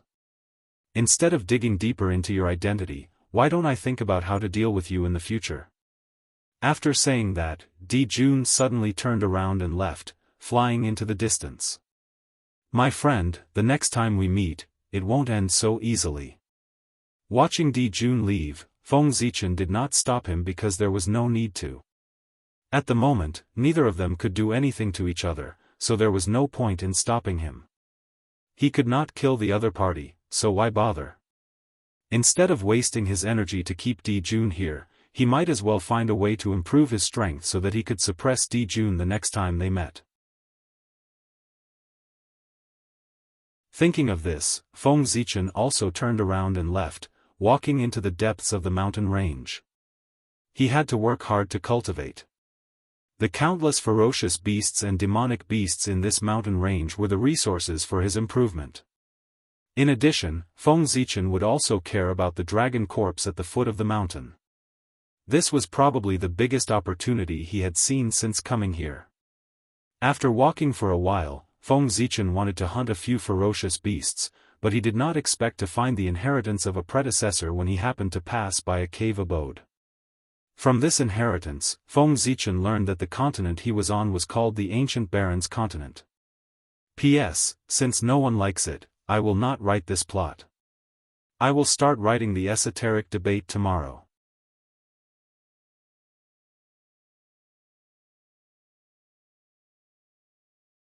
Chapter 860. Putting aside the fact that Feng Zichen's reincarnation was cultivating hard in the ancient Barons' mainland, many powerful beings in the 5 continents were almost done with their preparations as time passed. They were looking for the right time to reincarnate in the Central God Province. Meanwhile, Feng Zichen, North Star, sat quietly under the World Tree, waiting for the arrival of the Great Masters so that they could be reincarnated. However, before the powerful beings arrived, Feng Zichen, who was meditating with his eyes closed, seemed to have sensed something. He suddenly opened his eyes and looked at a corner of the Central God Province in shock. He saw that the purple gas was vast and mighty, giving birth to all kinds of strange phenomena. Immediately, the purple gas suddenly condensed and turned into an old man in a purple robe who looked to be in his 70s or 80s. Looking at the old man's appearance, it was obviously the Grand Pure One's good corpse, Grand Supreme Elderly Lord. Did the Grand Pure One's incarnation reincarnate in the lower realm? Of course not. Even if the Grand Pure One reincarnated into the human race, Feng Zichen would not be shocked, let alone Grand Supreme Elderly Lord reincarnated into the human race. In addition, even if the Grand Pure One wanted to reincarnate into the human race, he could not avoid Feng Zichen. He had to get his consent. However, the Daoist who looked like Grand Supreme Elderly Lord reincarnated into the human race without telling Feng Zichen. He could not help but be shocked. In the world, Feng Zichen could not think of anyone else other than Dao Ancestor Hongjun who could do that. Only Dao Ancestor Hongjun could hide from Feng Zichen's perception and reincarnate into the human race with the help of the Heavenly Dao's power. Did that mean that the Grand Supreme Elderly Lord in front of Feng Zichen was Dao Ancestor Hongjun? With that thought, Feng Zichen suddenly saw that the newly born Grand Supreme Elderly Lord seemed to have discovered his existence and winked in his direction. Immediately, boundless purple gas filled the air and blocked Feng Zichen's vision. Next, no matter how Feng Zichen tried, he could not break through the layer of purple gas. Good Lord, it's true. This is Dao Ancestor Hongjun. It should be the reincarnation of his thought. If it was the Grand Pure One, not only would he not be able to hide from Feng Zichen's perception, he would also not be able to block his vision. Therefore, there was a problem. What exactly happened to make Dao Ancestor Hongjun split a wisp of thought and reincarnate into the human race? Moreover, he did not use his own name but used the name of the Grand Pure One to pretend to be his incarnation, the Grand Supreme Elder. Only Dao Ancestor Hongjun dared to do that. If it were anyone else and you tried to pretend to be the Grand Pure One, the first person to find trouble with you would be the Heavenly Dao. How could he be the spokesperson of the Heavenly Dao? Next, the Grand Supreme Heavenly Tao could open a treasure that could open the heavens could not be heaven opening the heavens. However, if the person who impersonated him was Tao Ancestor Hongjun, the Grand Pure One would not even dare to fart. In fact, he could not take the initiative to expose Tao Ancestor Hongjun's identity. He had to think of a way to hide it from the world so that the world would believe that Tao Ancestor Hongjun's Grand Supreme Elderly Lord was his incarnation. The Grand Pure One thought, I'm in a difficult situation. Just as Feng Zichen had guessed, the Grand Pure One, who was in the 8th Scenery Palace, had mixed feelings. How could he not know that Tao Ancestor Hongjun had impersonated him? In fact, he knew it earlier than Feng Zichen. That was because before Tao Ancestor Hongjun reincarnated, he had sealed his incarnation in the heavenly courts, Grand Supreme Elderly Lord, and brought him with him. That's right. Although the Grand Supreme Elderly Lord of the Central Continent was Tao Ancestor Hongjun, the real Grand Supreme Elderly Lord was brought along by him and moved with him. Moreover, Tao Ancestor Hongjun did not block Grand Supreme Elderly Lord's perception. Therefore, he could clearly sense everything that was happening in the outside world. In other words, everything that Tao Ancestor Hongjun experienced would become his experience. The Grand Pure One knew the purpose of Tao Ancestor Hongjun's actions. That was to make it convenient for Tao Ancestor Hongjun to return the identity to Grand Supreme Elderly Lord after the matter was completed. At that time, Tao Ancestor Hongjun would retreat after succeeding. The real Grand Supreme Elderly Lord could also replace the fake Grand Supreme Elderly Lord without leaving a trace. That way, no one would know. Tao Ancestor Hongjun's actions were equivalent to telling the Grand Pure One that his identity could not be leaked. Otherwise, he would not have gone through so much trouble to impersonate Grand Supreme Elderly Lord. Master, you really know how to cause trouble for me. Now, I only hope that you don't offend a group of people and don't make the entire world your enemy. Otherwise, I'll be in trouble. In the 8th Scenery Palace, the Grand Pure One's face was filled with bitterness. He was helpless. This time, he was destined to be the scapegoat for Tao Ancestor Hongjun. Tao Ancestor Hongjun had to use his name to do things. Clearly, what he wanted to do was not something glorious. If that was not the case, couldn't he just act in his own name? This matter was either disgusting or disgraceful. However, no matter what, the final outcome would definitely be offending someone. Yes, the one who offended was Grand Supreme Elderly Lord, not Tao Ancestor Hongjun. If someone else had done this, the Grand Pure One would have long taught him a lesson. However, if this person was Tao Ancestor Hongjun, he could only accept it and hope that Tao Ancestor Hongjun would offend fewer people. Sigh, there was nothing he could do. Who asked him to be his master and he was his disciple? Feng Zichen did not know how depressed the Grand Pure One was, but he was quite puzzled now. Why did Tao Ancestor Hongjun reincarnate all of a sudden? Did he have some plans? Or did he feel that the human race was developing too quickly and was preparing to use this opportunity to suppress the human race? His thoughts were in a mess. Feng Zichen could not figure out Tao Ancestor Hongjun's purpose. Therefore, after thinking about it, Feng Zichen decided to reincarnate into the human race and personally see what Tao Ancestor Hongjun was planning. However, he could not be the one to reincarnate this time. That would cause too much of a commotion. Someone else had to go. Who? Naturally, it was Xianqing. By now, Xianqing should have disappeared. Otherwise, if Xianqing's identity was exposed one day, it would be troublesome. The 3 pure ones would definitely fight Feng Zichen to the death. Moreover, thinking about that scene, Feng Zichen felt very awkward. In addition, no one would stand on Feng Zichen's side. He was indeed in the wrong. It was fine if he used his incarnation to acknowledge the 3 pure ones as his master, but after learning, he actually dared to become enemies with the 3 pure ones? This was deceiving his master and destroying his ancestors. No, this was worse than deceiving his master and destroying his ancestors. Because Xianqing's identity had not been exposed yet. He was still a spy that Feng Zichen had placed beside the three pure ones. Was he playing a spy, or was he playing the three pure ones like fools? If the three pure ones knew that the disciple that they had painstakingly cultivated was their mortal enemy, Feng Zichen's incarnation, they would go crazy with anger. They would directly become the laughing stock of the three realms. If Feng Zichen was one of the three pure ones, he would be so ashamed that he would want to commit suicide. The three pure ones might not want to commit suicide, but they would definitely want to kill Feng Zichen. The kind that would not rest until one of them was dead. Therefore, in order to prevent this from happening, Feng Zichen had to take advantage of the fact that Xianqing's identity had not been exposed to completely eliminate this hidden danger. As for how to solve it? Then he could only let Xianqing die. As long as Xianqing died, and it was the kind that could not be resurrected, then everything on him would vanish. The relationship between him and Feng Zichen would also be completely sealed, and no one would know. Then how would Xianqing die completely?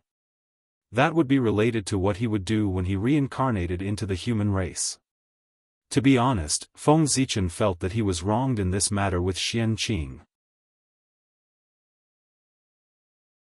He also did not want to play a spy. Back then, he let Xianqing become the disciple of the Xianxia saint because he felt that his future was uncertain, so he wanted to leave a way out for himself. If he was unfortunate enough to die in the calamity of the demon race's massacre, he could start over with Xianqing's identity. At that time, Feng Zichen would never have thought that he would come to this step today and become mortal enemies with the three pure ones. The heavens took pity on him. His original intention was really just to leave a way out for himself. Only the heavens knew that after countless years, things would develop to this step. This was all caused by too many accidents, and it had nothing to do with Feng Zichen. In addition, although Xianqing was prepared to become the disciple of the Xianxia saint, he had not gone yet, had he? It was the Xianxia saint who took the initiative to take him as his disciple. It was not Xianqing who took the initiative. It was the Xianxia saint who took the initiative. He was passive. If there was someone to blame, it was the Xianxia saint's fault. In short, he was not wrong. It was all someone else's fault. Thinking of the scene when his identity was exposed in the future, Feng Zichen crazily pushed away the responsibility in his heart. On Penglai Island, Xianqing, who was in seclusion, suddenly opened his eyes. Sigh, in the end, we still came to this step. However, it is indeed time to end things with the three pure ones. If we continue to drag things out, it will only make things worse. When my identity is exposed, it will be a catastrophe of the world. With a sigh, Xianqing took a step out and left Penglai Island, rushing towards Golden Ao Island. With Xianqing's understanding of the three pure ones, once they knew the truth of the matter, they would definitely not have the intention to destroy the world and rebuild the universe in their anger. At that time, the world would be reopened, and everything in the past would be buried. The dark history of the three pure ones would naturally become empty. As for the great mediums, after seeing the three pure ones destroying the world, they would forget their memories of Xianqing. No, I almost forgot. Xianqing had not reached the realm of primordial chaos. So, if the world was destroyed, he would also die. The immortality of the great mediums depended on the world of primordial chaos. If the world of primordial chaos was destroyed, the great mediums would lose their support. If they died, they would really die and would not be resurrected. If the three pure ones were ruthless, they could definitely destroy Xianqing completely at the cost of destroying the world. All traces of his existence would completely disappear, including everyone's memories of him. Only the existence of primordial chaos could vaguely remember that there was once a great medium called Xianqing in the primordial chaos. Don't doubt that once Xianqing's identity was exposed, the three pure ones would definitely be ruthless. The more they liked Xianqing in the past, the more they hated him. There was nothing they could not do. Xianqing's speed was very fast. Penglai Island was not far from Golden Ao Island. So, Xianqing arrived at Golden Ao Island very quickly. When he arrived at the island, Xianqing went to the Shangqing Palace with ease. That was the place where the sect leader of Tongtian cultivated. Along the way, he did not meet many disciples of the Jia sect. After the God Investiture tribulation, the Jia sect still withered. Other than the core disciples, most of the ordinary disciples were basically dead. They were either on the God Investiture list or the Ghost Sealing list.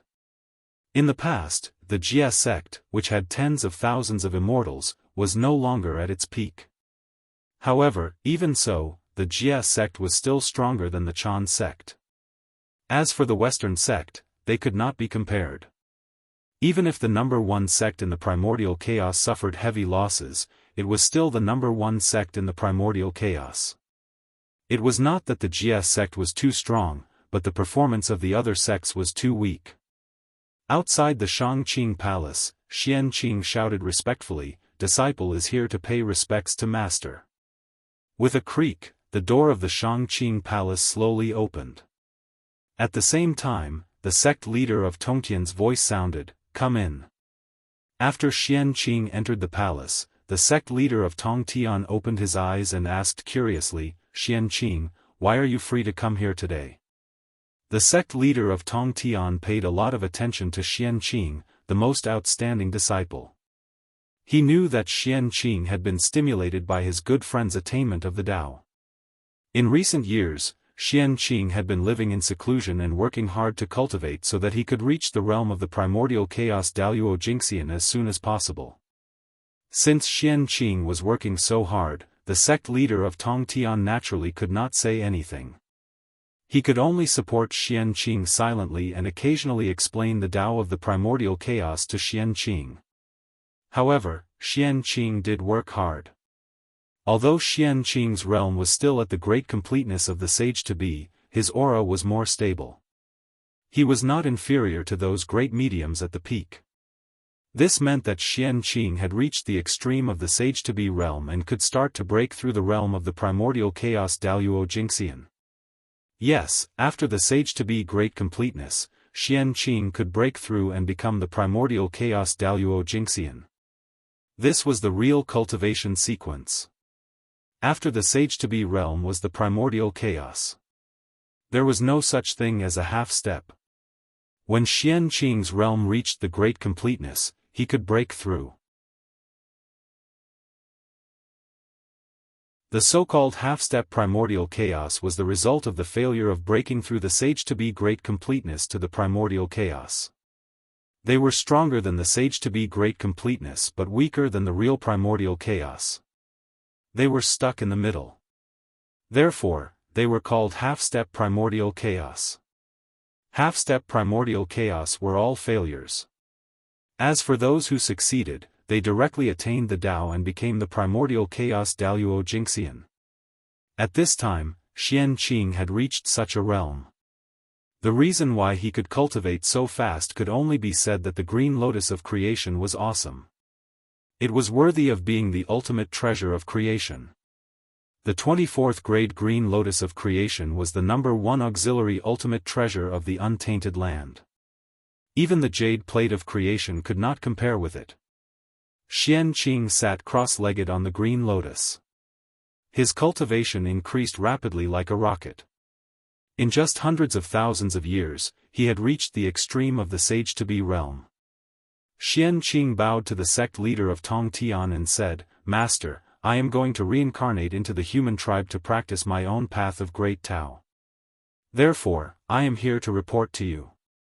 Hearing this, the sect leader of Tongtian nodded and said, "That's right. Recently, many great superpowers are going to reincarnate into the human tribe to practice their own path of great Tao and find their own opportunities to attain the Tao. If you reincarnate at this time, you can discuss Tao with them. Maybe you can break through." P.S. Interspersing the two plots.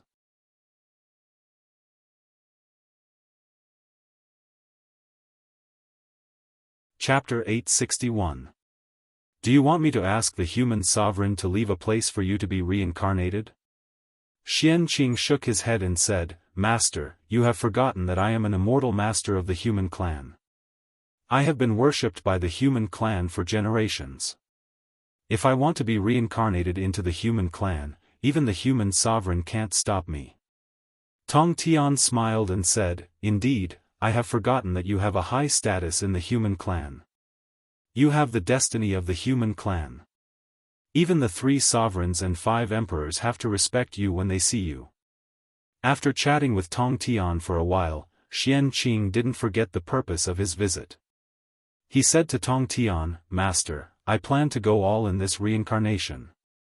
I will be reincarnated with my original body, not as a strand of true spirit. Huh? Suddenly, the prime of Tong Tian widened his eyes in shock.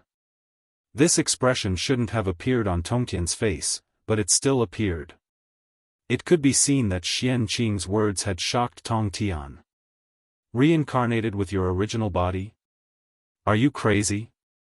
The prime of Tong Tian asked in disbelief. No wonder he was so shocked. What Xianxia said was too shocking. It was too dangerous to reincarnate with one's original body. It would be fine if there was no accident. But if there was an accident, although there was no risk of death, his cultivation would be in danger. At that time, tens of millions of years of cultivation would be gone. It would take at least millions of years to recover. This feeling was even worse than death. Therefore, Tong Tian wanted to persuade Xianxia to change his mind. Xianxia, with your talent, you will achieve Tao sooner or later. Why are you so persistent now? Even if you fail now, there will be a next time, and a time after that. There is no need to do such a dangerous thing and gamble with your cultivation. Tong Tian thought that Xianxia must have been stimulated by external factors. Seeing that more and more great mediums were about to achieve Tao, he didn't want to fall behind others. That was why he couldn't wait to achieve Tao. Xianxia shook his head and said, Master, you don't have to persuade me anymore. I have made up my mind. The idea of reincarnating with my original body was not made on impulse. I have thought about it carefully. Disciple has been in seclusion for many years, and I roamed the river of spacetime day and night in search of an opportunity to break through. One day, I had a feeling in my heart and saw the great Tao. I understood that the opportunity to achieve Tao was in this reincarnation. The Tong Tian sect leader was silent. Since Xianxia said that this was his chance to achieve Tao, it meant that he had already made up his mind and would not change it easily. Since things had already come to this, the Grand Master of Heaven should not continue to persuade him. However, for some reason, he had a bad premonition in his heart. It was as if he would lose this disciple forever if he agreed with Xianxia's decision. Under the influence of such emotions, the prime of Tong Tian tried to persuade him again, Do you really want to do that? Can't you use another method? Xianxia continued to shake his head and said firmly, Master, we can't retreat. The Grand Tao is right in front of me. If I retreat, a flaw will appear in my Tao heart. I'm afraid I'll never be able to attain the Tao. Disciple, there is no way out. I can only fight with all my might. Attaining the Tao was a very mysterious thing. If you didn't see the opportunity to attain the Tao, nothing would happen. However, if you saw it, you would give it up because of fear. This fear would be imprinted in your Tao heart. The next time you attain the Tao, it would be magnified infinitely, making you unable to attain the Tao in this life. On the road of Tao, there was no retreat. This was how it was. As soon as he said this, the Tong Tian sect leader knew that he could not persuade him. He could only say, Forget it. It's all up to you. Seeing the Tong Tian sect leader's expression, Xianxia could not help but laugh and say, Master, look at what you're saying. It's as if I will definitely fail. Since I dare to put all my eggs in one basket, I naturally have full confidence. Besides, I'm a great medium. I'll always exist with the heavens and the Tao. I'll never die. So what if I fail? I won't die anyway. At most, I'll start over. But Master's expression makes it seem like you're going to be separated forever. You. The Tongtian sect leader, who was still sulking, was angered by Xianqing. He picked up the horsetail whisk in his hand and was about to hit Xianqing. However, Xianqing smiled and dodged. Master, you're busy. I have something to do. I'll take my leave first. As he said this, Xianqing left quickly as he was afraid that the Tongtian sect leader would continue to hit him. After Xianqing left, the smile on the Tongtian sect leader's face disappeared and was replaced by a serious expression. Although what Xianqing said was the truth, there was still a haze lingering in the Tongtian sect leader's heart. If there was really no problem with this matter, why would he have a bad feeling in his heart? The reincarnation of Xianqing was not that simple. After thinking for a while, the Tongtian sect leader could not think of a reason. In the end, he could not help but sigh, forget it. The poor Wei will spend more energy to keep an eye on Xianqing's reincarnation for a while. See what's going to happen to him. If there's really someone who wants to hurt the disciple of the poor Wei, don't blame the Qingping sword in the poor Wei's hand for being ruthless. In the end, the Tongtian sect leader's voice could not help but have a strong murderous intent. Being accompanied by the 4 immortal slaying swords day and night, how could the Tongtian sect leader not have a murderous intent? Xianqing, who had already walked far away, did not hear what the Tongtian sect leader said just now. If he had heard it, he would probably be moved and be more determined to walk on the road to death so that he could cut off the relationship between himself and the 3 pure ones. Really, it could not be delayed any longer. On the way, Xianqing did not notice the situation around him because he had something on his mind. He just kept walking forward until a gentle voice sounded, which woke him up. Greetings, eldest senior brother. Xianqing looked up and found that the person who called him was the 3 pure ones. He was about to leave the island, and the 3 pure ones were about to enter the island. They bumped into each other. Greetings, junior sisters. Xianqing nodded and greeted the 3 pure ones. He was about to leave. But at this moment, he heard Yunshao ask, "Are you leaving, eldest senior brother?" Xianqing nodded and replied, "Yes." He could not help but stop in his tracks. Because he had just remembered something. After this reincarnation, he was destined not to come back. What would happen to the 3 immortal island? And what about those creatures in the East Sea who were under his protection? Thinking of this, Xianqing suddenly said to the 3 pure ones, "Junior sisters, can I ask you for a favor?" When the 3 cloud fairies heard that, they hurriedly replied seriously, "Of course. We owe senior brother a debt of gratitude. Senior brother's matters are our matters. Even if we have to risk our lives, we won't frown." These words made Xianqing a little embarrassed. He quickly said, "Junior sister, you're being too serious. What I want to ask for your help is not a big deal.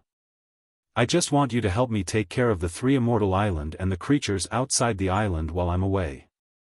"Leave? How long will eldest senior brother be away? Do you need me to help you take care of the 3 immortal island?" Knowing that Xianqing was going to leave for a while, Yunshao quickly asked. How long would he be away?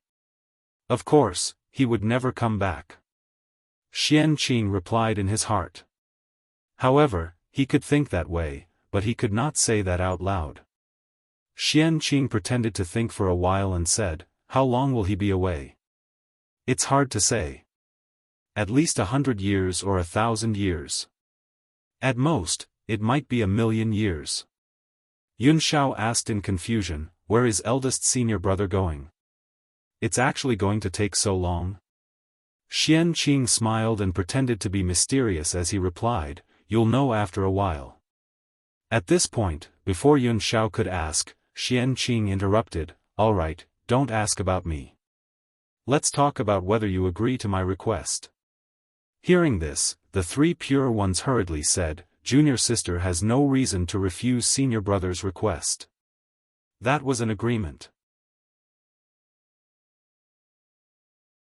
Although the three pure ones had not reached the realm of the Daoist Taoist priests, they were probably not far off. Especially when the three of them worked together to set up the Nine Bends Yellow River Array. Even the Khanate Taoist priests would have to suffer.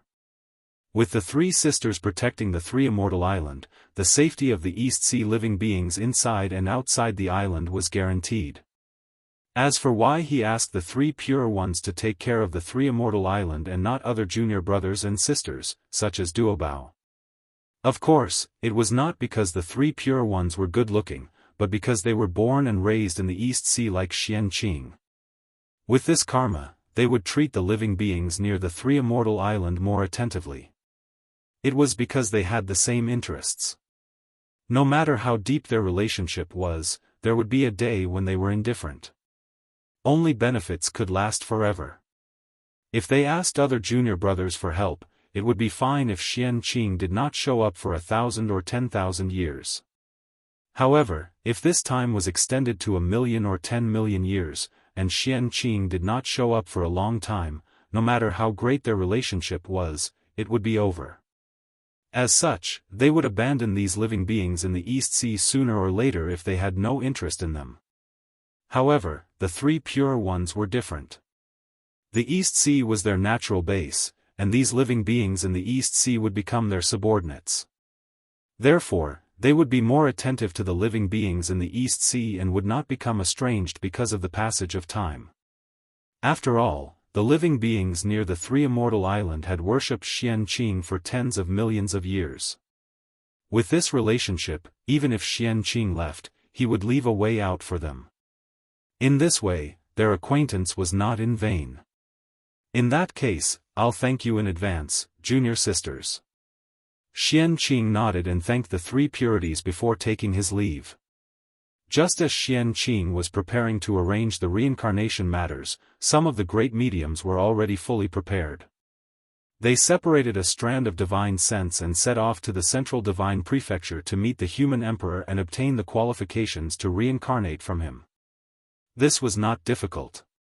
The purpose of doing this was just to tell the human emperor that they were ready to reincarnate and not to treat them as stowaways and kill them. At the same time, it was also to let the human emperor know who had reincarnated into the human race. It was to prevent them from being accidentally injured when cleaning up later. Those who had greeted the human emperor would naturally have no problem reincarnating.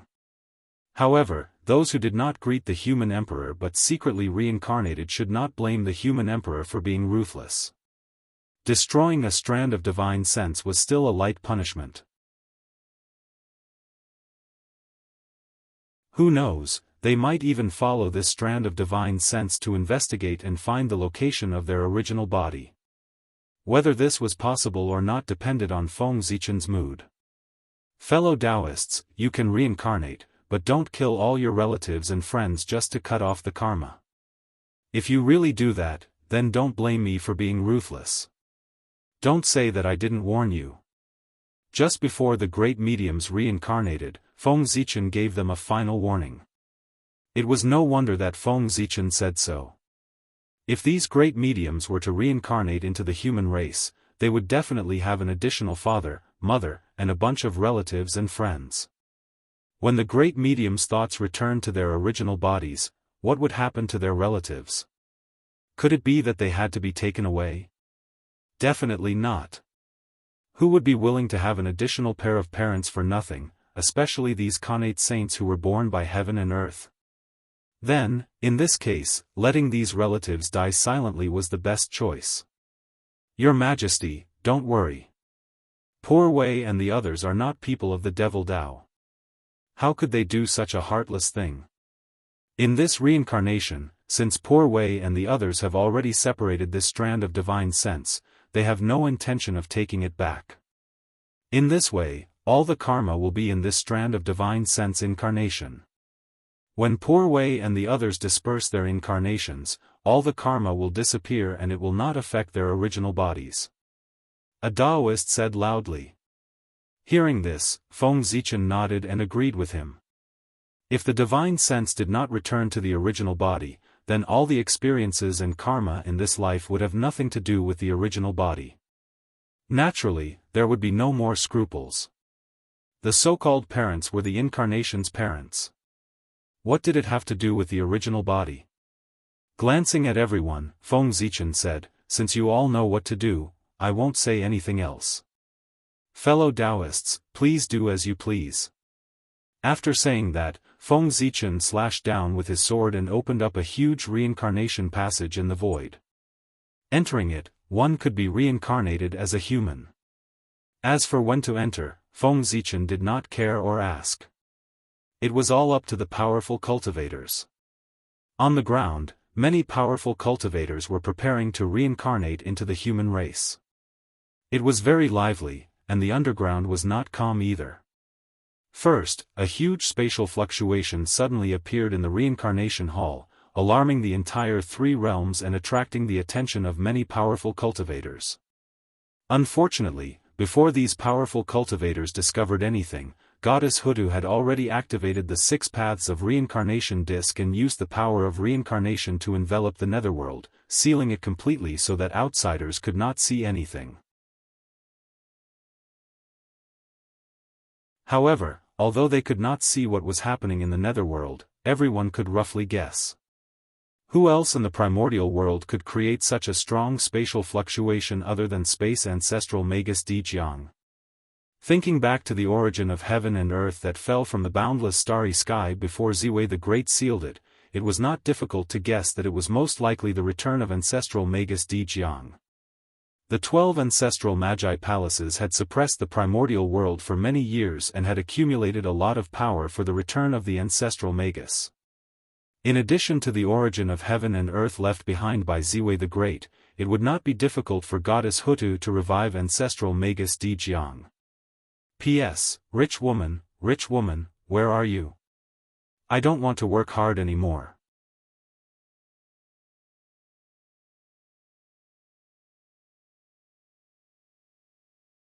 Chapter 862.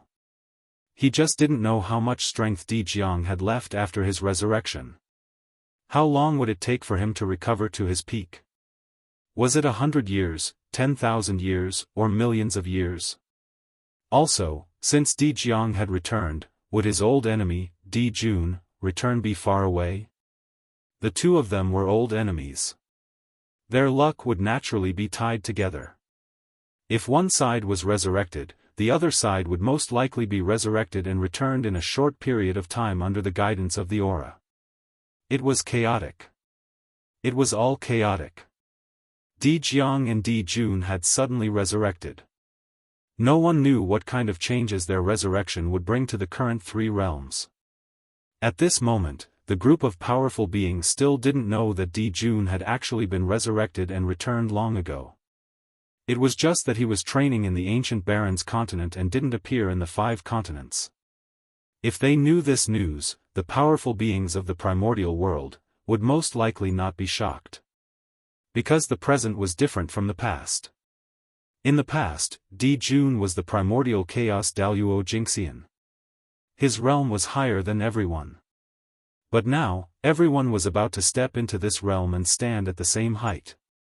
As such, they weren't as afraid of Di Jun and Di Jun as before. In short, they had become stronger, and they had confidence in their hearts. The news of Di Jun and Di Jiang's return was like a huge rock suddenly thrown into a calm lake in the current 3 realms. Not only did it cause huge ripples, but it also stirred up the lake water. It caused unknown variables to occur in the established future. These were all irresistible. Although everyone felt helpless, they could only silently adjust their plans to deal with the changing situation in the future. The fluctuations of Di Jiang's recovery also covered up the movements in another place in the nether realm. Just as Goddess Hutu used the power of reincarnation to seal the entire nether realm, the Lord of the Blood Sea, Nether River Patriarch, suddenly walked out of the Blood Sea and came to Fengdu City to visit the Emperor of Fengdu. Nether River Patriarch came to Fengdu City because he had something to ask the Emperor of Fengdu. It seemed that those great masters who were inferior to him had all found their way to Dao and were preparing to ascend to primordial chaos Daoist Jingxian. However, he had been standing at the half-step primordial chaos Daoist Jingxian for many years. He was known as the existence closest to the primordial chaos Daoist Jingxian in the primordial chaos. However, he had been stuck at the half-step primordial chaos realm and could not advance. The Nether River Patriarch couldn't help but panic. How could he not be anxious? Aside from Di Jun and Tai, the Nether River Patriarch was the first among the 3,000 guests of the Purple Cloud Palace to reach half-step origin creation realm. He was far ahead of everyone else. Not too long ago, the Nether River Patriarch had witnessed the heavenly Dao with his own eyes, which allowed him to take a small step forward in his cultivation. He was now only a hair's breadth away from Daoist Jingxian. The Nether River Patriarch had thought that he would be able to break through the gap with just a simple seclusion. However, reality slapped him hard in the face. No matter how hard the Nether River Patriarch tried, this gap was like a natural chasm that he could not cross. When the 10 primordial chaos Dao masters preached, the Nether River Patriarch went. When the Daoist heavenly Dao preached, he also went. They all gained something, but he just couldn't break through. Now, all his fellow Daoists had found the opportunity to break through to the primordial chaos realm. Only the Nether River Patriarch was still at a loss. He didn't know when he could break through. His cultivation was about to fall from the first to the last. How could the Nether River Patriarch not be anxious? Also, the fact that he couldn't break through for a long time was about to become a sore point for the Nether River Patriarch. It shouldn't be. Logically speaking, he should have broken through long ago, but he just couldn't. The Nether River Patriarch had also deduced the reincarnation verification method, but it was useless to him. He had used all his methods, but he couldn't break through. He checked himself, but he couldn't find the problem. The Nether River Patriarch was worried sick. He couldn't be stuck at the half-step primordial chaos realm for the rest of his life, right? That wouldn't do. If he couldn't break through to become the primordial chaos Daoist Jingxian, he would die. If Zenyuanzi successfully became the primordial chaos Daoist Jingxian, he would definitely not let him go. Even if he risked defending the Netherworld realm, he would go to the Blood Sea to kill him. Therefore, the Nether River Patriarch had to achieve the Dao. It was not for anything else, but for survival. It should be so. At the bottom of the Blood Sea, the Nether River Patriarch thought about it and finally walked out of the Blood Sea and went to Fengdu City. He planned to ask the Emperor of Fengdu if he had a way to solve his problem. It had to be said that Fengdu's acting skills were still good. In addition, with the cooperation of Goddess Hudu, the Nether River Patriarch didn't see any flaws over the years. He still thought that the Ghost Emperor of Fengdu was an old antique from the primordial world. Therefore, in the Nether River Patriarch's opinion, the Ghost Emperor of Fengdu, an old antique, was experienced and knowledgeable. He might be able to find the reason why he didn't understand. Under the guidance of the unseen, the Nether River Patriarch came to Fengdu City. The Ghost Emperor of Fengdu was still at the half-step primordial chaos realm. In terms of strength, he might not be as strong as the Nether River Patriarch. However, his true body was an extraordinary expert at the 9th heaven of primordial chaos. Therefore, the Ghost Emperor of Fengdu, whose cultivation was only at the half-step primordial chaos realm, already had the characteristics of a primordial chaos realm expert. In terms of realm, he was much higher than the Nether River Patriarch. With this advantage, the Emperor of Fengdu, who was in Fengdu City, had already sensed it when the Nether River Patriarch moved. He sent his disciple, Tongyu, out in advance to welcome the Nether River Patriarch. Netherworld Hierarch, Master has been waiting for you in the Netherworld Hall for a long time. When the Nether River Patriarch approached Fengdu City, Tongyu took the initiative to say. The Nether River Patriarch was shocked when he heard that. He came to Fengdu City on the spur of the moment without any warning.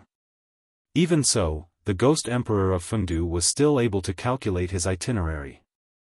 This cultivation was truly astonishing. It was definitely not something an ordinary primordial chaos Daoist Jingxian could do. The Nether River Patriarch was confident that even a saint would find it difficult to calculate his itinerary. However, the Ghost Emperor of Fengdu could calculate it. This was very shocking. Although this did not mean that he was stronger than a saint, it was enough to prove that in some aspects, the Ghost Emperor of Fengdu was better than a saint. Thinking of this, the Nether River Patriarch could not help but be more certain that the Emperor of Fengdu was definitely the incarnation of a senior expert.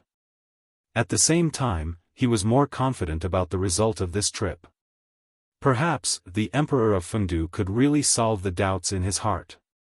At this point, the Nether River Patriarch calmed down.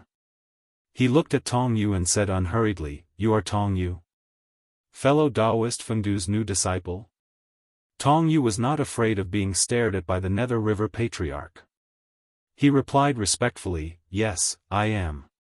Seeing that Tong Yu's expression did not change under his gaze, the Nether River Patriarch's eyes could not help but reveal a hint of admiration. Not bad, not bad.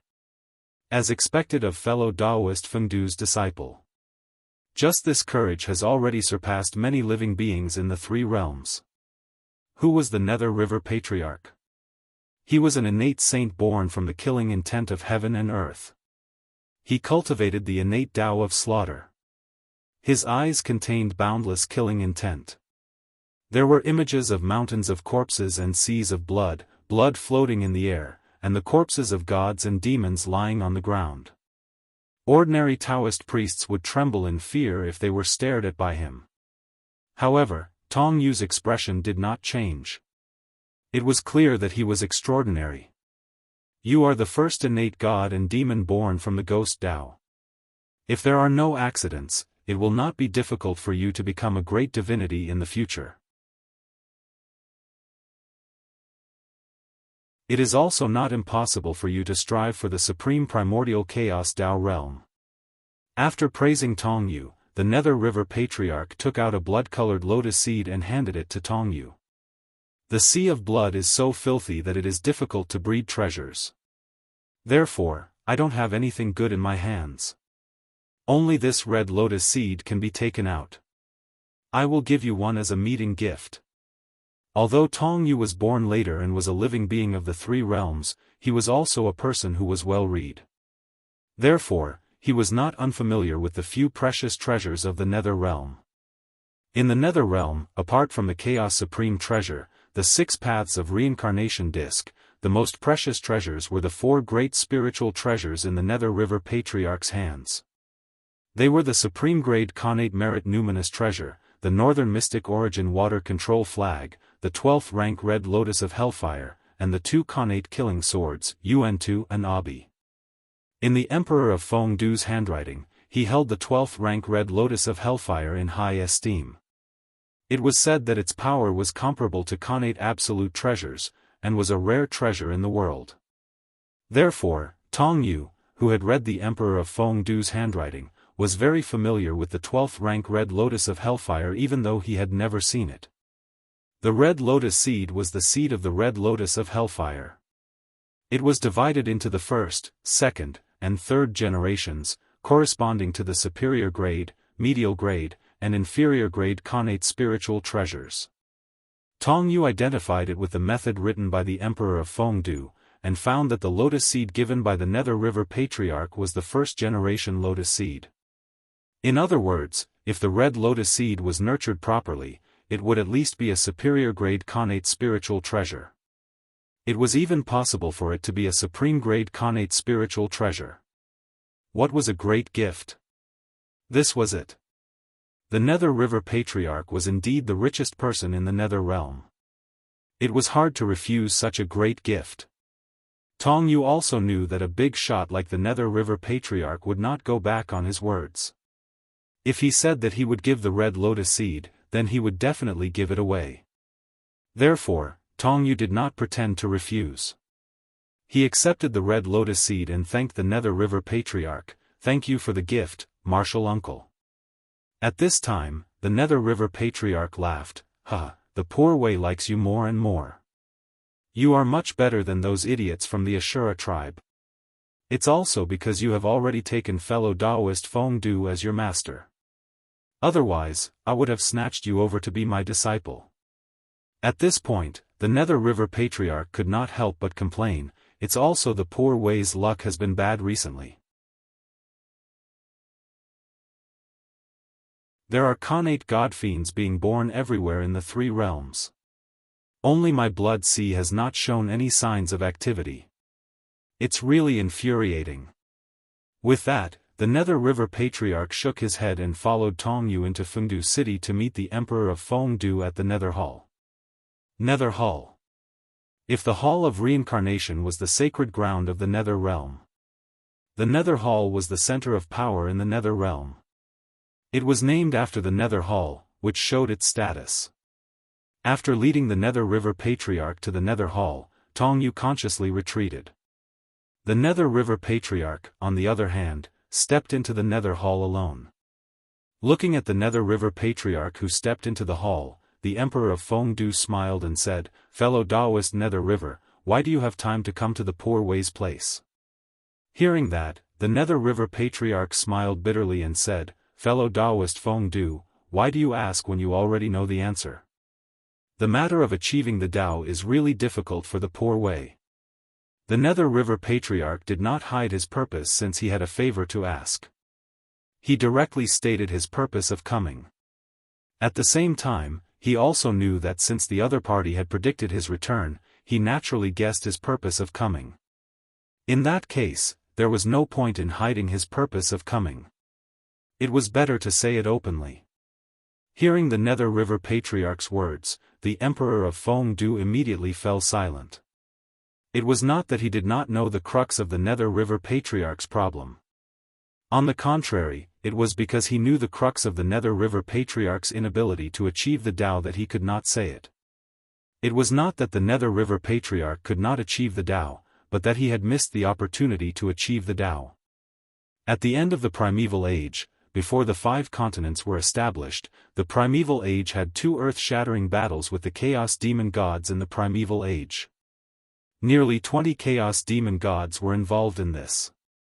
And these 2 battles with the Chaos Demon Gods were the opportunities for the Nether River Patriarch to achieve the Primeval Age of Chaos Daoist Jingxian. However, he did not realize it himself, so he missed 2 opportunities in a row. That was why he could not achieve the Tao. How could the 3rd opportunity to achieve the Tao be so easy to wait? As for why the Emperor of Fengdu did not remind the Nether River Patriarch at that time, it was not that he had a problem with the Nether River Patriarch, but he did not realize it at that time. It was only when he saw that the Nether River Patriarch could not achieve the Tao that he figured it out.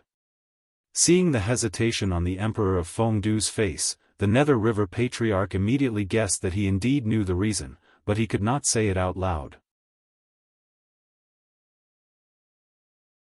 Taking a deep breath, the Nether River Patriarch bowed to the Emperor of Fengdu and said somewhat pleadingly, "Fellow Daoist, please tell me the reason why the poor way could not achieve the Tao."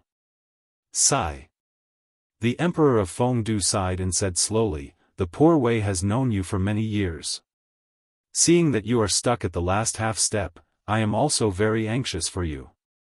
So, in recent years, the poor way has been thinking, fellow Daoist, your realm is already enough, but why can't you achieve the Tao?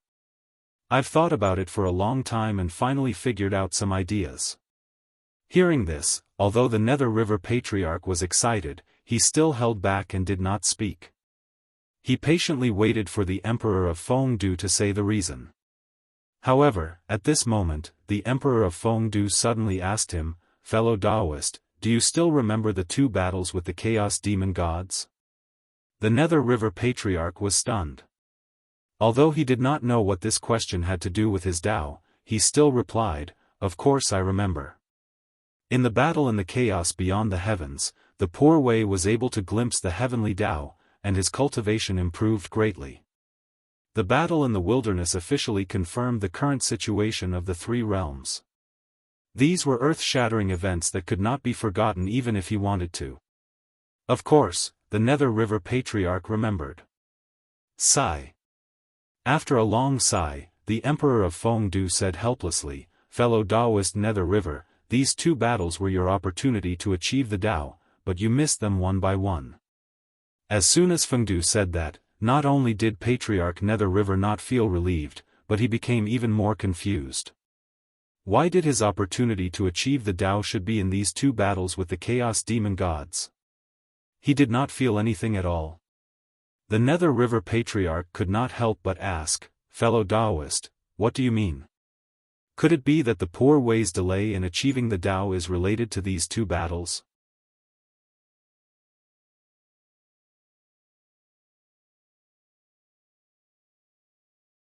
Chapter 863. Instead of answering Nether River Patriarch's question, Fengdu asked, "What Tao do you cultivate?" Nether River Patriarch blurted out, "The Tao of Massacre and the Khanate Blood Tao." Nodding, Emperor Fengdu replied, "How about these two great Taos?" This time, Nether River Patriarch thought for a while before replying, "The Tao of Massacre is unparalleled. In terms of lethality, it should be in the top 3 in the primordial world. That's why the Tao of Massacre harms the harmony of heaven and earth and is difficult to achieve. The Khanate Blood Tao uses blood to trace back to the beginning of all living beings. Comprehending the true drop of life can also transform all living beings with blood. It's also the most superior great Tao in the primordial world and is difficult to cultivate." Fengdu Ghost Emperor agreed, "Yes, both the Tao of Massacre and the Khanate Blood Tao are top-notch great Taos in the primordial world with unparalleled power.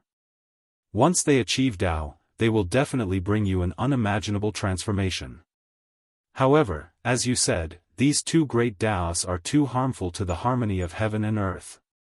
Therefore, the heavenly Tao doesn't want anyone to achieve this Tao, which makes the conditions for achieving Tao extremely harsh." Speaking of this, Fengdu Ghost Emperor suddenly stood up and looked at Nether River Patriarch, saying in a deep voice, "According to the results of the Poor Way's many years of deduction, those who cultivate the Tao of Massacre have to kill a primordial chaos Daluo Jingxian to achieve Tao. Similarly, those who cultivate the Khanate Blood Tao have to devour the blood of a primordial chaos Daluo Jingxian to achieve Tao. In this case, do you understand why I said that the two battles with the Chaos Fiend God were your opportunities to attain the Tao, fellow Daoist?" Emperor Fengdu's words were like a bolt from the blue, exploding in Nether River Patriarch's heart, making him speechless for a long time. It was indeed too shocking. Nether River Patriarch had never thought that the two Khanate Taos he cultivated were so difficult to achieve. If he had known this, he would have, yes, he would have still chosen to cultivate the Khanate Blood Tao and the Tao of Massacre. Don't ask why, because they were too strong.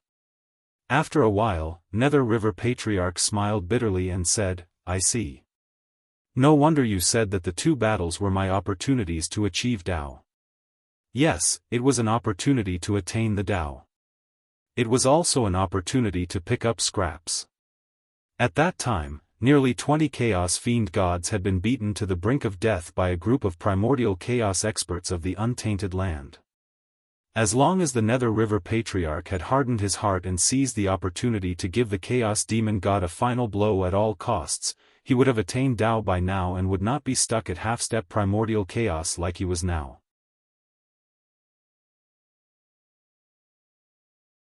After an unknown period of time, the Nether River Patriarch suddenly said in a daze, "Fellow Daoist, do you think the Poor Way still has a chance of attaining Tao?" At this moment, the old master Nether River was truly in despair. He felt that the future was bleak, without a single bit of light in sight. The Nether River Patriarch was confident that he could defeat a primordial Daluo Jingxian, but he could not kill a primordial Daluo Jingxian. It was not that easy to kill a primordial chaos expert. Even if he fought at all costs, he could only determine victory and defeat, not life and death. Not to mention primordial Daluo Jingxian, the Nether River Patriarch might not even be able to kill a primordial chaos expert of the same level. The higher the level, the harder it was to kill. That was true. The Emperor of Fengdu was speechless as he looked at the despairing Nether River Patriarch. No one had missed 2 opportunities to attain Dao in a row. According to the Nether River Patriarch's situation, it was indeed very difficult for him to attain Dao. After all, the previous 2 situations were extremely rare. It would be very difficult for it to happen a 3rd time. How could there be so many Chaos Fiend gods lying down for the Nether River Patriarch to kill? The Emperor of Fengdu opened his mouth and wanted to comfort the Nether River Patriarch. However, he did not know what to say and could only turn into endless silence. Silence. A long silence. Just as the Nether River Patriarch's heart was gradually dying, the Ghost Emperor of Fengdu's heart suddenly thumped like never before. At the same time, scenes of the future appeared in the Emperor of Fengdu's mind one after another. It was an extremely tragic battle, and the location of the battle was in the Nether Realm. At some point in time, large patches of brilliant golden light suddenly appeared in the dark Nether Realm. The golden light was peaceful and domineering. Wherever it passed, all living beings that were illuminated by it, no matter what kind of expression they had before, would have a peaceful expression afterwards. Although this golden light had never appeared in the primordial chaos, the Ghost Emperor of Fengdu recognized its origin at first glance. It was the light of Buddha, the purest light of Buddha. Why would the light of Buddha appear in the Nether Realm? The Ghost Emperor of Fengdu suddenly looked up and saw that at the end of the Nether Realm, several figures shrouded in bright light of Buddha were besieging an emperor wearing a crown. That emperor had the appearance of the Fengdu Ghost Emperor.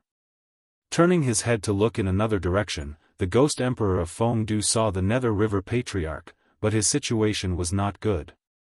He was fighting with Zhen Yuanzi, who had already attained the Dao, and was firmly suppressed by the other party. It would not be long before he would end up being suppressed.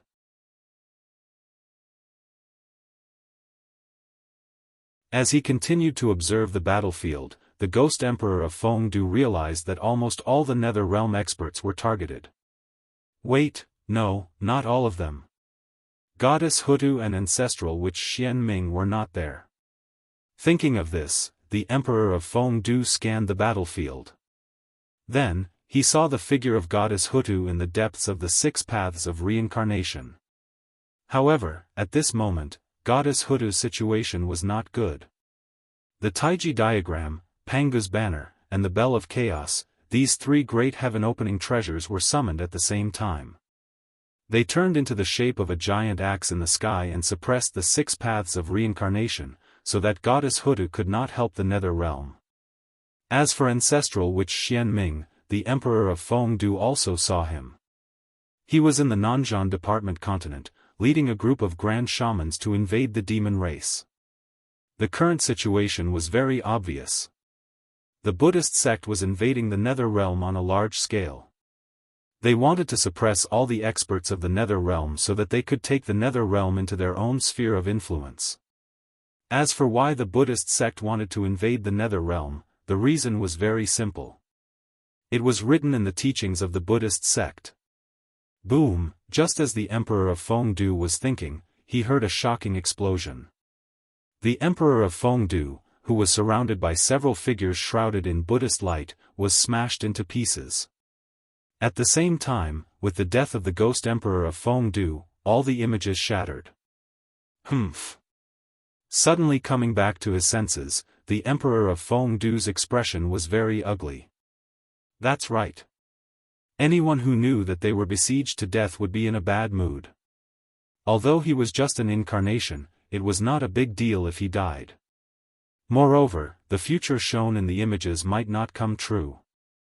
However, the Emperor of Fengdu was still unhappy. In the images of the future, the human race did not intervene in this battle. It was not that the human race and the sorcerer race had become enemies, but the future shown in the images had many limitations. It could not be done in all aspects. It could only predict the future that was most likely to come true. This was foreseeing the future. It was an ability that Feng Zichen naturally possessed after he reached the 9th heaven of Hunyuan realm. As long as anyone whose cultivation was lower than Feng Zichen's, as long as they had the intention to scheme against him, Feng Zichen would be able to sense it. Feng Du and Feng Zichen were at the same time, so they naturally had this ability. However, the strength of the two saints, Zhuanti and Zhuanti, was far inferior to Feng Zichen. Therefore, when the two saints of the West had the intention to scheme against the ghost emperor of Feng Du, he had sensed it. The Buddhist sect is invading the nether realm on a large scale? Very well, Zhuanti, I haven't gone to find trouble with you, but you have come to find trouble with me first. You are really courting death. Let's have a good time. What CG saw just now was that the anger in the Emperor of Feng Du's heart could not stop rising. With other incarnations around and the imminent resurrection of Jianghu, the future scene that the ghost Emperor of Feng Du had seen just now was almost impossible to realize. However, the fact that the two saints of the West had schemed against him was real. It could not be faked at all. This made the Emperor of Feng Du very angry. In order not to expose his identity, he had already suppressed his anger and did not go to find trouble with the two saints of the West. But even so, the other party dared to take the initiative to come to him. How dare they? The Emperor of Feng Du was furious, so he wanted to take revenge. As the saying goes, it is impolite not to reciprocate. Since the two saints of the West dared to scheme against him, then they could not blame him for scheming back. The abnormality of the Emperor of Feng Du naturally could not be hidden from the perception of the Nether River Patriarch. In the eyes of the Nether River Patriarch, the Emperor of Feng Du was first absent-minded for a moment, then he suddenly came back to his senses. As if he had been greatly stimulated, his expression became uncertain. Curious about the change in the Emperor of Feng Du, the Nether River Patriarch asked in a hoarse voice, "Fellow Daoist, did something happen? Why did you lose your composure like this?" The Emperor of Feng Du waved his hand and was about to say that it was nothing, but suddenly, his expression froze. Then, he revealed an ecstatic expression and said to the Nether River Patriarch excitedly, "Fellow Daoist, Poor Wei has thought of a way to let you attain the Tao." Hearing this, the Nether River Patriarch was stunned, as if he did not dare to be confident. But soon, he reacted and hurriedly asked the Emperor of Feng Du, "What method have you thought of?" Ahem. After calming himself down, the Emperor of Feng Du regained his calm and composed appearance. Then, he said to the Nether River Patriarch, "The method is actually not difficult. With your strength, it is not difficult for you to do it. However, whether you want to do it or not depends on whether you are brave enough." Hearing what the Emperor of Feng Du said, the Nether River Patriarch suddenly had a bad feeling in his heart. But in the end, his desire to attain the Tao suppressed the bad feeling in his heart. He said to the Emperor of Feng Du, "Fellow Daoist, just tell me what method you have. Poor Wei has no way out now. If you can't attain the Tao, you will definitely face a situation of certain death in the future. So, fellow Daoist, you don't have to worry about anything. As long as you can attain the Tao, even if you have to attack a saint, the Poor Wei will not hesitate. All right." The Emperor of Feng Du nodded and said, "Fellow Daoist, you are right. If you want to attain the Tao, you have to attack a saint. Kill a saint to become a primordial chaos." The Emperor of Feng Du said boldly, but the Nether River Patriarch was not frightened. He only said in a deep voice, "Please tell me the details of how to do it." The Nether River Patriarch did not think that the Emperor of Feng Du said that he would really kill a saint. Thinking about it, he knew that it was unrealistic and impossible. He could not even kill a Daoist master who had just entered the primordial chaos, let alone a saint who was stronger than most of the primordial chaos Daluo Jingxian. If they really fought, it would be good if the other party did not kill him. The Emperor of Feng Du smiled and said, "Fellow Daoist, you are one of the few powerhouses in the celestial sect of wonders. You have always understood the method of killing 3 corpses better than the poor way. In that case, the poor way would like to ask fellow Daoist, is the 3 corpses avatar considered one with the main body? The Nether River Patriarch nodded subconsciously and said, of course. The 3 corpses are also a part of the body. In the future, they will have to be taken back after attaining the Tao. If they are not one, how can they be integrated? At this point, the Nether River Patriarch seemed to have understood something. He suddenly raised his head and said, fellow Daoist, you mean to let the poor way kill a saint avatar? The Emperor of Fengdu replied, yes. Indeed, with the Nether River Patriarch's current strength, trying to kill a saint was no different from committing suicide. However, it was much easier to kill the 3 corpses avatar of a saint.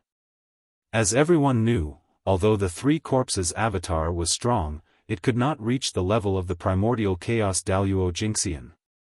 With the Nether River Patriarch's strength, he could even fight against a primordial chaos powerhouse. If he was well prepared, it would not be difficult to kill a saint avatar if he was caught off guard. The 3 corpses avatar was one with the saint. If the Nether River Patriarch could kill it, he could be considered as close to killing a saint. And a saint would only be stronger than the primordial chaos Daoist Jingxian, not weaker than the primordial Daoist Jingxian. Therefore, after killing the saint avatar, the Nether River Patriarch's Tao of slaughter would be complete. He would then attain the Tao and break through to become the primordial chaos Daoist Jingxian. Similarly, if he could refine the flesh and blood of the saint avatar, the Nether River Patriarch's connate blood Tao would also be complete. By then, the Nether River Patriarch's strength would soar as the primordial chaos Daoist Jingxian. Compared to these gains, offending a saint was nothing at all. After thinking about it, the Nether River Patriarch said, this method is feasible, but who should I target? At this moment, the Emperor of Fengdu laughed. Who could he target? It had to be the 2 saints of the West. This was retribution for daring to scheme against him. I'll kill one of your avatars first and make you the laughingstock of the primordial world. After that, I'll slowly settle the score with you. Walking to the Nether River Patriarch, the Emperor of Fengdu whispered, pick the weak. Since you want to target a saint, you must target the weakest one. Then, the Emperor of Fengdu analyzed for him. The 3 pure ones are said to be separated, but the brothers are against the wall. If you target the 3 pure ones, it's hard to guarantee that the 3 of them will not join forces to deal with you. Therefore, the 3 pure ones are not desirable. The Nether River Patriarch nodded and said, what you said makes sense. The Emperor of Fengdu continued to analyze. Nuwa won't do either. She seems to be alone, but she has the entire human race as her backing. If they really fight, the 3 pure ones may not be her match.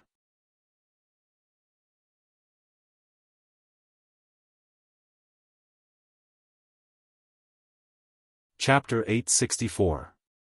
Therefore, the only target you can choose to attack is Saint Juan-Ti. Firstly, although the 2 sages of the West seem powerful, they are not on the same side as us Pangu gods. They are rootless duckweeds in the primordial world and are not accepted by everyone. Even if they suffer losses, no one will stand up for them. Secondly, Saint Juan-Ti is the weakest. Only by attacking him will you have a higher chance of success. Thirdly, which is also the most important point, among the 6 sages, only Saint Juan-Ti's incarnation often appears in the 3 realms. The incarnations of the other sages rarely appear. If you want to attack, you can only find Saint Juan-Ti's incarnation. After listening to the Emperor of Fengdu's analysis, Patriarch Mingyi felt that it was quite reasonable. You are right. The 2 sages of the West, as the descendants of the Chaos Demon God, not only appeared in the primordial world openly, but they also stole the position of sages. It is really hateful. If I can find a chance to kill one of their incarnations and make the West lose face, even if I can't achieve Tao, I can at least vent my anger. Patriarch Mingyi was also very dissatisfied with the two sages of the West. After all, he was an innate saint born from Pangu's filthy blood.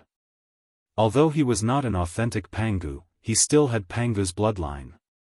He was innately disgusted with the descendants of the chaos demon god.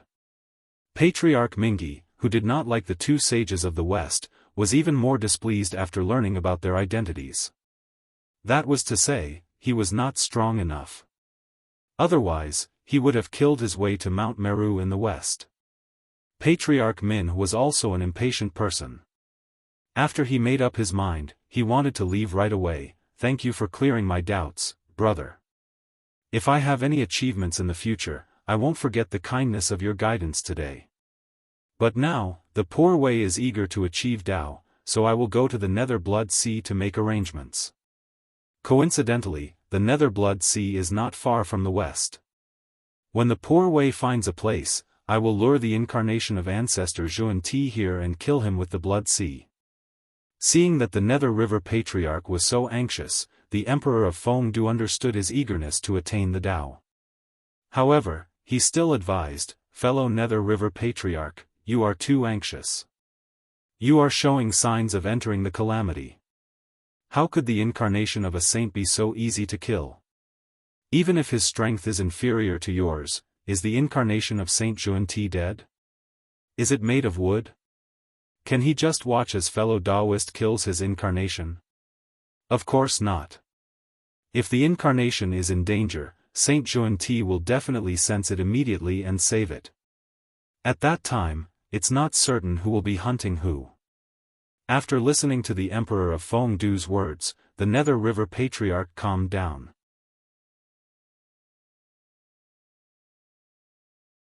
He knew that he had been too anxious to attain the Tao, so much so that he could not calm his emotions.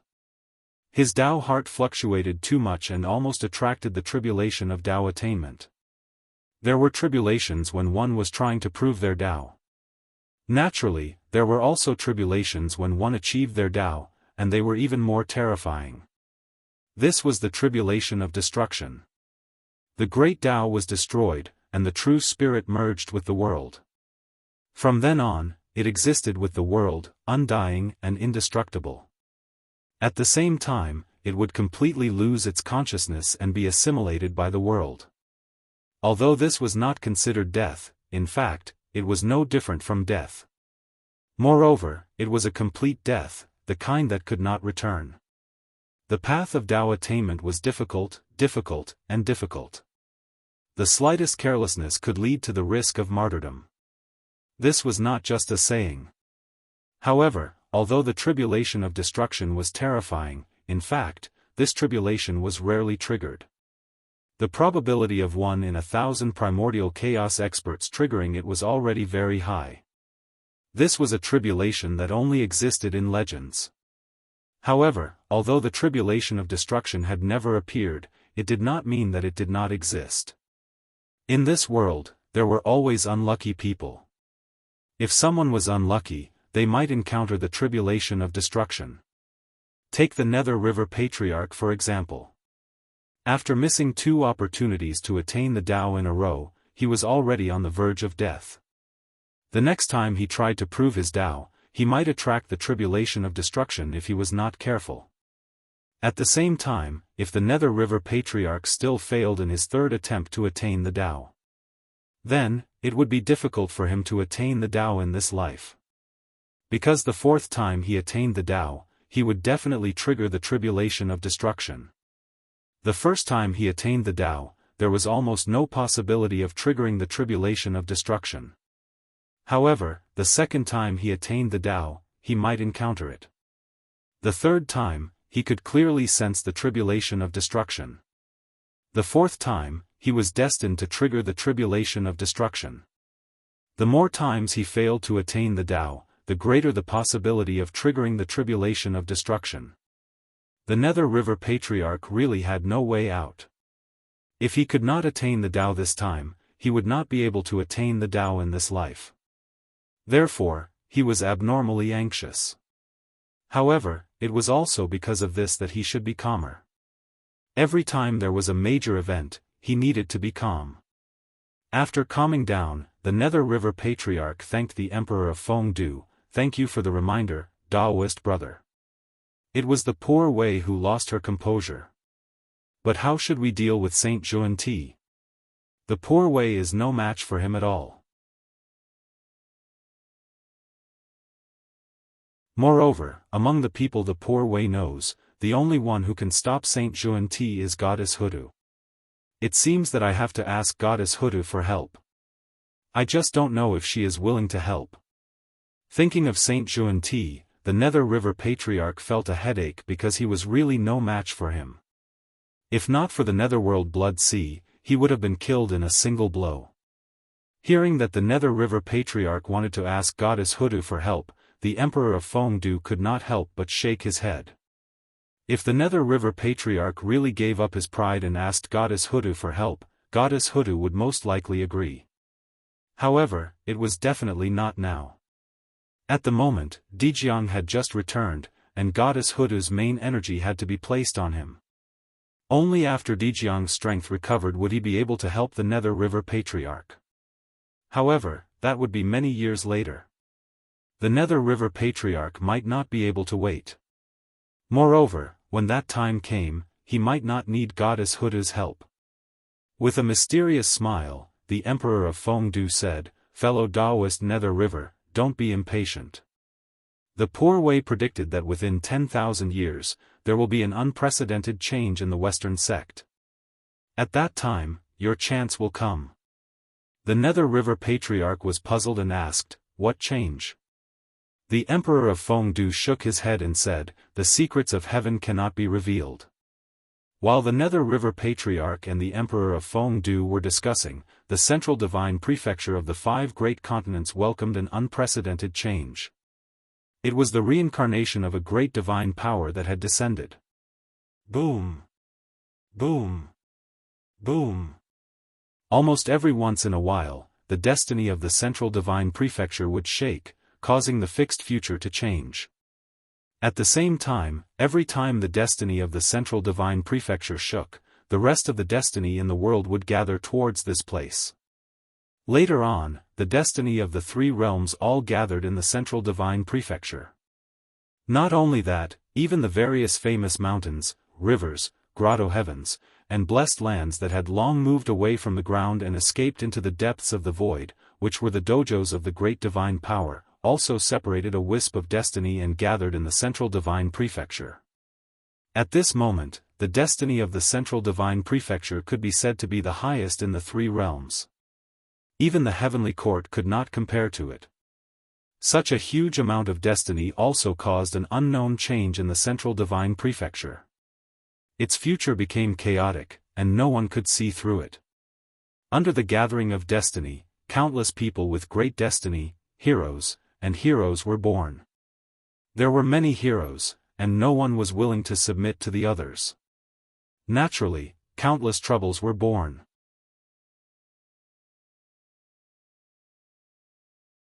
In just a few short decades, several countries in the Central Divine Prefecture were destroyed, and dynasties changed. That's right. Fengzichen still used the feudal system to rule the country. Under the Human Dao Imperial Court, there were hundreds of thousands of vassal states of various sizes. These states varied in size. Although they all had their own systems, the Human Dao Imperial Court reigned supreme. All of them had to follow the orders of the Human Dao Imperial Court and submit to the jurisdiction of the Human Dao Imperial Court. Every 100 years, they even had to offer offerings to the Human Dao Imperial Court. Of course, in reality, the Human Dao Imperial Court rarely interfered in the internal affairs of these vassal states.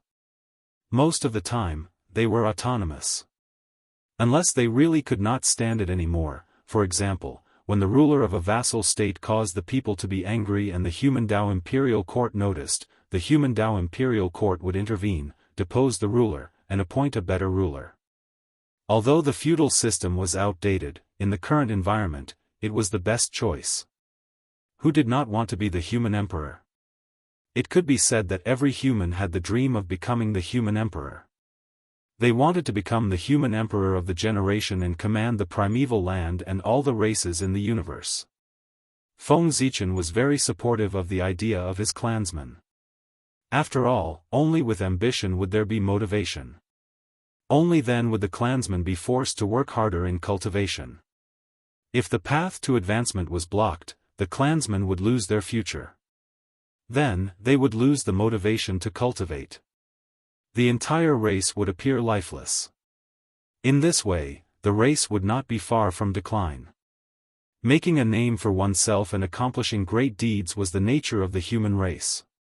Any force that dared to suppress the nature of the clansmen would be crushed by the angry clansmen and become the dust of history. Feng Zichen naturally did not want to see this happen. Therefore, in the early days of his rule, he did not choose a centralized system. Instead, he used a more ancient feudal system. Of course, Feng Zichen also made some changes to the so-called feudal system.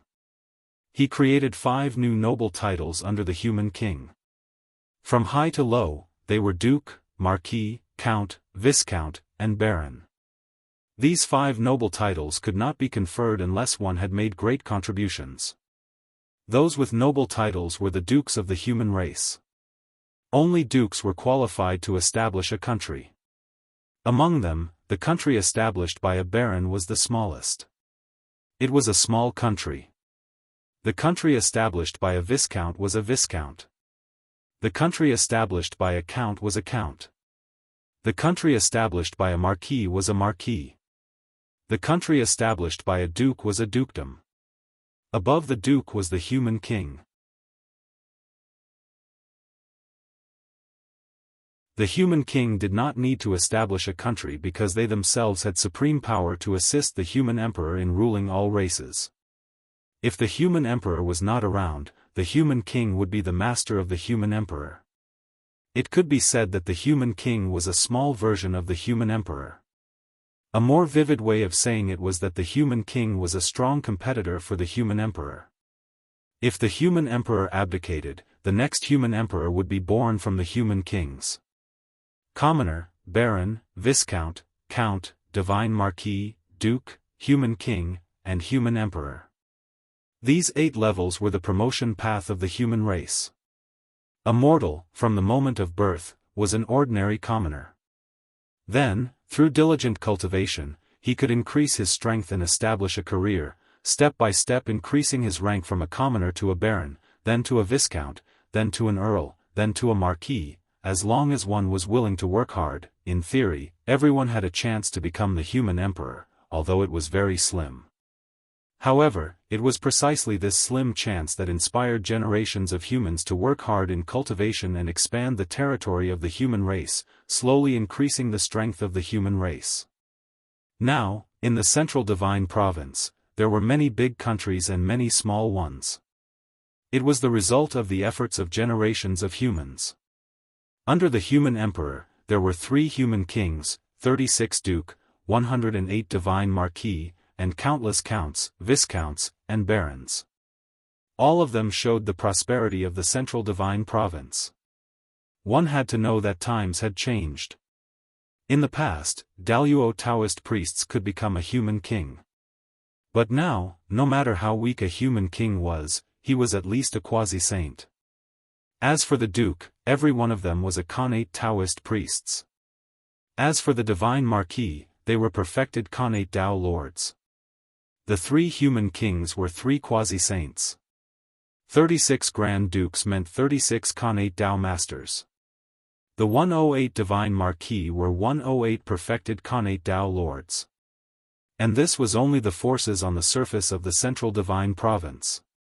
3 sovereign personages and 36 grand dukes did not mean that the central divine prefecture only had 3 pre-saints. Of the 36 zenith heaven holy lords, there would always be a portion of them who pursued the Tao wholeheartedly and did not want to go through hardships in the mortal world. Therefore, these people didn't enter the human emperor as officials. Instead, they lived in seclusion in the various famous mountains and rivers of the central divine province. They either cultivated in seclusion, oversaw a region, or founded a sect. In short, there were people doing all kinds of things. Within the central divine province, there were many countries, each of them doing their own thing. As a result, there were many conflicts between the various vassals, and sometimes, wars would break out. Almost every once in a while, an old vassal state would disappear and a new one would be established.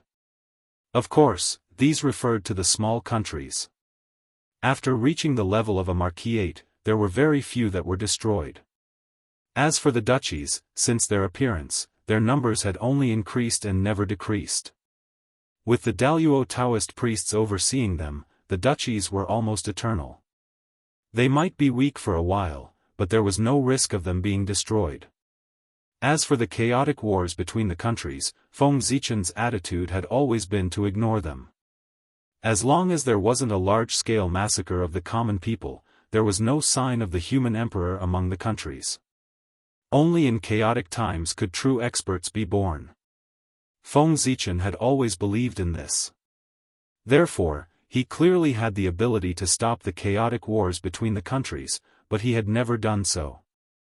Feng Zichen wanted to use the chaotic wars between the countries to give birth to true experts for the human race. Without experiencing a storm of blood and wandering between life and death, how could one become a true expert? Peace would only make people gradually comfortable. Only danger could motivate people to continuously improve. If all the countries developed peacefully and lived in harmony with each other, then why would Feng Zichen need to give out titles? Wouldn't it be better to just centralize power? After the birth of the countries, there would be a large number of experts born for the human race. That was why Feng Zichen adopted the feudal system.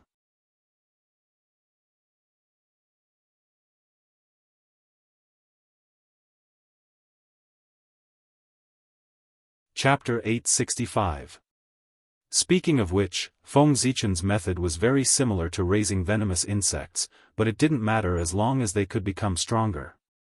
In addition, because of the existence of the God realm in the central divine prefecture, death didn't mean the end of life for the living beings here. After the death of the human clan in the central divine prefecture, ordinary mortals would be sent to the underworld for reincarnation. But for the outstanding human clan, sometimes death was a new beginning. They could go to the God realm to become gods, or serve as ghost messengers, or as judges.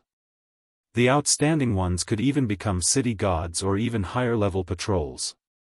Even if they didn't want to become gods, it didn't matter. They could also become earth gods to protect the land, become mountain gods to protect the land, or become guardian gods to deal with the injustice in the world. Under Feng Zichen's rule, the central divine prefecture was really ruled by both human clan and god. The human emperor even had the ability to confer titles to gods. The so-called burning incense divine path, in the hands of Feng Zichen, completely flourished in the central divine prefecture and reached an unprecedented peak. As for the so-called backlash of the dragon aura, Feng Zichen's cultivation was too strong. He was so strong that the backlash of the dragon aura couldn't do anything to him. In the end, the principle of the backlash of the dragon aura was even solved by Feng Zichen and easily refined it. In other words, Feng Zichen could be the human emperor for as long as he wanted, and there would be no danger of the backlash of the dragon aura. After being the human emperor for a long time, Feng Zichen began to think about the plan of the god emperor in the past. Now, he was trying to merge the human emperor's Dao fruit with the North Star emperor's karmic position. He was trying to merge the two into one and become a stronger god emperor's Dao fruit, which was comparable to the celestial emperor. Once Feng Zichen succeeded, the heaven realm would change its name to the immortal realm in the future. After Feng Zichen became the god emperor, the gods would be under his jurisdiction, and the immortals would be under Haotian's jurisdiction. In that case, the heaven realm without gods and only immortals would become the immortal realm. The celestial court would also be changed to the celestial court. By then, the divine court, the immortal court, and the court would rule the three realms together. It was also because of this that Feng Zichen rarely paid attention to the human race. Take the past few years as an example. Most of the great masters who had reincarnated into the human race had grown up. No, it was not appropriate to call it growth. This was because these great mediums were not reincarnated to cultivate again. Instead, they were a strand of divine consciousness that had entered the world. Although this strand of divine thoughts was not as strong as the original body, and did not have the power to destroy the world, they still had the memories of the original body, and even the realm of the original body. Therefore, although the reincarnations of these powerful beings did not have powerful magic power, they could manipulate the power of heaven and earth with a thought. With a wave of their hand, they could even change the laws of heaven and earth. Ordinary Daoist Taoist priests would not be their opponents and would be easily crushed by them. Apart from the fact that they were strong enough, more importantly, the true bodies of these great divine masters were still there, still alive. This was the reason why they were so strong. However, the reincarnations of these great divine masters did not show great strength at birth because of their agreement with Feng Zichen. Instead, they were like light and dust, and as time passed, they improved their strength step by step. Until recently, as the destiny of the central divine region became more and more intense, the situation became more and more chaotic.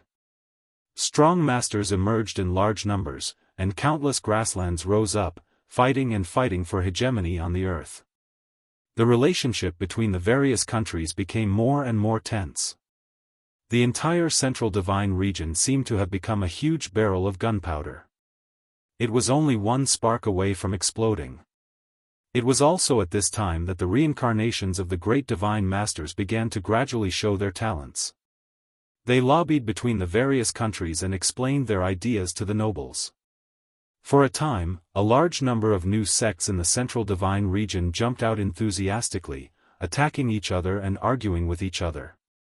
The debates between the vassal states and the debates between states became a spark that ignited the entire central divine prefecture, causing the current situation to be extremely chaotic. Although Feng Zichen was aware of this, he did not care about it. This was all agreed before. As long as these great divine masters followed Feng Zichen's rules, then Feng Zichen would not interfere with their actions. He had been silently watching from the side. It was under such circumstances that Xianqing reincarnated.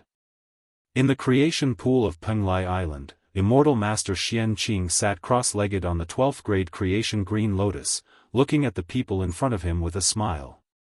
"Junior brother, junior sister, why do you look so sad?" "I'm just reincarnating and cultivating again, not entering the path of destruction. In just a few tens of thousands of years, we can meet again. Why do you have to act like a little girl?" Xianqing's voice was as relaxed as usual, with a hint of teasing. He did not take the reincarnation matter to heart at all. In front of him were the disciples of the Jie school, such as Duobao, the goddess of golden spirit, the goddess of Wudong. After they heard from the Grand Master of Heaven that Xianqing was going to reincarnate and cultivate again, they all rushed to Penglai Island, saying that they wanted to send Xianqing on his last journey. "Xianqing, thank you all. Although it's reasonable, at Senior Brother's realm, it's still too dangerous to reincarnate and cultivate again. If you're not careful and get plotted against, I'm afraid that your tens of millions of years of cultivation will turn into water overnight," Duobao said helplessly. He was still not optimistic about Xianqing's choice. He was not a small cultivator like a celestial immortal or a Xian immortal, who could reincarnate and cultivate again. There were not many concerns. However, Xianqing was already a top-notch great divine master in the world. Once he reincarnated, it was unknown how many people were coveting his origin and wanted to devour him. The reincarnated Xianqing was even more tempting than the meat of Tripitaka. If they devoured him, they could have tens of millions of years of cultivation for nothing, or they could refine a top-notch innate spiritual treasure. Who wouldn't be tempted? Even with the protection of a saint, it would be difficult to suppress the greed in some people's hearts, forcing them to take risks and make unwise moves like scheming against Xianqing. Therefore, in Duobao's opinion, Xianqing's decision was still inappropriate and needed to be reconsidered. However, after hearing Duobao's words, Xianqing reprimanded him without holding back, "You're also the first disciple of the Jie school. Why are you so cautious? Everyone knows that the doctrine of the Jie school is to take a chance of survival from the world and step on the road of transcendence. Is it dangerous for me to reincarnate and cultivate again? It's definitely dangerous. But it's also because of this that I have the chance to achieve the great Tao. You have to know that the greater the risk, the greater the opportunity. If I can survive this, I'll definitely achieve the great Tao. The road to achieving the great Tao has always been full of ups and downs. When has it ever been simple? Is there no risk in changing to another method? It's the same as a 90% chance of survival. It's just that the way it's presented is different. When one's strength reached the level of Xianqing, they had their own understanding of the world and would not be swayed by external things. To be precise, they were abnormally persistent. Once they made a decision, they would not change it and would not listen to others' advice. Xianqing was not the only one who was like this. All the great divine powers were like this. If the Grand Master of Heaven could listen to the advice of the Grand Pure One and the Heavenly Lord of Primordial Beginning, why would he take in so many disciples and end up in this world today, causing brothers to be at odds with each other? They were all people who could not be persuaded and were difficult to be swayed. Seeing this, Duobao did not persuade him anymore. He just sat cross-legged on the ground and chanted the Supreme Dongxian Spiritual Treasure Immeasurable Salvation Sutra for Xianqing. This was a Daoist scripture that the three pure ones jointly deduced when their relationship was at its best. It was abnormally mysterious and could help the living become immortals and the dead be released. All sentient beings in the three realms could be saved. Unfortunately, not long after this Daoist scripture was deduced, the three pure ones gradually had a gap. Not long after, they separated. This supreme Daoist scripture that witnessed the brotherhood of the three pure ones was also shelved. Very few people heard about it and naturally, very few people cultivated it. However, at that time, Xianqing was a disciple taught by the three pure ones. When the Salvation Sutra appeared in the world, he was taught this scripture and learned it. Therefore, Xianqing knew it. Later on, Xianqing taught the Salvation Sutra to Duobao. As for whether Duobao taught it to others, Xianqing did not know. At this time, Duobao was chanting the Salvation Sutra for peace of mind. He wanted to use this supreme Daoist scripture to remove the disaster on Xianqing. Although it was not very useful, it was his intention. After saying goodbye to everyone, Xianqing's body suddenly burned with green flames. That was the fire of creation and also the fire of the great Tao. It came from the great Tao and could burn everything. Junior brothers and sisters, I'm leaving. As he spoke, Xianqing's physical body had already been melted by the fire of Tao. It then burned Xianqing's primordial spirit and even his true spirit. The fire of Tao was merciless. Soon, Xianqing's entire body was melted.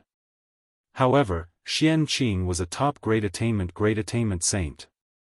Although the fire of Tao was strong, it could not burn him into ashes. At the end of the fire of Tao, there was still a little bit of Xianqing's physical body left. No matter how the fire of Tao burned, it could not burn it. That was the essence of Xianqing's physical body. His huge innate fiend god body was burned until there was only a little bit left. It could be said that the quantitative change led to a qualitative change. The power it contained was extremely terrifying. It surpassed the sage-to-be realm and touched the threshold of the origin realm. It was not only Xianqing's physical body. His innate primordial spirit and undying true spirit were also burned until there was only a little bit left. They had reached the level of the origin realm. In the fire of Tao, they shone with radiant light. They were immortal and indestructible. What was condensed was the essence. As if provoked, the fire of Tao burned even more fiercely. The terrifying heat melted the void and distorted the rules. It forced Duobao and the others to retreat quickly. Slowly, the remaining three forces of Xianqing also showed signs of melting. Whoosh! At this moment, the 12th grade green lotus of creation under Xianqing trembled slightly. Large amounts of holy light of creation gushed out and disappeared into the remaining forces of Xianqing. In an instant, Xianqing seemed to have been sublimated. The quality of his innate true spirit was further improved. He transformed from a top innate fiend god to an innate saint. More radiant light of Tao was born from the remaining forces of Xianqing, making it more mysterious. The green lotus of creation was a sacred item of the path of creation. Even Pangu could transform it, let alone Xianqing. Moreover, Xianqing's green lotus of creation was called 12th grade. However, it was actually 24th grade. Like the three heaven-opening treasures, it was the top innate merit true treasure. In terms of power, the 24th grade green lotus of creation was not inferior to the Taiji diagram, Pangu's banner, and the chaos bell. In some aspects, it was even better. The 36th grade green lotus of creation was enough to breed a chaos fiend god. It was not difficult for the 24th grade green lotus of creation to breed an innate saint. Xianqing had obtained the 24th grade green lotus of creation for many years. However, he had never used the power of the green lotus of creation to transform himself from a top innate fiend god to an innate saint. His purpose was to wait for this moment. At this critical moment, he would transform himself, complete his Tao foundation, and cultivate the origin Tao fruit. Under the burning of the Tao fire, Xianqing's remaining forces first absorbed the holy light of creation, and then slowly merged into one. The innate true spirit, innate primordial spirit, and innate physical body were completely mixed into one. They were no longer separated. The physical body was the true spirit, and the primordial spirit was the true spirit. At this moment, Xianqing's power and the entire origin Tao had reached a perfect state. In the Tao fire, a small ball of clear light rose slowly. It was perfect and flawless, and the origin Tao was integrated into one. It bloomed with radiance, illuminating the boundless universe and the infinite time and space. Under the illumination of this clear light, the Tao fire gradually extinguished. Only the clear light remained. It was like the sun in the sky, unmoving. This was Xianqing. At the same time, he was also the origin Tao fruit. It was the origin Tao fruit that was formed after Xianqing, the celestial lord of Xian sect, burned everything he had. With this origin Tao fruit, Xianqing, who was reincarnated, only needed to cultivate step by step. When his cultivation reached the state of great perfection of the sage-to-be, he could cultivate this origin Tao fruit in one go and become the origin Daoist Jingxian. This Tao fruit was formed after Xianqing's cultivation reached its peak. It was very compatible with him, and there was no difficulty in cultivating it. In other words, Xianqing's path to Tao had been opened, and all he lacked was time. So that's how it is, so that's how it is. So that's what this brat is planning. No wonder he didn't want to tell me. This method is too risky. If I'm not careful, I'll die. If I knew in advance, I would definitely try my best to stop him. On the Golden Turtle Island far away, the Tongtian sect leader, who was silently observing Xianqing, could not help but reveal a look of relief when he saw this scene. He finally knew what Xianqing's plan was. The so-called reincarnation was just a pretense. His real goal was still to reach the peak. Burning everything he had, and in the most desperate situation, he saw a glimmer of hope. From there, he could reach the peak and enter a new state. This method was the real method of dying 100 million times. If 100 million people used this method to break through, it would be considered good if one person could survive.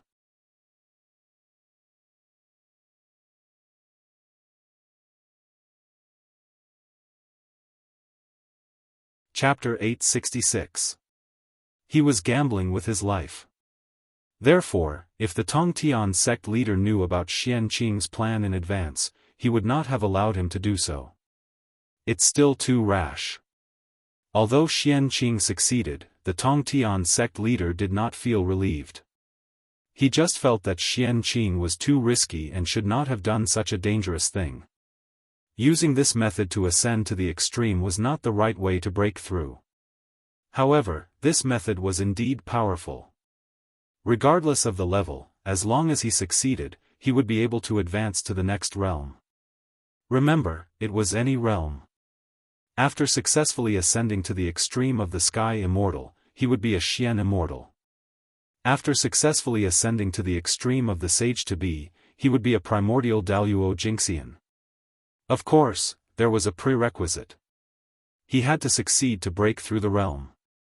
If he failed, he would only be left with death and his Dao would vanish. Even if Xianqing was immortal, if he failed to ascend to the extreme this time, he would not have an easy time. He would have to start all over again. Xianqing's primordial chaos Dao fruit rotated above the green lotus of creation for a moment. Then, it slowly dissipated and disappeared. It had already carried Xianqing's remnant true spirit and reincarnated.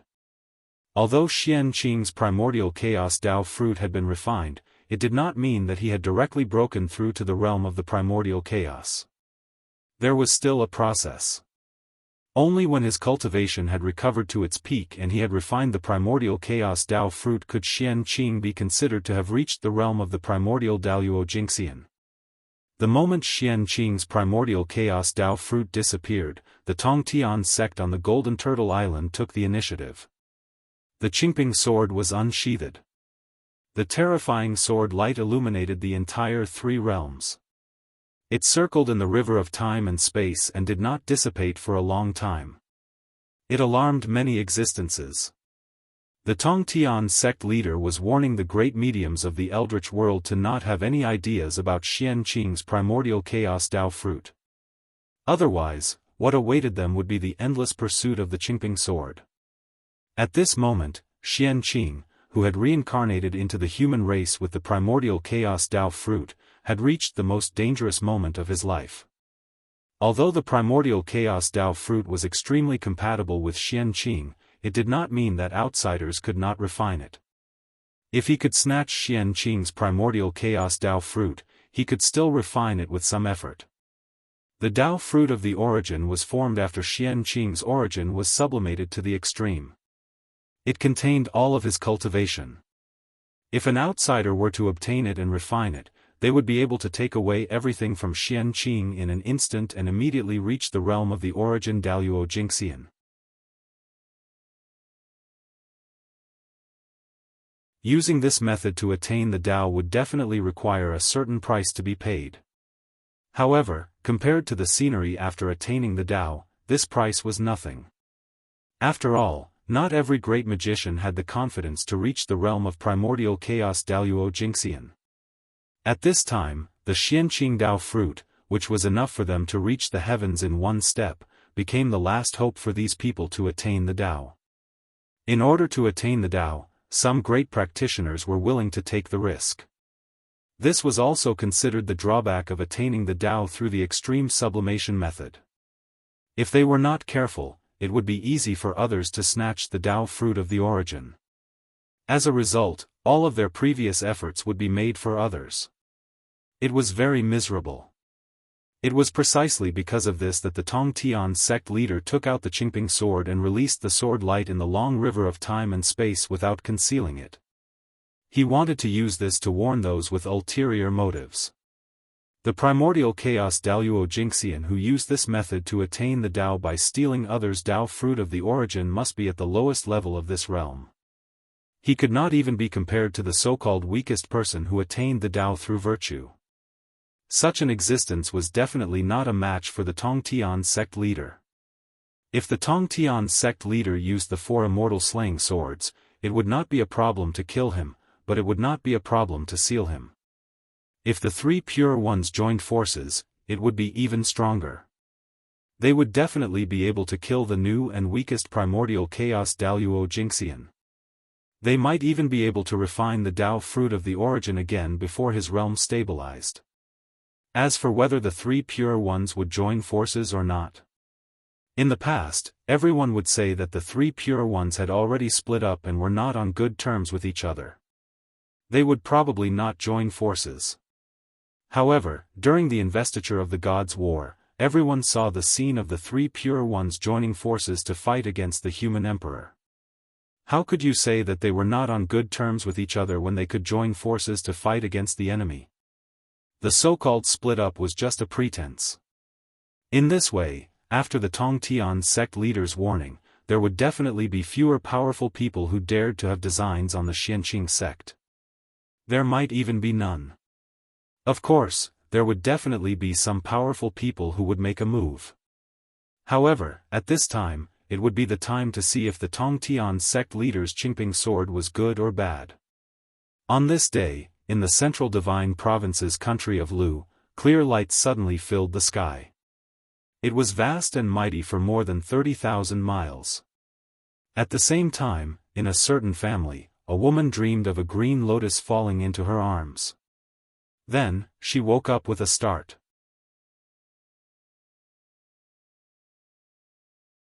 Not long after, the news that she was pregnant spread.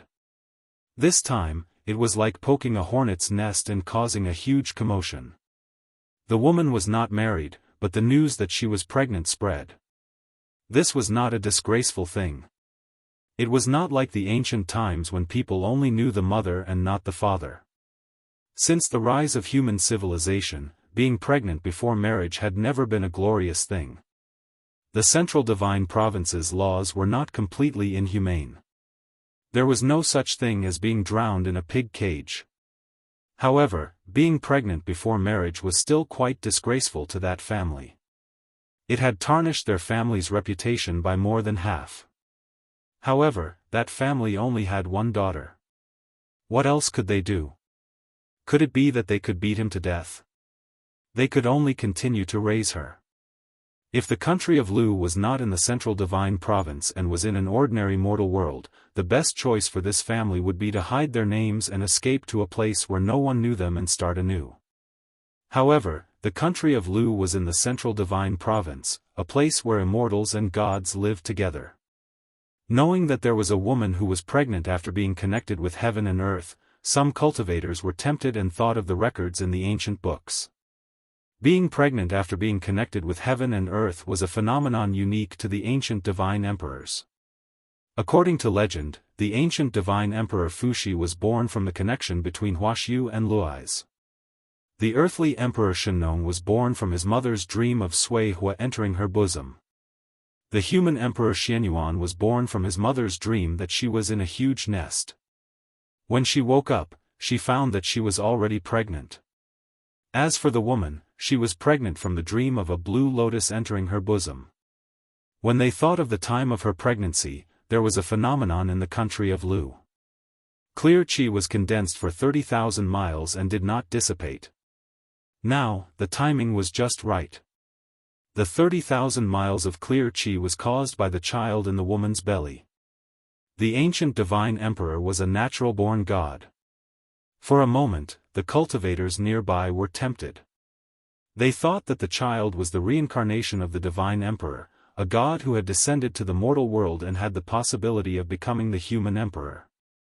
Of course, with such an extraordinary background, even if the child could not become the human emperor in the future, it would still be extraordinary in the future. Involuntarily, some cultivators wanted to take the child as their disciple. However, such people were in the minority. Most of them felt that they were not qualified enough. They all contacted their elders and reported what had happened here to them and asked them to make a decision. As for the gods in the country of Lu, they were already scared out of their wits.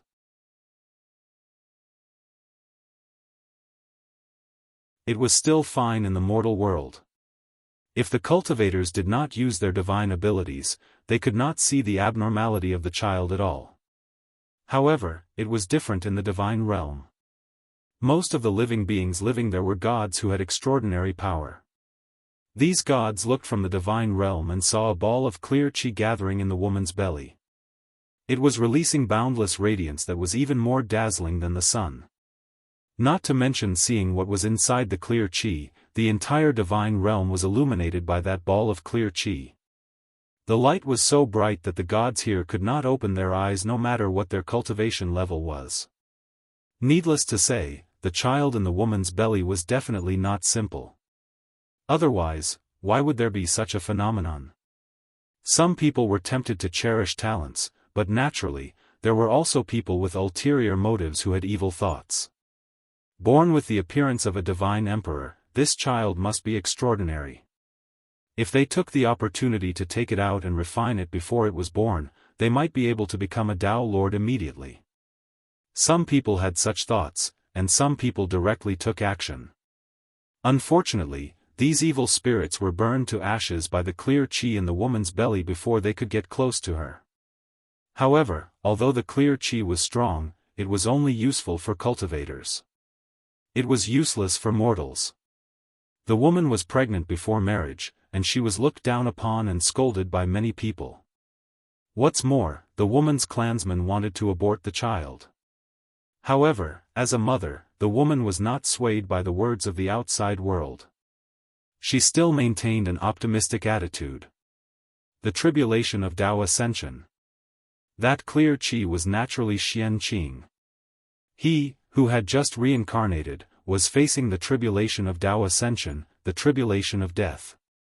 He was not even born, but there was already a tendency of him dying. Dao Ascension was difficult, and every step was dangerous. This was only the beginning. There were many more tribulations waiting for Xianqing. Time passed bit by bit. In the blink of an eye, 3 months had passed.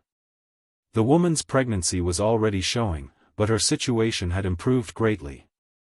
Because, at some point in time, there was an extra qilin in the Lu country.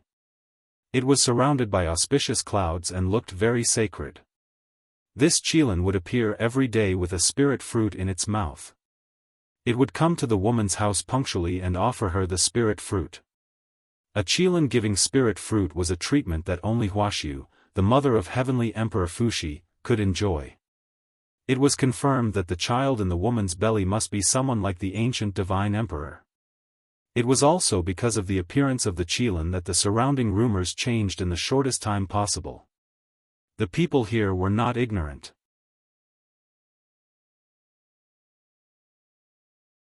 The Central God Province was a place where humans and gods lived together.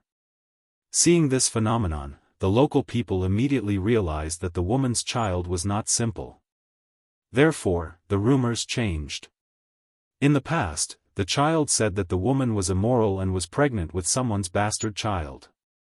But in the blink of an eye, it became, I already knew that the child was extraordinary and was the reincarnation of a god. The change was so fast that it made people dumbfounded. After that, as time passed, more and more changes happened to the woman's situation. At some point in time, a majestic true dragon appeared in a lake in the country of Lu. Every day, it would catch all kinds of spirit fish from the lake and compete with the qilin to deliver food to the woman. Then, a phoenix appeared. It was incomparably luxurious and also joined the ranks of delivering food. Not long after, the people in the country found that there were many divine beasts and auspicious beasts around them. And these divine beasts and auspicious beasts were all circling around the woman. For example, when the woman walked to the river, divine beasts would appear in the water.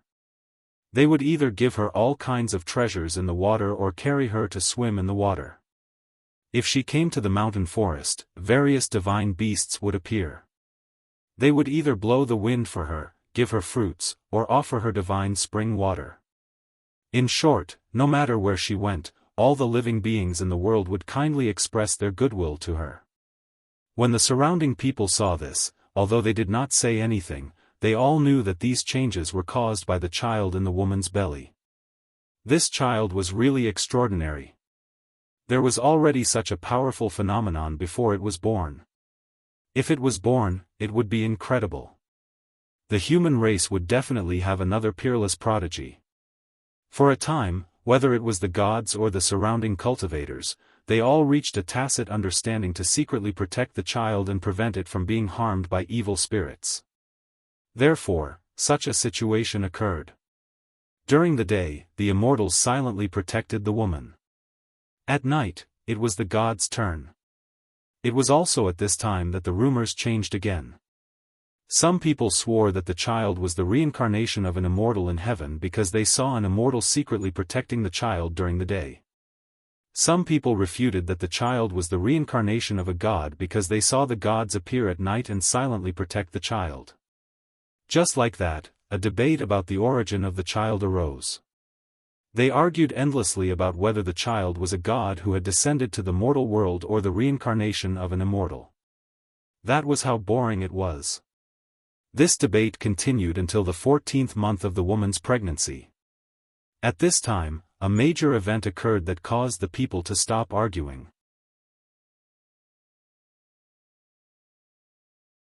Xianxia's reincarnation needed about 24 months to be born, which corresponded to the 24 green lotus of creation. Therefore, it was not a problem for the child to not be born after 14 months. The surrounding people were also not surprised. After all, it was a natural god. It was normal for it to be different from others. It would be abnormal if it was the same as others. Of course, Xianxia was able to successfully conceive until now because of the various immortal fruits offered by the divine beasts. That woman only had a mortal body, but Xianxia was a top-tier great medium. How difficult was it to conceive an innate god with a mortal body? It was likely that before Xianxia was born, the woman's essence would have been exhausted and she would have become a dried corpse. Therefore, the scene of the divine beasts offering the immortal fruits happened. The immortal fruits were not ordinary either. They were all top-tier innate spiritual fruits. Each of them was more precious than the 9,000-year-old immortal peaches. If an ordinary person ate one of them, it would be an exaggeration to say that they would become Taoist priests. However, it would be no problem for them to become Daoist lords. These innate spiritual fruits were the treasures of Feng Zichen and the Tongtian sect leader. In order for Xianxia to be born successfully, they gritted their teeth and took them out. As for the divine beasts, their origins were simple. They were the newly born descendants of the 3 clans. Their bloodline was incomparably pure. Otherwise, they would not be qualified to offer the immortal fruits to Xianxia. You're tuning in to the Unparalleled SwordWill YouTube channel. Don't forget to subscribe and join us on this journey to catch the most captivating stories.